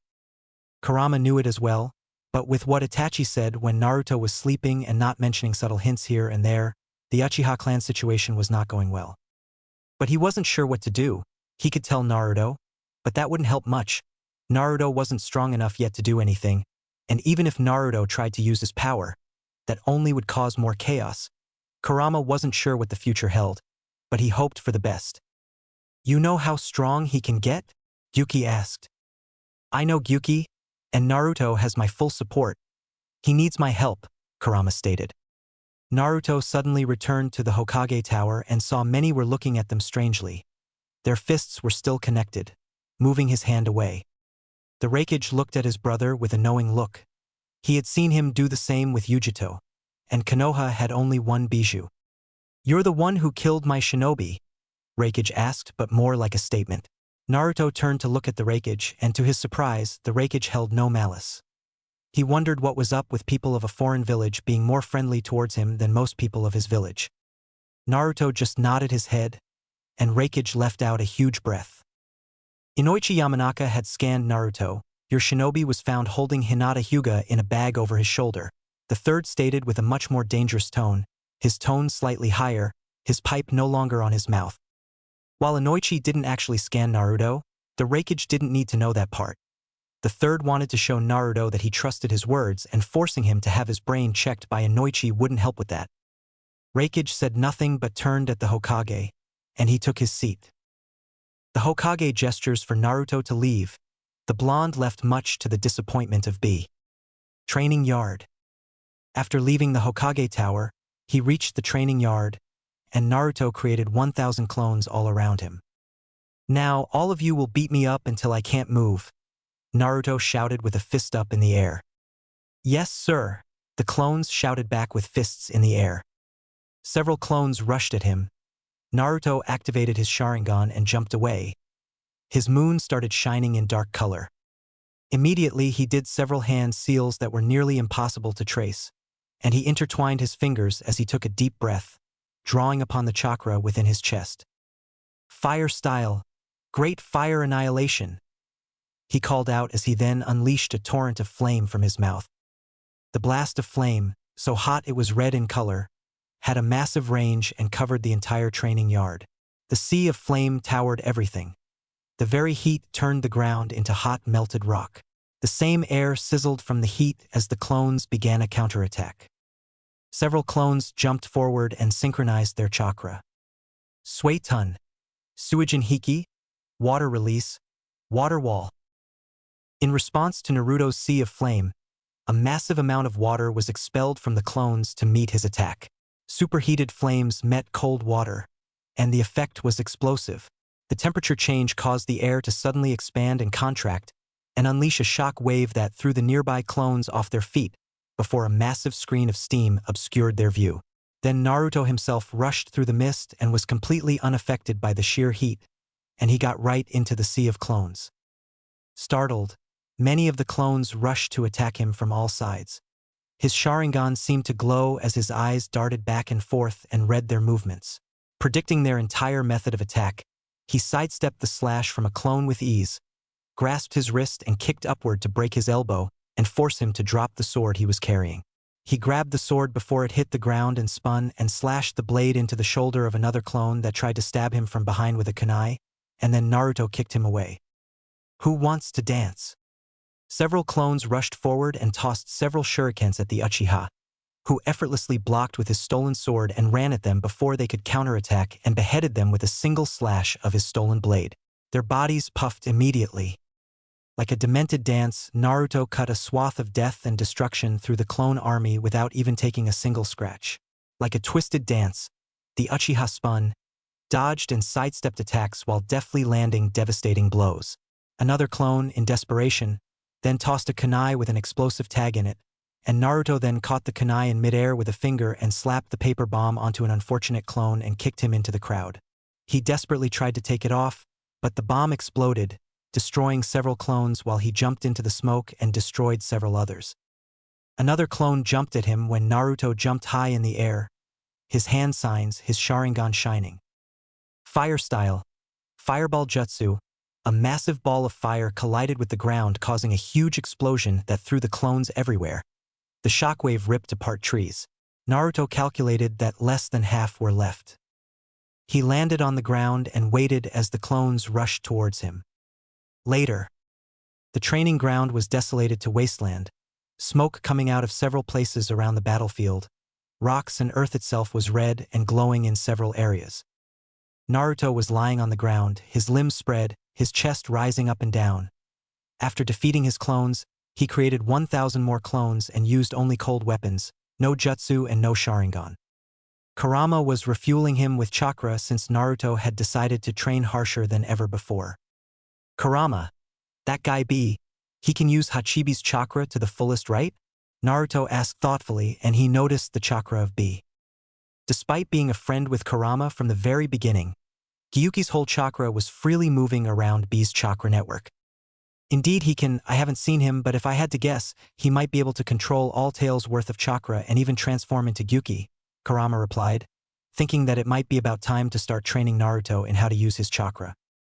Naruto figured that he might need to use Kurama's chakra, of course only with his permission.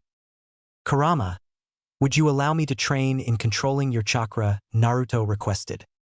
"You can, brat, but we will start with only one tail. Having too many tails immediately might be an overdrive even for the likes of you," Kurama responded, not mentioning that Naruto needed to get rid of his dark side to fully be able to use his chakra and get access to KCM, Kurama Chakra Mode.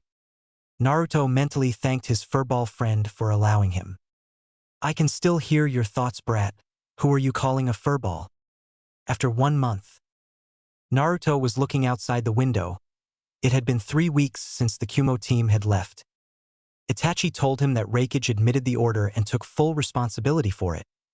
In return, Hokage wouldn't spread the word, and Kumo wouldn't be shamed in the process. Reikage signed an agreement to be in neutral friendship, and it meant they weren't enemies but neither allies. Much to his surprise, Reikage had asked about Naruto, and if it would be alright to develop their friendship in the near future. Sadly in that part, Hiruzen had ordered all his ANBU except Shikaku to leave. Whatever offer Reikage suggested, no one knew. Naruto didn't ask them. While he stayed in the village, B would spend every day with the little blonde, much to his happiness. I have another friend. Naruto thought happy, much to young Uzumaki's surprise. B told him about a girl named Yujito. Apparently, she was the Jinchuriki of Two Tails Cat. When B mentioned her, Kurama had started grumbling. Naruto was walking around the Konoha streets with B, the blonde, of course, could feel at least 7 ANBU following them from the shadows, and he could tell one of them was Shursui, who was staying in guard all the time, especially when B sometimes would slap his back in a friendly manner. So, Naruto, do you know any place worth visiting? B asked with a carefree tone. Usually, he would try rapping, but Naruto was only a kid and probably wouldn't understand half of his words. B couldn't help but notice the glares coming from the civilians. Some were glaring at him. Most probably they had heard about what Kumo tried to do to the Huga heiress, but much to his surprise, almost everyone was glaring at the little ball of sunshine walking beside him. B felt terrible for him. It didn't take long to realize that Naruto wasn't living with anyone, and if people glared at him every single day like this, he wondered how this would affect him, or maybe it has already affected him. Ichiraka Ramen is a good restaurant. They make the best ramen in the world, Naruto stated. Then let's go, little blonde, lead the way, B shouted with his fist up in the air. After eating, Naruto figured B might like the shops around the village, perhaps buy a souvenir or something, or purchase extra weird glasses. Both Naruto and B spent the entire day together. Naruto was busy telling him about his life. By half of the day, B started teaching him the art of rapping. At first, Naruto was skeptical but decided to listen to him. At the end of the day, Naruto could sing something. B called it progress and promised to teach more in the future. Tell me, young sunshine, have you thought to start training in controlling Kyuubi's chakra? B asked with a low tone. Not yet. Kurama says I will start once I'm ready. According to him, Naruto replied. In that case, let me give you a few tips. First, the hardest tail to control will always be the first, in your case the 4th and the 9th tail. Once you control the first tail, you can easily go up to 3 tails, but 4 tails are where it gets tricky. Going from 3 to 4 tails is much harder than going from 0 to 3. Second advice, since Kurama is your friend, will make it a bit easier not to go berserk. But don't think that won't happen, so don't go overboard. Third, only try in a secured environment.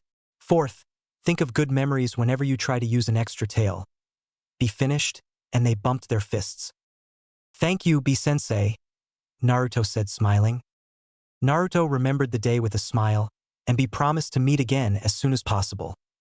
Reikage had taken a week to make a deal with the Hokage, whatever that meant. The blonde just hoped that the Hokage wouldn't force him into anything. Now soon, the academy would start. Naruto wasn't that much looking forward to it, but he figured he could make new friends. To save Hinata Huga, her mother and father visited his home one day. They were both surprised to see an actual clear home with nothing on the carpet or just in a mess. Both had personally thanked him and told him that Huga clan would always be there for him if he ever needed anything. Naruto said that it had been nothing and he just protected someone when they needed help. Hayashi also told him that Hinata would be in the same year as him in the academy. Naruto just nodded his head at that, and they soon left home. Just like that, a year passed away. Naruto slowly reached 7 years old and 1 year spent in the academy. After 1 year, a 7-year-old Naruto was making his way to the academy. He looked forward to spending time with the brains of the school, Shikamaru. With a smile on his face, he turned around and saw trees with red leaves in the Uchiha compound. The leaves were falling in the ground.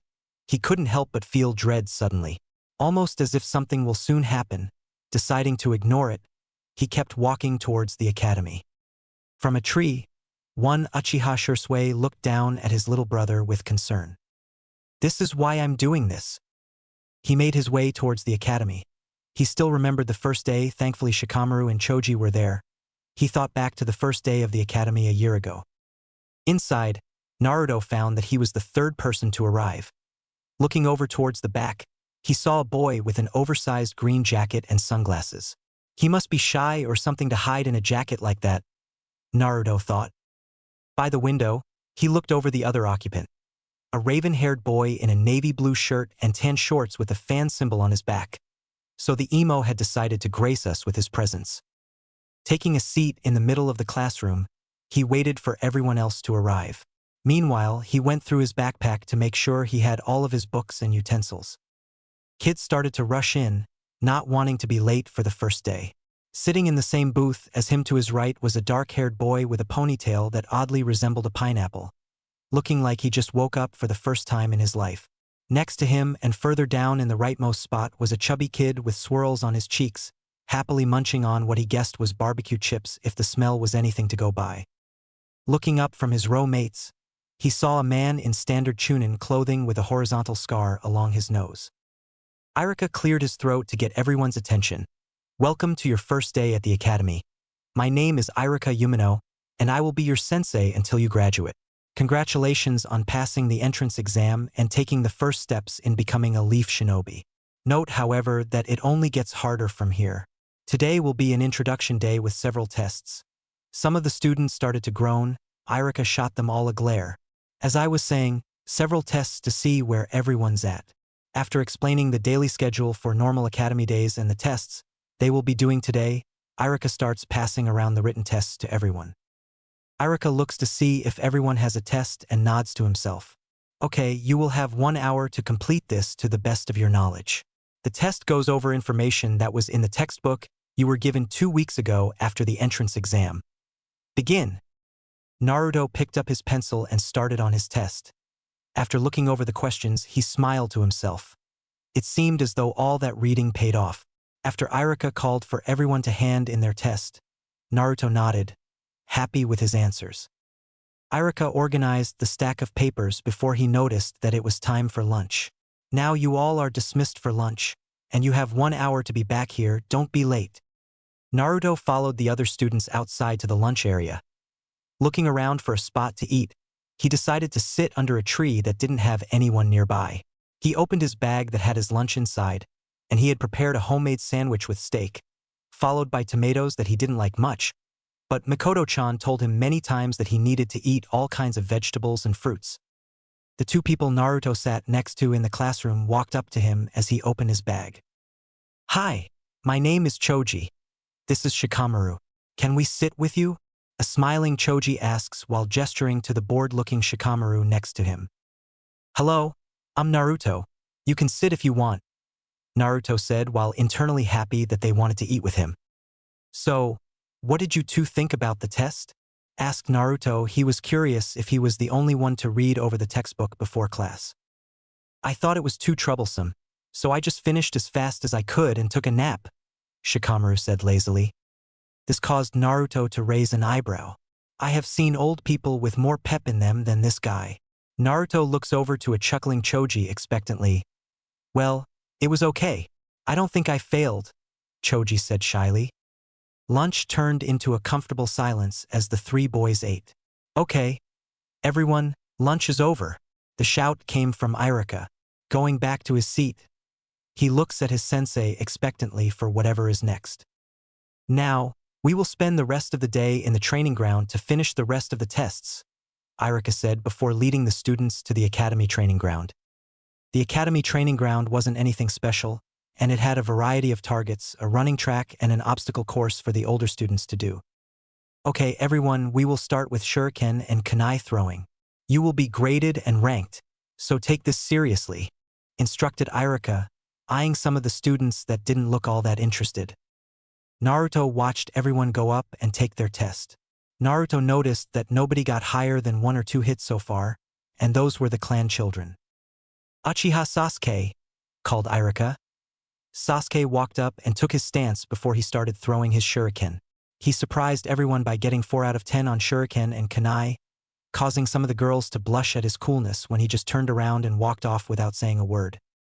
"Uzumaki Naruto," called Irika, startling him out of his thoughts.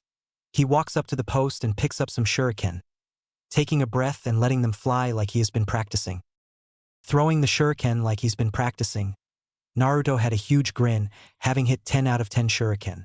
Looking over at Irika-sensei, he sees a surprising look as Irika wrote on his clipboard. Naruto grabs the kunai and hits 10-10 again. Happy at having the best score, he turned to look at the rest of the class.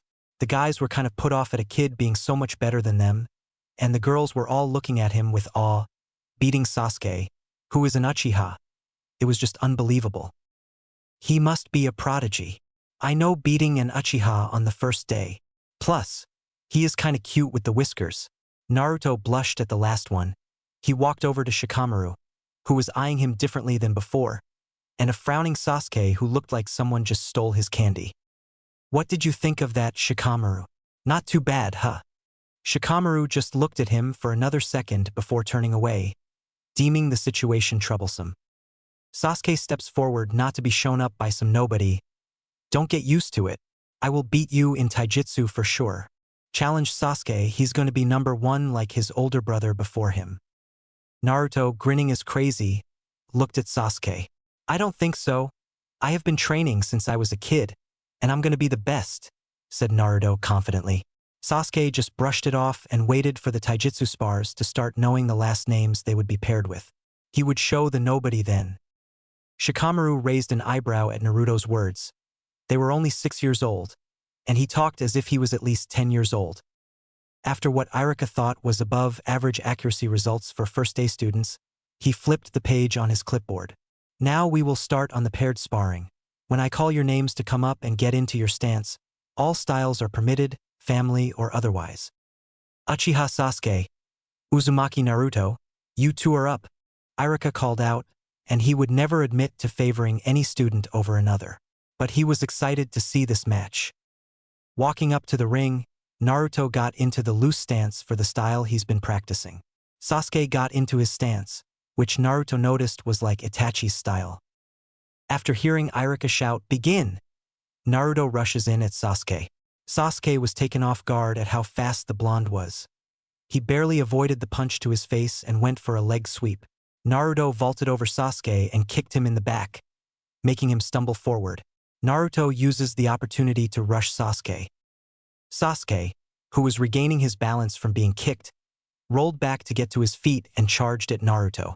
Both engaged in an impressive bout of taijutsu. Naruto saw an opening and sunk his fist into Sasuke's stomach, making him double over. Naruto follows up with a kick, knocking Sasuke back and onto his back, then rushes over and points a kunai in Sasuke's face.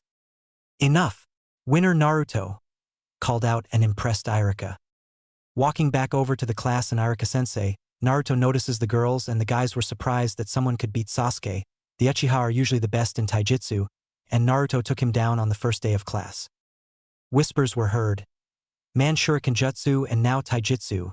This kid has to be some kind of prodigy, no way he isn't." One civilian boy said to another, both nodding. Wow, he beat Sasuke-kun so easily. What a handsome guy." A blonde-haired girl in purple said to a wide pink-haired girl who just shook her head repeatedly. "Okay, everyone, that is all for today. You can head home. The test results will be given back tomorrow," said Irika, looking at Naruto a little longer than the others. Hokage's office. Irika stood in front of the third Hokage going through his report. To be expected from a class with most of the clan heirs, they did better than average. However, one Naruto Uzumaki stood out from the rest. He scored 10 out of 10 on both shuriken and kunai and beat Sasuke Uchiha in taijutsu. Also, his test score on the written exam this morning was quite surprising in that he knew most of the material. The only person that came close was a civilian girl by the name of Sakura Haruno. He has the makings of a genius. We should keep an eye on him, possibly even putting him in a higher grade to give him more of a challenge," reported Irika. The third nodded to himself. "Where would you put his performance compared to the other years?" The third was curious about the little blonde talent and whether or not he should be moved up yet. "I would say years 2 or 3 possibilities, and we won't know for sure until we cover more material." answered Irika. Hiruzen nodded. Okay. Dismissed. With a quick Hokage-sama, Irika left, taking out his crystal ball and watching a certain blonde boy read a book while eating dinner and sighed. If he continues like this, people will put two and two together. He is pretty much a clone of his father. And if word spreads of a spiky blonde-haired blue-eyed genius, people will find out who he is. Which is something that would be a big headache should that spread to some other countries like IWA. I should classify his info and his parents' info on a much higher level to be safe. A good thing not too many people know anyway. The third took out his pipe and puffed on his glorious tobacco before getting back to work. Naruto went through hand seals. After ending in the snake seal, he called out, "Earth release, Earth-style wall." A massive wall of solid earth shot up from the ground before him. Proud of his now fifth master jutsu, Naruto started reminiscing about his time in the academy so far. Naruto's shuriken jutsu has gotten to a level that stationary targets weren't even difficult anymore. He's starting to practice wire techniques, something that only the most skilled in shuriken jutsu learn. In taijutsu, Naruto hasn't learned any new styles. He still relies on the Uchiha style form and the unnamed style from the book he was given from Itachi. Naruto has made alterations to both styles to fit his small body, albeit average for his age.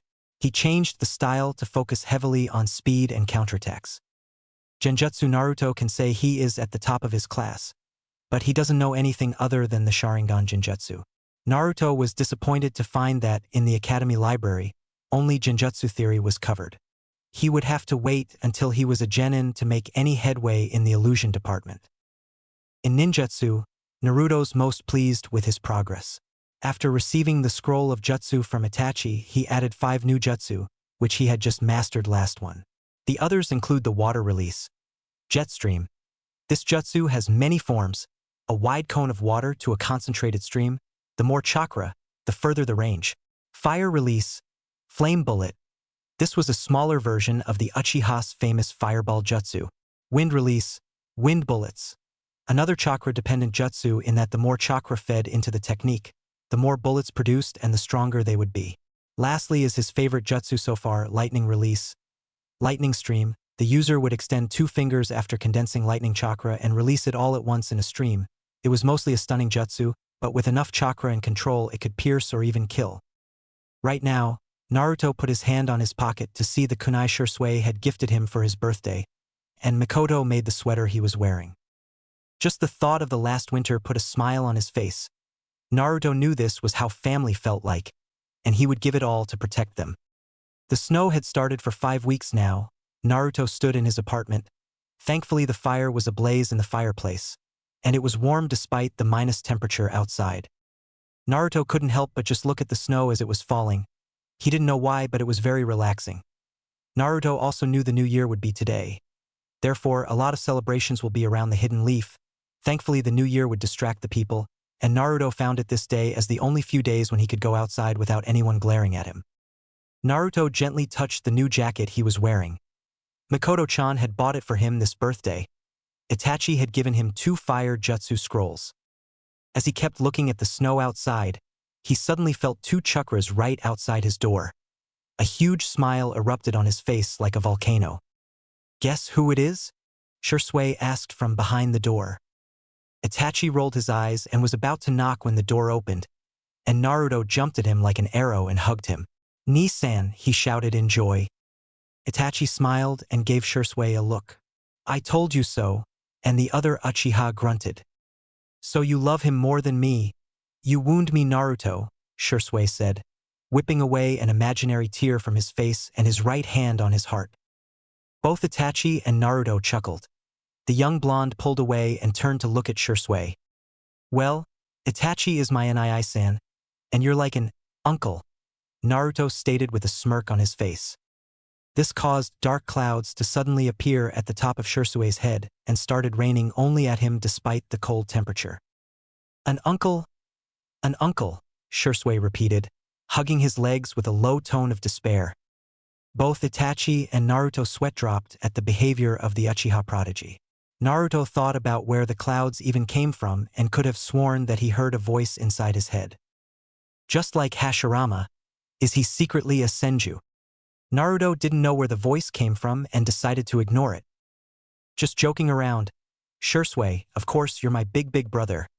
This caused Shursui to suddenly stand up and put his hand around his neck and rub his spiky hair with his other hand.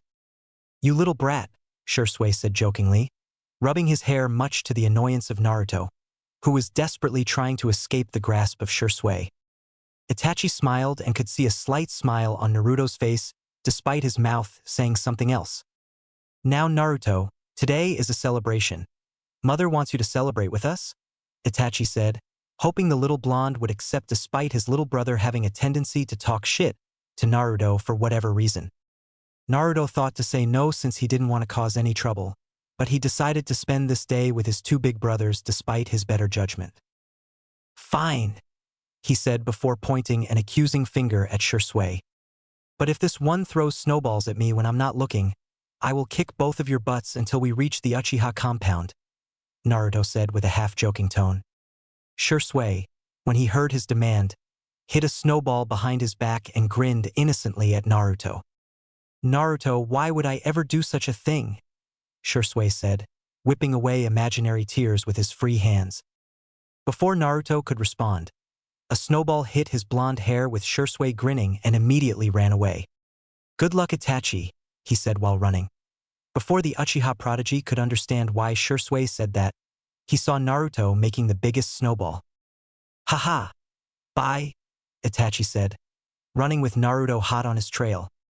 Come back here, both of you, Naruto demanded and started a chase of cat and mouse. Naruto found Shursui and hit him behind his back. This blonde ran away with Shursui chasing him holding two snowballs in his hand. Come back here, sunshine, I just want to play, Shursui demanded playfully. Naruto grinned madly. With his sensor, he quickly found Itachi hiding at the top of a pole. Naruto dodged a snowball that hit Itachi in the face. Itachi glared at both of them before chasing them around like crazy. Come back, both of you right now, Itachi demanded as he threw snowballs at both of them. After 1 hour of chasing each other around the village, they stopped playing, with Naruto grinning and raising 9 fingers from his hands. Only 9 times you lose Shursui, he said, causing him to pout before he started rubbing his blonde hair. Naruto laughed and tried to move his hand away. Later, around 5 p.m., people had started hanging around the village, visiting restaurants and many different shops. Naruto reached the Uchiha compound, both his brothers standing at his side, but Naruto couldn't help but notice the small glares coming at him, but this time they were different. He had seen hateful eyes his whole life, but these eyes were different. Naruto just couldn't put it together why it felt different. The blonde decided to ignore them and was happy to know Shursui was spending the day with them. Since Shursui was an orphan, he had decided to spend the night with Itachi's family. PSS, Naruto the blonde turned to his right to see Shursui gesturing for him to walk closer. Itachi ignored them. Hey Naruto, tonight, our Itachi is inviting a lady friend. You as a little brother should 100% try to support him to make a move. Naruto's eyes widened at his eyes, and he couldn't stop but look at Itachi in surprise. Her name is Izumi. When she arrives, make sure to tell her how much our innocence Itachi talks about her when she isn't around. Shursui whispered with his arm around the blonde's neck. Naruto had no idea that this Izumi even existed. He just nodded his head despite having no idea what actually to say to her. Shursui grinned and patted his back and started acting as if nothing was said, much to Itachi's annoyance who had a guess. Home. Ka-chan, I'm home, Itachi said, followed closely by Naruto. Shursui had left saying he needed to do something first. Itachi-kun o Naruto-kun is good to have you here, Makoto said, smiling, walking towards them before Naruto could process it. Makoto hugged him tightly and kissed his cheek. It's good to have you here, Naruto-kun, she whispered and pulled away and walked back. Naruto smiled. Walking inside, he saw Sasuke was reading a scroll laid on the table in front of him. He turned and saw Itachi. Itachi, can you show me tomorrow how to do the flower fire jutsu? Sasuke asked. The smile on Itachi's face faded slightly. The older Uchiha told Sasuke to come with them to play snowballs, but Sasuke had refused, saying that he needed to get stronger to show how much stronger the Uchiha clan was. Maybe Sasuke, you should enjoy it today and play. You shouldn't see each day you live as a test. Sasuke pouted before his eyes hardened at noticing the blonde, who this time didn't bother with him but just went to the kitchen. After helping Mikoto-chan with the biscuits and other desserts, Naruto was mixing something that he wasn't sure what. Thank you for helping, Naruto-kun. You are really good at cooking, just like. She stopped mid-sentence, knowing what she almost had said. The Kage had specifically told her and a few others that he would tell Naruto the truth when he thinks that he's ready. Naruto, of course, knew. Like who? Like your mother. Your face is just like hers, but the hair and eyes of your father, Mikoto said, feeling tears developing in her eyes. Thank you. No one tells me about them. I appreciate it, and I'm thankful for everything that you did for me, Naruto said, smiling. You can call me Ka-chan when we are alone, Naruto. I don't mind, Mikoto said, rubbing his blonde hair. Naruto hides his face away from her and whips away the tears. Thank you for loving me, he mentally said. 9 p.m. Naruto was sitting on the couch chatting with Shisui about something. Fugaku had arrived early today and spoke something with Itachi and Sasuke when a knock was heard on the door. Come in, Fugaku said, but Itachi stood up immediately to open the door, but the door opened, revealing a girl around Itachi's age, long dark hair. Naruto had to admit that his brother had chosen quite a beautiful one.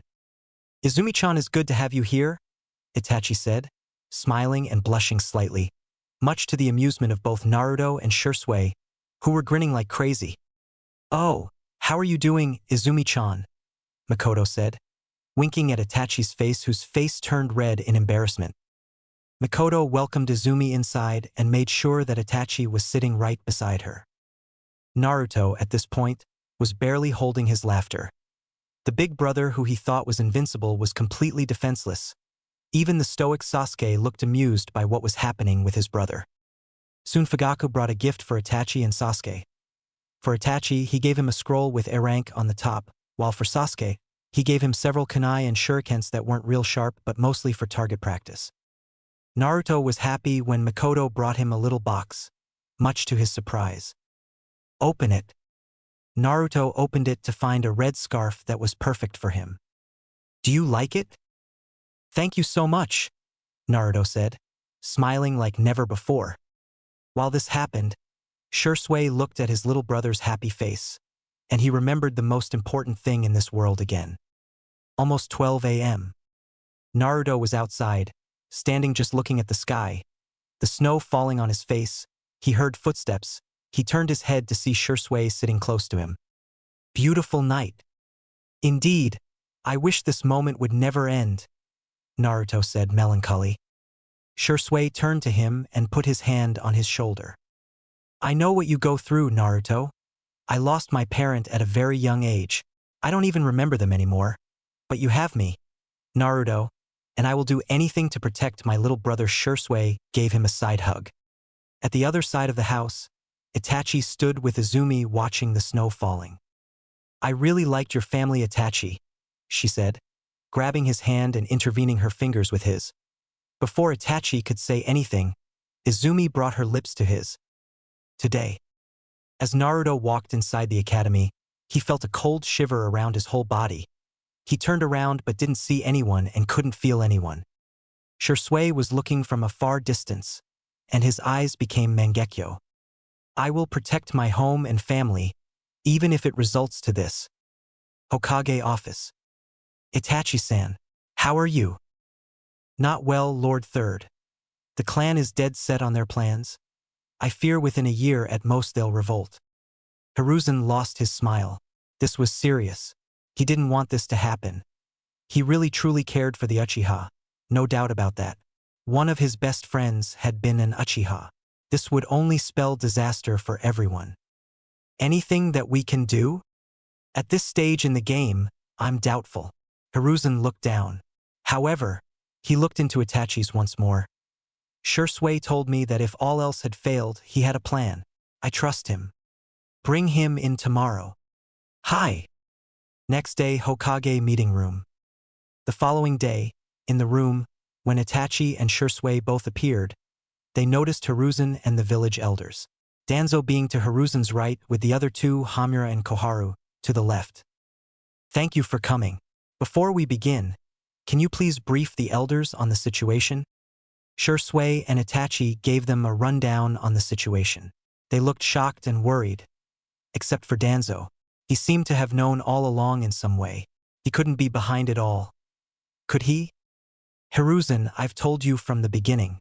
The Uchiha are not to be trusted. It was only a matter of time before a coup took place. Danzo, how dare you? Do you forget that one of our closest friends was Kagami Uchiha? Hiruzen said in defense of the Uchiha clan. They are the few versus the many. They truly valued the village over the clan. However, the Uchiha now can't be trusted. We must strike first and take them all out. Danzo retorted, the Uchiha clan needed to go. They were a danger to the hidden left village. Danzo, enough of this. I will not strike a leaf ally. Hiruzen responded with a slightly higher tone and slammed his fist on the desk in front of him. You're too soft, Hiruzen, Danzo said in disgust. Lord Third, if I may, Shursui said, interjected before things could go south. What is it, Shursui? Please tell me you have a plan. Hiruzen almost pleaded to Shursui. Enough, Hiruzen. Don't listen to this Uchiha, and we must strike. Silence. Go ahead, Shursui, Hiruzen ordered with a glare. Shursui's mind went back to his promise to Naruto, and he knew his little brother would be devastated if anything happened to them. I know what you go through, Naruto. I lost my parent at a very young age. I don't even remember them anymore. But you have me, Naruto, and I will do anything to protect my little brother. Shursui gave him a side hug. I can stop the coup. In 5 days, they will gather the clan. I will use my Koto Amitsukami on Fugaka-sama, and he will end the revolt. What? How? Danzo asked with narrowed eyes. My Koto Amitsukami is a special genjutsu, the strongest there is. I can activate on someone and practically control them. I can alter memories or fabricate new ones. I would make him believe that he no longer wants the revolt and plan for peace. He would never know. He would think it's what he always wanted out of his own free will. The entire room gasped in shock. The implications and use of such jutsu were absolutely crazy. This was pretty much the pinnacle of genjutsu. Danzo narrowed his eyes even more as he didn't trust such jutsu in the hands of an Uchiha. Hiruzen gained hope that maybe this could work while the elders were caught in the middle. Itachi looked at Shursui in concern. He knew from what Shursui said what the cost was, and even if that wasn't an issue, it must hurt knowing that you are just controlling somebody to your will. Shursui had his eyes closed as he thought about what he had just suggested, but there was no other choice. This had to be done. Very well, Shursui. I will allow you to do this. Hiruzen agreed with hope in his heart. Perhaps the war could be avoided. Hiruzen, you can't be serious. Enough, Danzo. The third roared, and his ki released, causing uneasy feelings to everyone. Hi. Thank you, Sandame-sama. Shursui said with a bow from his kneeling position. 5 days. In 5 days, the revolt will be over and they can be peaceful within the village. Naruto wouldn't have to live through civil war, and he could still have his family. In 5 days, everything could be over and they can continue being happy together. Itachi, Naruto, Izumi, Hiruzen. They can all be together secured in 5 days. Shursui had thought to take Naruto to live with them once he becomes a genin. He's already strong enough to be a chunin. Shursui and Itachi were walking together and had been silent for a while. They didn't really know how to feel. Things would end in 5 days, but also Shursui would carry the guilt of knowing that he's manipulated someone's mind to his will. Shursui, are you sure? Yes, Itachi. If I do this, the revolt is over. We can live in peace together within the village. Naruto won't have to live through civil war, and we can all be a family. You, Izumi, Naruto. It's for you guys. Shursui. Listen, friend, don't worry. Okay, I got this. Shursui said, smiling. I'm going to go see Naruto's progress on the genjutsu. See you around, Itachi. If it's for you too, I'll do anything, no matter the cost. 5 days later. Shursui woke up. These 5 days had been torturous. Despite hiding it as much as possible, his favorite blonde somehow knew he was under pressure. Naruto asked him every day why he was sad and leaving out negative emotions. Shursui, of course, knew of his ability to feel the emotions of others. The Uchiha had tried to surpass them as much as possible, but all that seemed pointless when it came to hiding it from the likes of Naruto. Shursui, of course, had just avoided answering his questions or had tried to change the subject. The Uchiha knew that Naruto could see through his lies, and it hurts to lie to him. 1 hour before clan meeting. Lord Danzo, you wanted to meet me? Danzo stood in front of him and nodded. He looked at him impassively and just internally judged the Uchiha in front of him. How do you know this will work? The genjutsu can't just be broken, and it would only end or change on my choice. Even if I died, the jutsu would remain active. Shursui responded with slightly narrowed eyes. Yes, but what of the other Uchiha?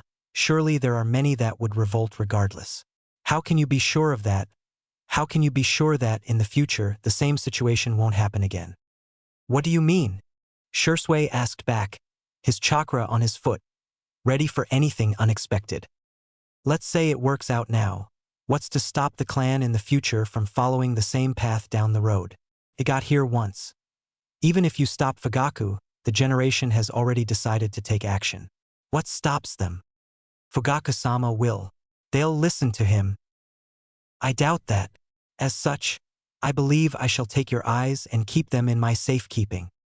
Danzo lunged at Shursui, trying to take an eye from him. Forgive me. Kodo Amitsukami. Shursui began walking away from Danzo when suddenly, he felt a sharp pain in the gut and kick to the chest out of nowhere. The hell? He saw Danzo appear in front of him, and he was extremely confused at this. He also noticed that he felt strange now, like he was getting weaker and weaker. Danzo came at him again, attempting to get an eye, and Shursui's eyes widened. Danzo came so fast there was no time. He was about to get his eye when suddenly a green aura came and then threw Danzo back. Susanoo, Shursui said, and the ribcage formed around him, shielding him from Danzo and saving his eyes. He noticed his weakness coming more and more, so he had to flee. He shunned Sin into the forest. 12-root Umbu appeared by Danzo. Go get the eyes. Don't kill him. He won't get far with the poison in his system. Shursui blocked a slash aimed for his neck by Foundation members in a bear mask. He shunned Sin away again to gain distance, trying his best to maintain his lead. Just now he noticed blood coming out of his stomach wound. When? Shursui thought and remembered when Danzo first attacked. A flurry of kunai flew towards him, and he deflected them all with his kunai. Landing on a branch, he was soon forced to shun Sin again as a brace of shuriken thudded into the tree. This can't go on. I'll have to take them out, Shursui thought desperately as he returned fire with his own kunai. Another agent rushed at him, engaging Shursui in a fierce taijutsu match with flashing kunai blades. Shursui unsheathed his tanto in a brief battle opening and decapitated the agent who was battling him. An agent wearing a bird mask ambushed him from the left with another kunai, slashing Shursui across his left arm and throwing down a poison bomb as he went. In another shunsin, Shursui stabbed the masked bird agent through the throat, leaving him choking on his blood as Shursui fled. Landing on another branch, Shursui stumbled and fell to the forest floor below as his vision wavered and his legs weakened. He felt shaky and began coughing violently. Shit, I must have inhaled some of that poison, and who knows what exactly was on that kunai blade. The root agents surrounded him again. The captain gestured to his squad, and one by one, they all raised kunai with explosive tags tied to them. Aim for the legs. Don't damage anything above the neck, came the cold-hearted order. His agents nodded, swiftly sending the kunai flying at Shursui from all directions. Boom! A cloud of dust flew up into the air and settled over the forest. The captain gestured to his subordinates. They nodded and separated to search for Shursui's body parts. Suddenly a shower of bright green projectiles thudded into 3 agents. The smoke cleared, revealing a standing Shursui who was engulfed by a giant fiery green humanoid figure in a Tengu mask. The figure appeared to have its chest cage opened, ribs on stark display, with a bright red matagama in the middle of its chest. Shursui panted as his Susanoo slowly disappeared from existence, leaving him defenseless once more. One of the agents broke off from the formation and engaged Shursui as the captain, and the last remaining member hung back and started preparing a jutsu together. Unexpectedly, the single agent engaging Shursui fell with a kunai through the back of his neck. One fireball blasted into the remaining root agents, charring them alive, not even leaving time to shout. "Shursui, are you okay?" A worried shout came from the other side of the clearing. Itachi came running out of the forest towards Shursui, and he hurried to support Shursui as he collapsed. "Huff, thanks, men. How did you know I needed help? And sorry for the trouble. You didn't show up in the gathering. I left and sensed that your chakra signature was in distress. I arrived to see your technique disappear," Itachi replied as he hovered over Shursui with a basic diagnostic jutsu. He frowned in worry. Shursui had been poisoned with a fast-acting agent that Itachi doubted anyone aside from Tsunade had the skill to remove. "Shursui, you don't have much longer left, but we can go to the hospital." Shursui shook his head. "We're going to our spot at the Naka River. There's something I must tell you urgently." He then disappeared in a shunsin. The Naka River was indeed a spectacular sight in the setting sun. The beautiful pink rays of light played off the tops of the trees surrounding the valley of the Naka River, and the water was a beautiful blue that rushed cheerfully along. The river looked like a painting rendered masterfully by a professional artist. Unfortunately, this beautiful sight was lost upon the two shinobi that had just arrived.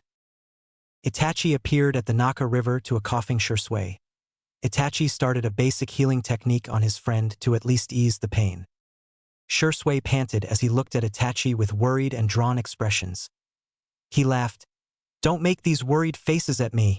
I believe in you to carry on for me in my place." "Itachi, the Kodo Amitsukami plan has failed. Danzo's root interfered. He doesn't trust me, and he wants my eyes for himself. He will resort to anything to protect the hidden leaf. They'll probably be coming for my eyes again." Itachi stoically watched Shursui remove his own eyes, holding out a hand to them. "Please, keep my eyes safe. I believe in you. Itachi, I will be giving you great power. You'll need it in the coming days. Please protect Konoha in my stead." Itachi gasped. "Shursui, you can't." Shursui patted Itachi on the shoulder. "I'm not going to last much longer anyway. Take it as my dying wish."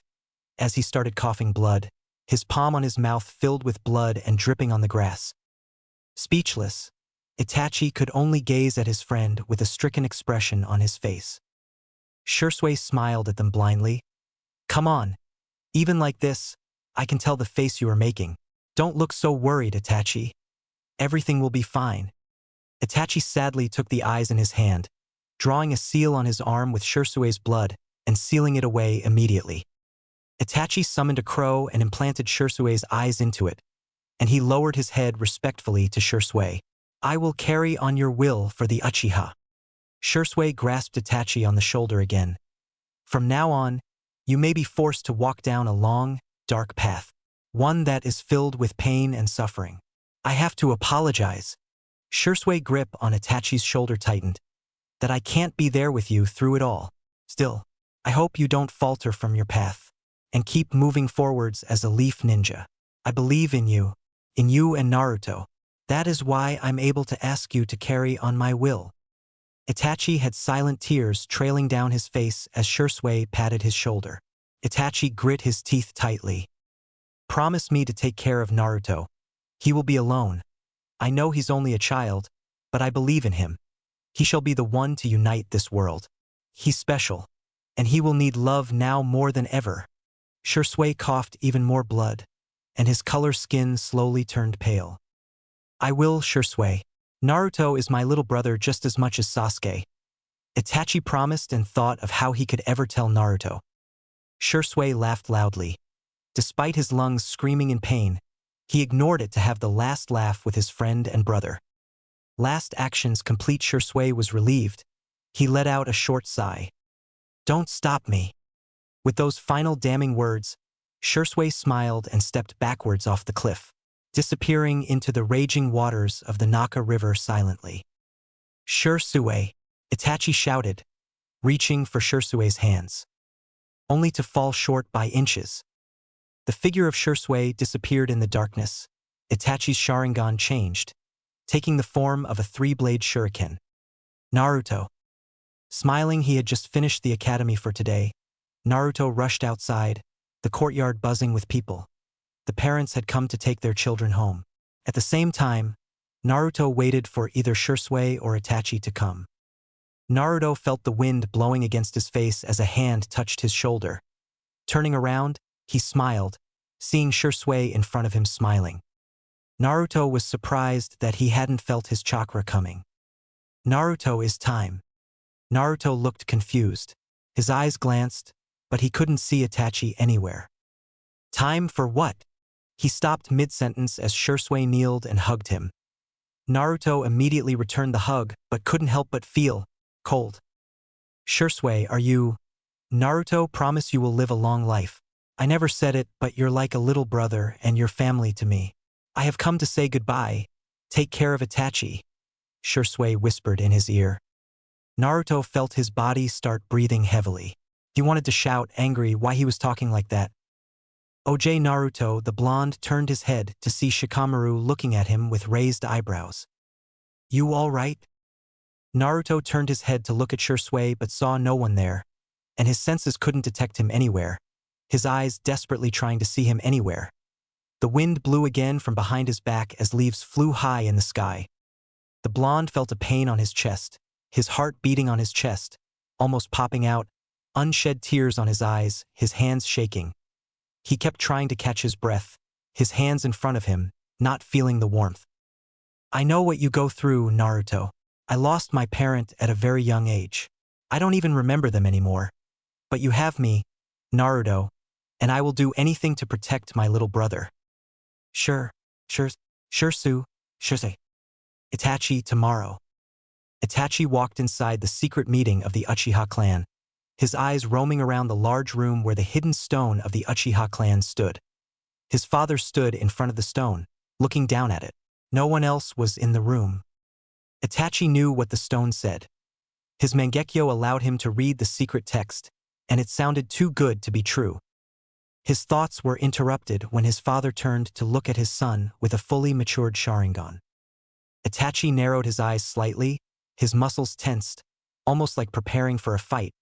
He never believed his father would fight him, but one can never be too prepared. Itachi, I thought you were training Naruto? His father asked with a neutral tone, and he didn't look angry with him, much to Itachi's surprise. He said he didn't feel good, Itachi replied, knowing Naruto's true reason for not training this time. The next thing that happened shocked Itachi to his core. His father's Sharingan changed into a Mangekyo Sharingan. Suddenly everything around him changed. He saw Kurama with Sharingan destroying the village. His tails were destroying the Hokage tower. Itachi fell on his knees, breathing heavily, cold sweat running down his forehead. Will his father truly do something like that? No, he would not allow it. Raising his head slowly, his own Mangekyo Sharingan was on full display. But to Itachi's surprise, his father didn't even flinch from his new Sharingan, almost like he was expecting it. I didn't know you had it, father, Itachi said, still breathless. During the war, I lost my closest friend, and is better this way, Itachi. If people of our clan knew of my Mangekyo, they would force me to use it on Naruto. I had him in my house at my table. I could have easily used it on him, but that's not what I want, Fugaka stated with a cold tone. Itachi, with you inside, we can take over without killing anyone. The only ones that need to die are the Hokage and Danzo. With you we can do it without any bloodshed, his father said and stretched out his hand for Itachi to grab. Right now, Itachi was happy he hadn't told anyone about Naruto's Sharingan. He looked at his father's hand in front of him. He wanted to accept it. Uchiha clan was his family, but he closed his eyes and remembered her words. Itachi, I love you, and I know we will be together and live in a just world, Izumi said in his ear.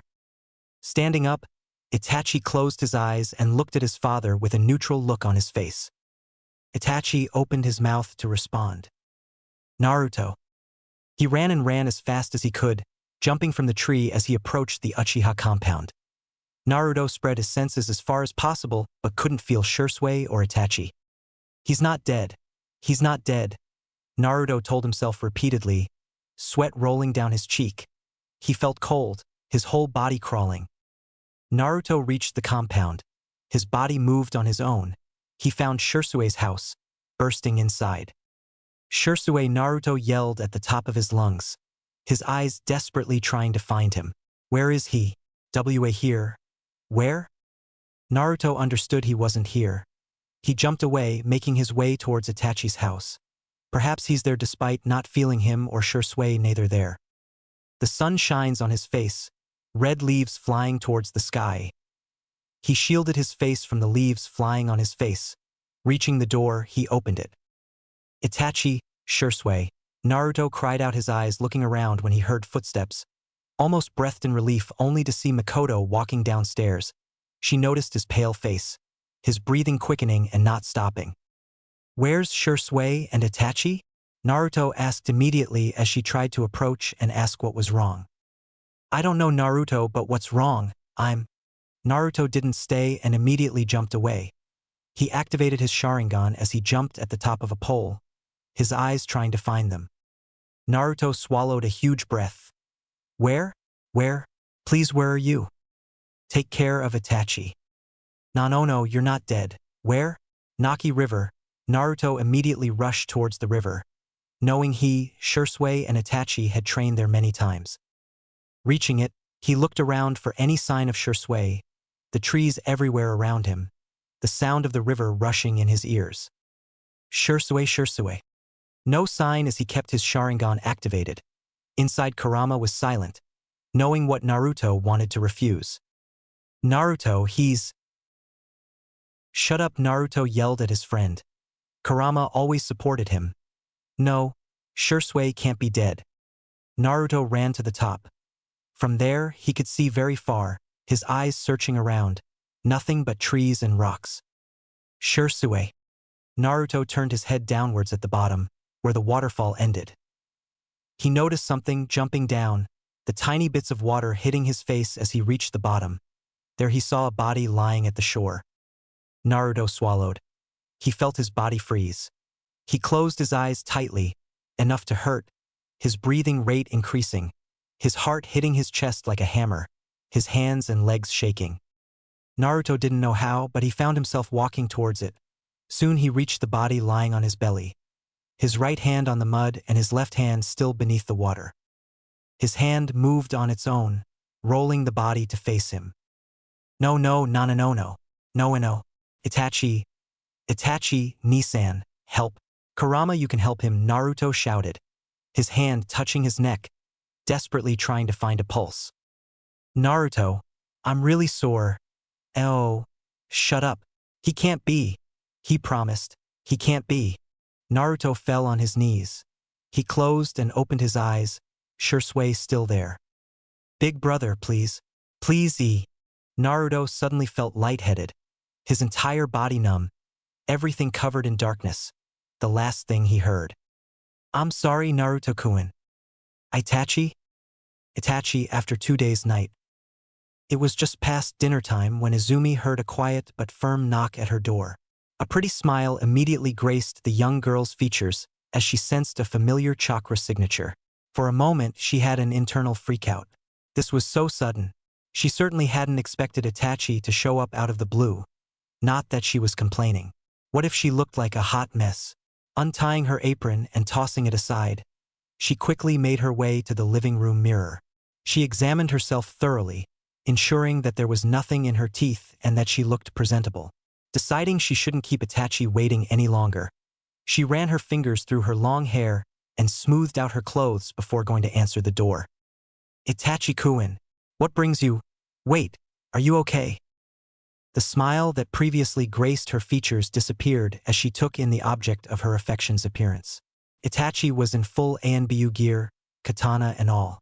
She hadn't been aware that he'd been assigned to a mission. What was even weirder was the fact that he'd stopped by to see her before leaving. The raven-haired man quietly stepped into her apartment and removed his mask, donning a carefully controlled and blank expression. However, Izumi had known Itachi for a long time. She studied him carefully, looking into his eyes. She saw the pain in those onyx orbs of his, and her chest constricted painfully. Something was terribly wrong. Shutting her door and taking a calming breath, Izumi offered what she hoped was a comforting smile. "I can tell something is wrong, Itachi-kun. Talk to me," she said. He stood there for a few moments, still as a statue. Inwardly, two parts of himself were at war with one another. He had a mission to carry out. Tonight was the night that the Uchiha clan, except for his younger brother, were to be exterminated. Why did his father and his fellow clansmen have to be so damn foolish? As he gazed into Izumi's innocent and hopeful eyes, he was almost tempted to take her, Sasuke and Naruto, and run someplace far away. Nobody had to die tonight. He could take his two little brothers and his lover. They could be happy together, the village and the clan be damned. "You know that can never happen," Itachi thought bitterly. The ANBU captain had decided to begin his onslaught with Izumi. The woman he was well aware of harbored deep feelings for him. She was so sweet and innocent, completely unfit for shinobi life. Yet, she felt that she had something to prove and insisted on continuing to push herself.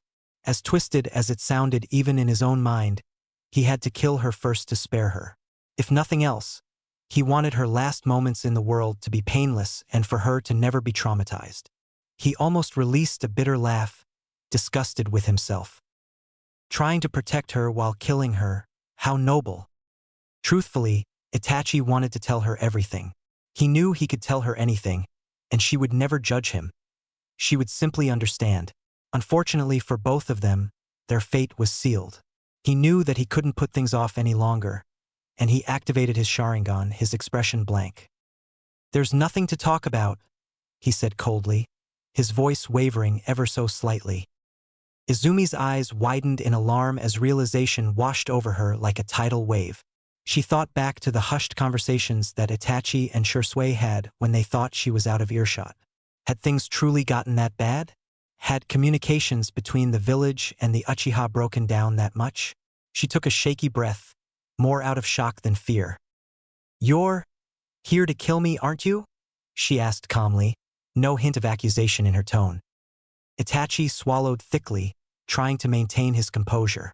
"I don't expect you to understand, and I'm sorry." Tears stung at the back of her eyes, and she cursed herself for being so weak. She knew that there was no way she could fight him. Even if she could, she wouldn't. It was clear even to civilians that there had been tension between the village and the Uchiha for years. The optimistic side of her always believed that things would be resolved peacefully. As she took in Itachi's pained expression that he was so desperately trying to hide, she found that she couldn't be angry with him if she tried. She'd known him for years and knew that he despised the shinobi lifestyle and only wished for peace. She knew he had his reasons if he was standing in front of her like this to take her out. Her heart broke for him as she realized the pain and suffering he would endure for the rest of his days. Izumi released a breath she wasn't aware she'd been holding and bravely looked into Itachi's eyes. "I know that you wouldn't be doing this if it wasn't your last resort. I want you to know that I'm not angry with you, and that I love you," she whispered, unable to stop the tears from falling. Upon hearing her confession, Itachi closed his eyes as the weight of her words washed over him. Of course, he'd known that she loved him. It was evident in the way that she looked at him when she thought he wasn't looking and in her actions. Why she loved him, he had no idea. Yes, he was a skilled shinobi. However, he could never be what she needed. Izumi deserved someone who would fawn over her and treat her like a queen. He was a trained killing machine and faced death and destruction daily. She was simply too sweet and kind to live that kind of life. Itachi realized that he wished he could be that man for her. The girl standing in front of him had wormed her way into his heart, and now he was seconds away from killing her. "I know," was all that Itachi said before opening his eyes and unleashing his Tsukuyomi upon her. Izumi looked around the grand ballroom and quickly realized that she was in an illusion. However, this genjutsu felt so real, so unlike anything she'd experienced before. She gasped as she felt a warm hand grasp her own, and she turned to find Itachi standing beside her with a gentle smile on his face. He was dressed in a tuxedo, and he looked as handsome as ever. She glanced down and discovered she was wearing a beautiful strapless white dress with intricate beading. Izumi felt tears well up in her eyes upon realizing that this was her wedding and nearly fainted as Itachi leaned in close to her and whispered, "I love you," in her ear. Suddenly she found herself in a huge room with a lovely view of the ocean. The room had an indoor jacuzzi bath and rose petals leading up to the most comfortable-looking king-sized bed she had ever laid eyes upon. "Is this my honeymoon?" Izumi thought with a blush. Her question was quickly answered as Itachi embraced her from behind. He leaned down and peppered soft kisses along her neck, and she shivered at the contact. She knew this was just a powerful illusion, but she never wanted it to end. She would embrace it for as long as she could. Turning in his arms and wrapping her arms around his neck, Izumi caught his lips in a fiery kiss. He backed her up toward the bed and made quick work of removing their clothing, his lips never leaving hers. He overwhelmed her senses, and she began to feel dizzy with desire. Just how long had she been dreaming of this moment? She dreamt of giving herself to him for longer than she'd like to admit. For a moment, she almost forgot it was an illusion. As he caressed every inch of her skin and brought her to euphoria, she let all thoughts and worries leave her mind. Time suddenly moved forward, and Izumi found herself sitting on a familiar park bench. It didn't take her long to realize that she was sitting in the park where she and Itachi played as children. Scanning the park for any sign of Itachi, she gasped as she took in the sight before her. The raven-haired man was holding a little girl in his arms, spinning her around as she squealed happily. A little boy that appeared to be a couple of years older than the girl spotted Izumi and ran towards her with a smile on his face. "Mama, come play with us." Izumi couldn't stop the tears of joy from falling. Once again, time moved forward, and she found herself sitting in a rocking chair on a front porch, a cup of tea in hand. Glancing next to her, she found an elderly Itachi right by her side. She gave him a smile, which he returned, and they talked about their lives and grandchildren. She knew that she was witnessing what were to be her final moments, and she couldn't have been more content. Growing old and passing on beside Itachi would be the perfect ending to her story. Later, in the following hours, silent screams echoed throughout the Uchiha compound. As he ran another one of his kin through, as he felt their blood splatter against his sword and clothes, he couldn't help but think that the stains would never come off his soul. No matter how spotless his clothes looked when he finished purging them of the blood of his comrades, his conscience could never be cleaned. It was on this matter of thought where he found his father, alone. It was as if he was being waited for. "Itachi, what lies behind this slaughter?" He waited before speaking again, but his twisted eyes spoke to him in the way his father never could. The Manjikyu Sharingan. "Are you going to show me a different future from the one I showed you?" Itachi's eyes were dead as he faced the man who raised him, knowing only one of them would walk out alive. Masked Uchiha. Elsewhere, while father and son faced a dangerous confrontation, the shadowy figure in the orange mask known as Uchiha Madara had his own part in eradicating the Uchiha. He was walking out of the now corpse-filled Uchiha police building.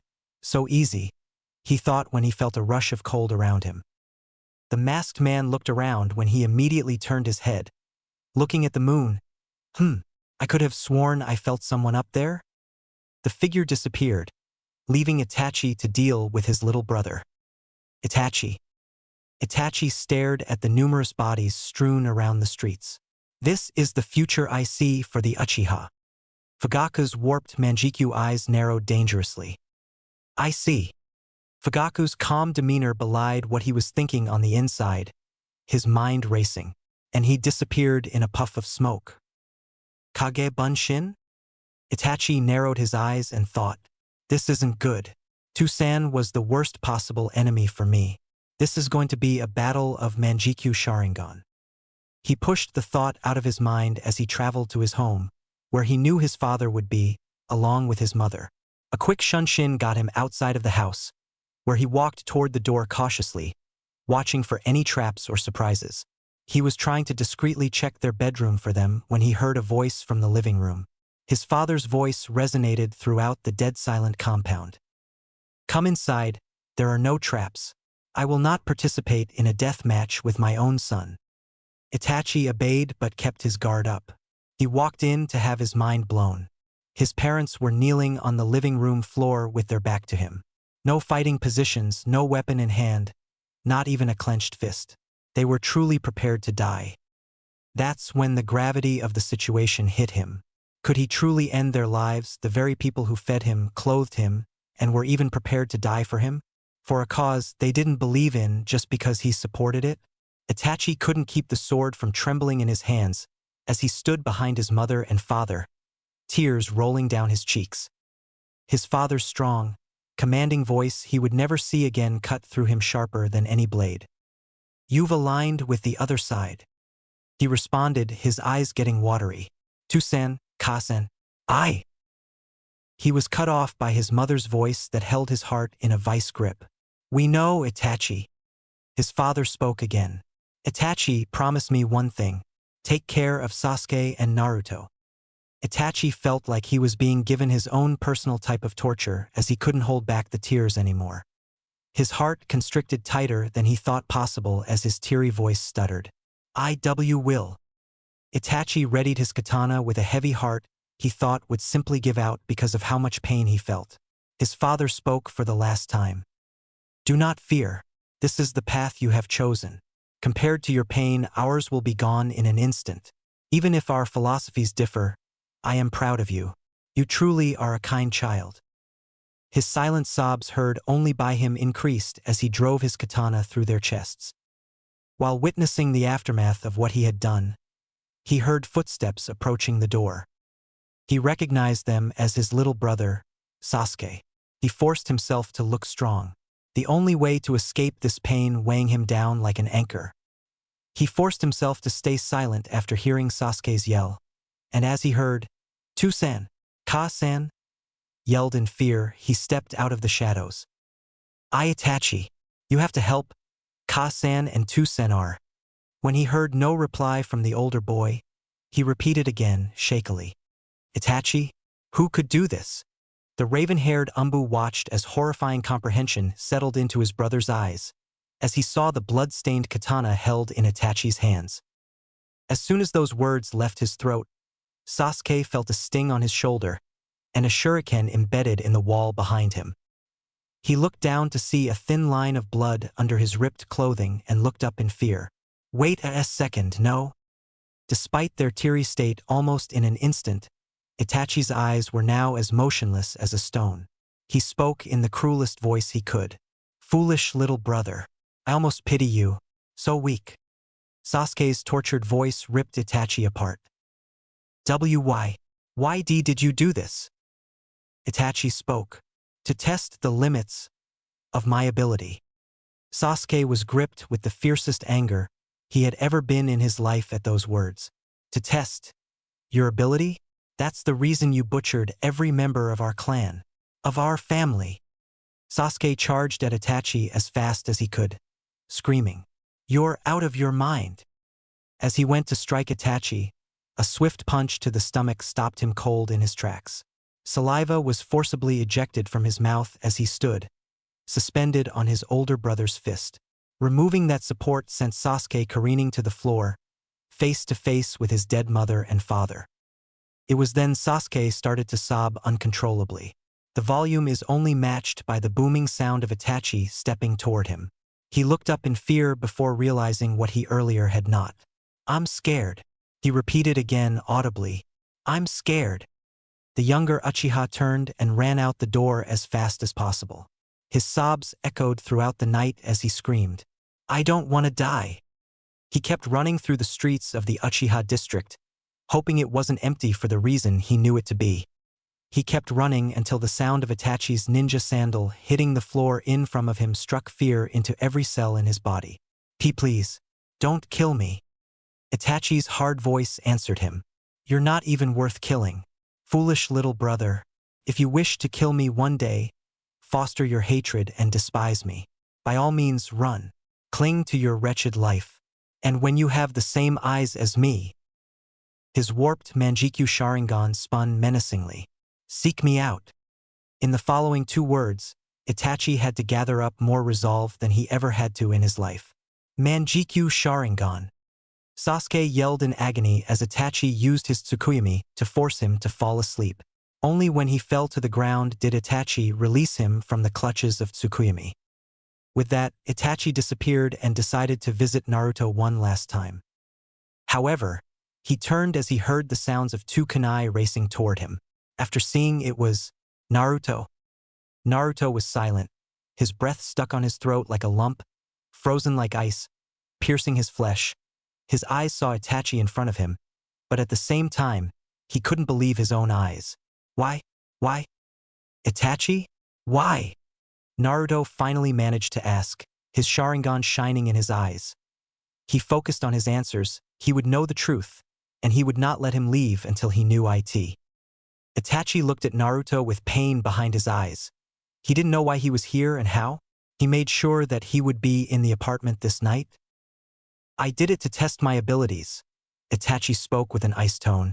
He needed to lie and hide the truth, but... Don't lie to me, Ne-chan. Naruto screams in return, tears streaming down his cheek. Itachi didn't know how Naruto could know he was lying. He knew Naruto could tell lies from the truth, but that wasn't what caught his attention. No. Itachi saw as the Sharingan in Naruto's eyes changed. His tomo started spinning until finally, they created his Mangekyo Sharingan. Naruto, I need you to leave now, Itachi spoke with a commanding tone, his Mangekyo in his eyes. He prepared to use Tsukuyomi on him. Naruto suddenly spread his arms, his hands open, before Itachi could do anything. Kantaroru no Tensei. Suddenly Itachi felt a wave of cold wash over his whole body. He felt pain spread everywhere when suddenly it disappeared. Itachi's hand moved at his katana's pommel tightened to his back. What's this?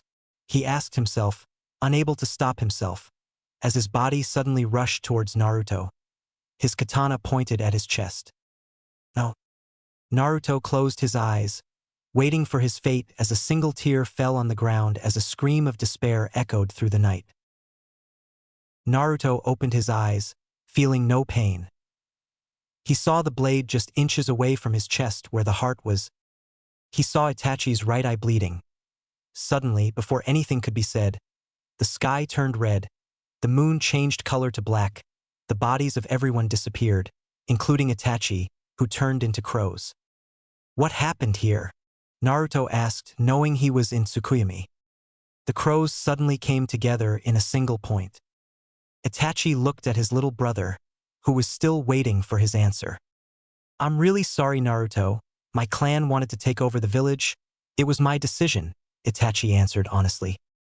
Naruto closed his eyes, trying to take it all in. A flash of Shirsue's body hit him. What happened to Shirsue? Naruto asked, his Mangekyo shining. Itachi gulped slightly. The last thing he needed was for Naruto to dedicate his life to killing Danzo, but he knew Naruto wasn't an ordinary child. Please, just tell me, Naruto pleaded. Itachi sighed, knowing his brother could tell if he was lying and his Mangekyo wasn't something he had accounted for. Opening his eyes, he told Naruto everything about that day, how Shirsue had tried to use Koto Amatsukami, and Danzo trying to steal his eyes. When he was done, Naruto's facial expression didn't change outside, not even in the slightest, but inside he felt a burning fire. Later, Itachi returned back, gasping for air. Naruto suddenly fell on his knees. Naruto felt dizzy. He still wasn't sure what jutsu he used to do that to Nisan, but his chakra had dropped to almost zero. Itachi said something, but Naruto could hardly hear anything at this point. Itachi left him alone as Naruto fell unconscious. Naruto. He didn't know how long he had been lying on the ground. His body slowly rose up, his legs shaking. He used a bit of Kurama's chakra to fully stand up and walk towards the house. Reaching the house, he walked inside. His eyes found her figure lying dead close to Fugaku. Naruto walked and reached her. His shaking hand touched her now cold cheek, his forehead touching hers. Her smile had disappeared. Ka-chan, please wake up, Naruto pleaded, moving her shoulder, but her body was as cold as a grave. Her skin had turned pale like snow, blood all over the floor. You can call me Ka-chan. Naruto started sobbing, his forehead touching her shoulder. He kept moving her shoulder, hoping that she would wake up. Naruto's Mangekyo started expanding before turning metallic color. I failed. I failed. I failed. The sound of a huge explosion was the last thing Naruto heard.